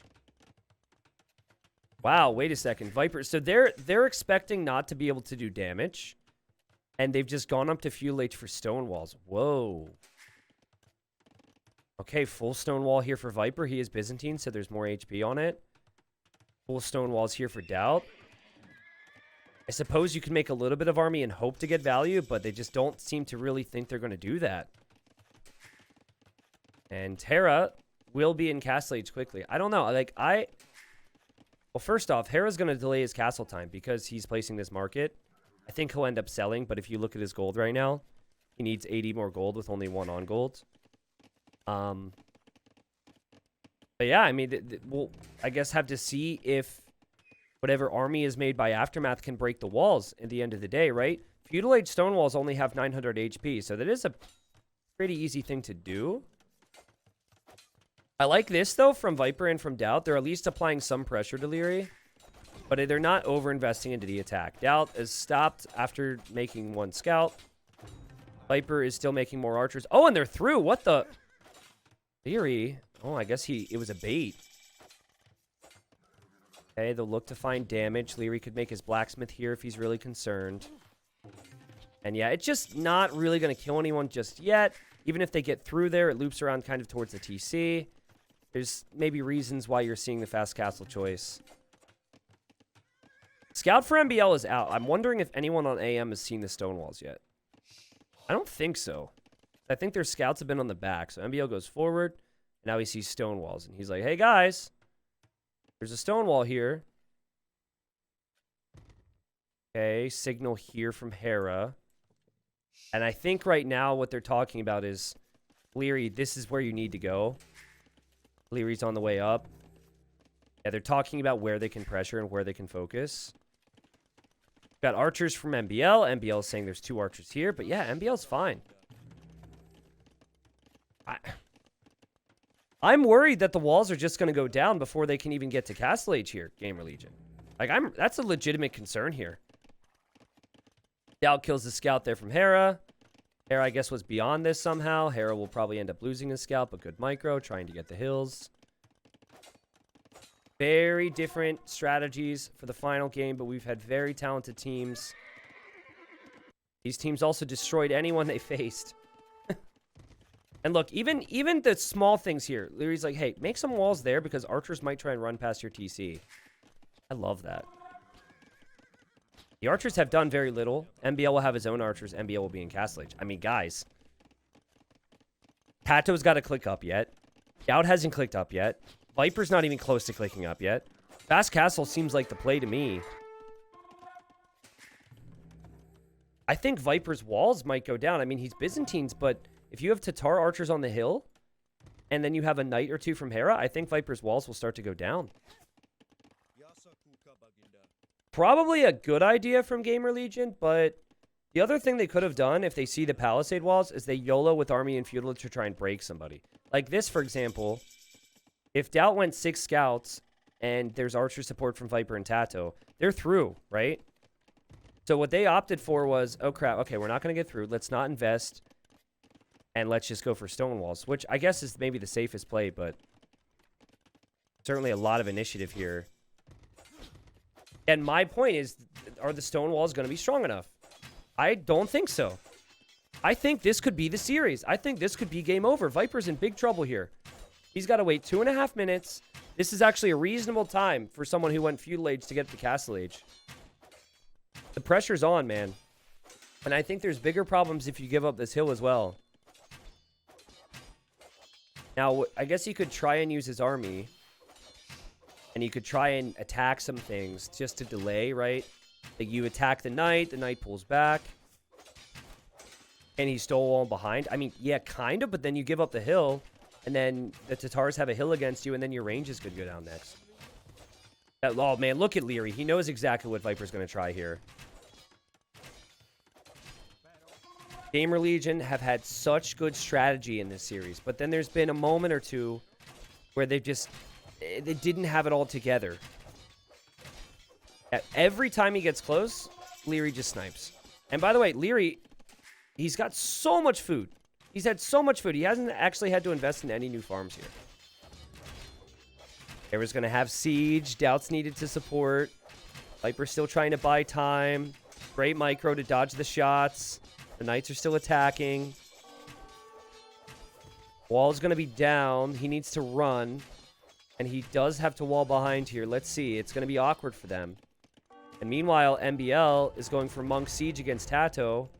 Tato has crossbow. Okay, there's an opportunity for Tato at least because he can hit the palisades. But obviously, MBL could always send some siege back there as well. This is tricky. If I am Hera and Leary, I never leave this hill. Because if you take out Viper's ranges, he can't produce army. If Viper doesn't have army, GG, you just won the finals. This is so bad for Gamer Legion. This is so bad. The Feudal Age didn't do much. The Stonewall's delayed, but it's still a bad situation. Doubt needs to play out of his mind right now. Let's see what he does. Tato was able to get through, but then MBL showed up with siege, so now Tato. Again, just struggling to do damage. Whereas it's continuous damage for AM right now. Viper has 0 gold income, guys. What is he supposed to make in this situation? And even if he had the gold, it'd be bad. Because he doesn't have the ranges now. How did come over this way? I guess lost his scout there. He didn't kill any siege either. He's going for a loop around. And now this pressure is looping over towards Doubt. Okay, this is good thinking from Doubt. Let's see if he gets it up in time. Because that he realizes the house is the weak point. Remember the previous game for him. Okay. It's all right. It's not ideal, though. He still would need to take another gold. Viper still needs to get a good engagement. Now, Viper can try and pick off the reinforcements and get this rewalled and take his gold. So that's good. Tato being back here is also not bad, but MBL is tracking that. And then Doubt looping around this way is also good. But look at MBL. He blocks it off. But we see a signal from Tato. I think MBL knows, though, the Cav are looping around to him. Really high-level stuff here. Leary and Hera have now returned. They said, no, Viper, we're not going to let you rebuild. And I really have to question that archer range.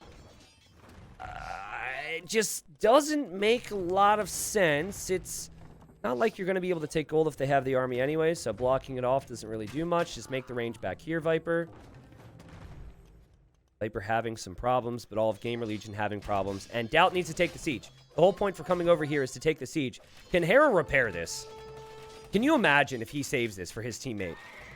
Oh, no way, man. Okay, no, he doesn't save it. All right, well, you know, it's not as impressive as it could have been. But still, I mean, the fact that all the small things for AM are being taken care of, whereas there's some pretty big errors from time to time for Gamer Legion, has been the difference over the last few games.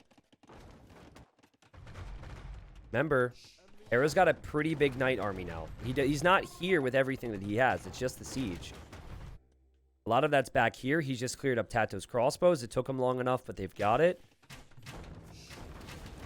They brought Viper in, and he's been the focus here. And just the opening strategy does not seem like a good strategy. Whatever Gamer Legion went for here has been punished so hard by the FC. Also, I signaled out Slavs as the most important civilization for this map. I felt like Slavs Teutons, but Teutons mainly so the monk thing doesn't work.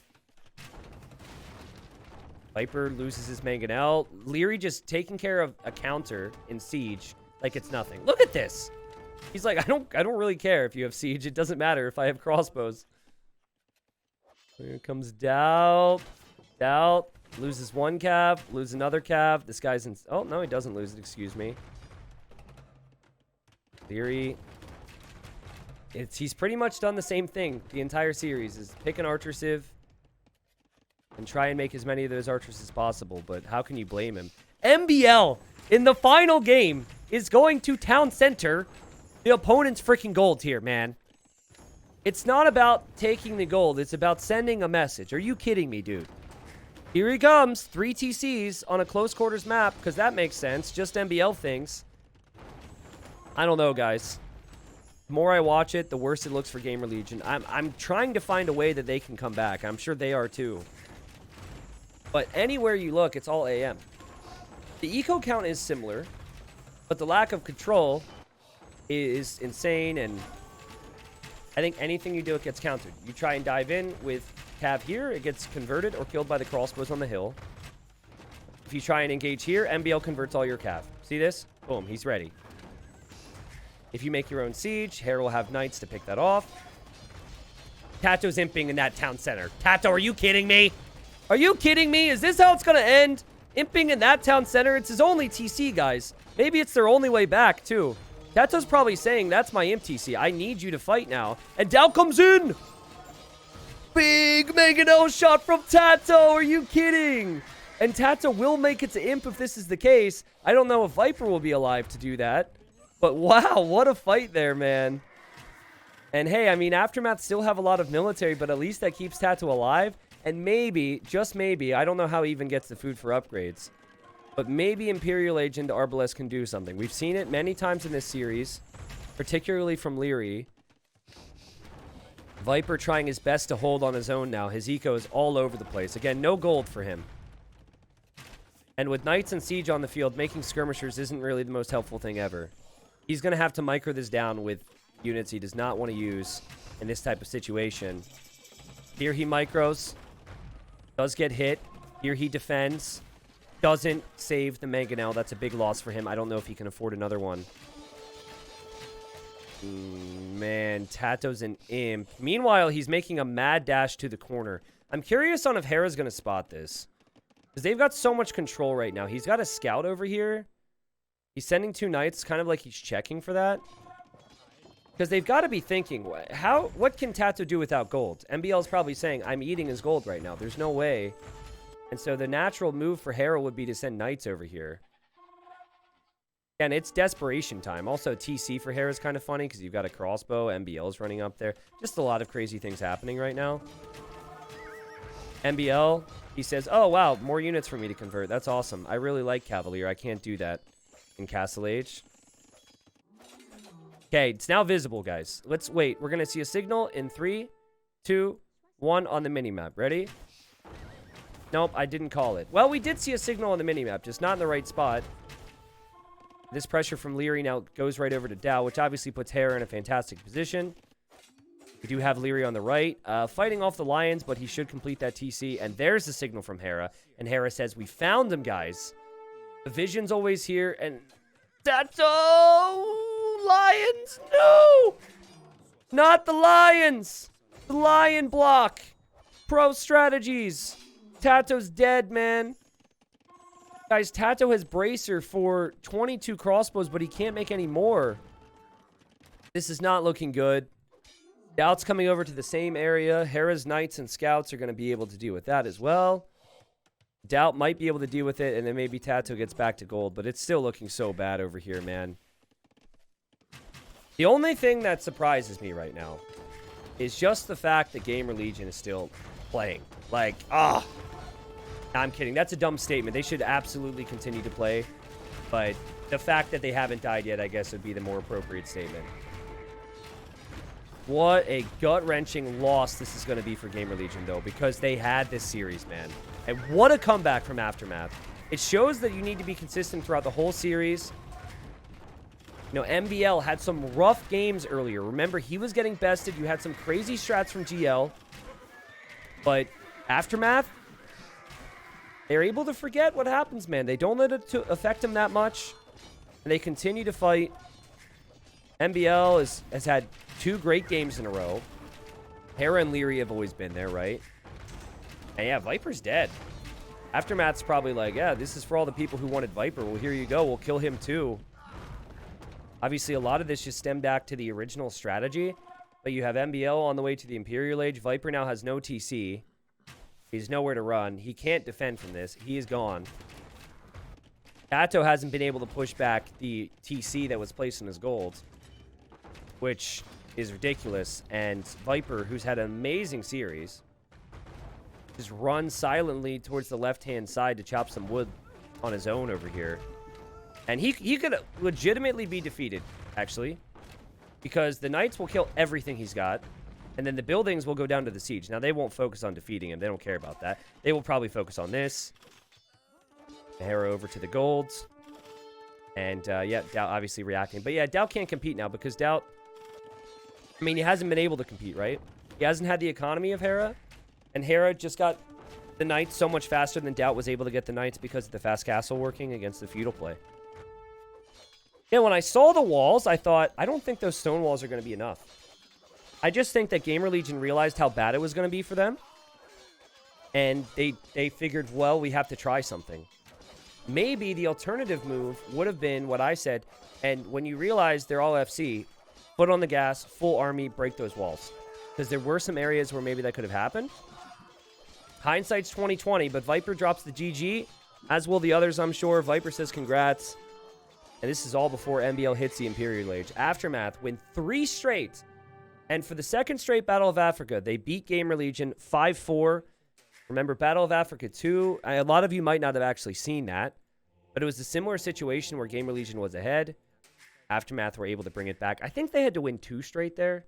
It wasn't 3 straight. But anyways, that was 2.5 years ago.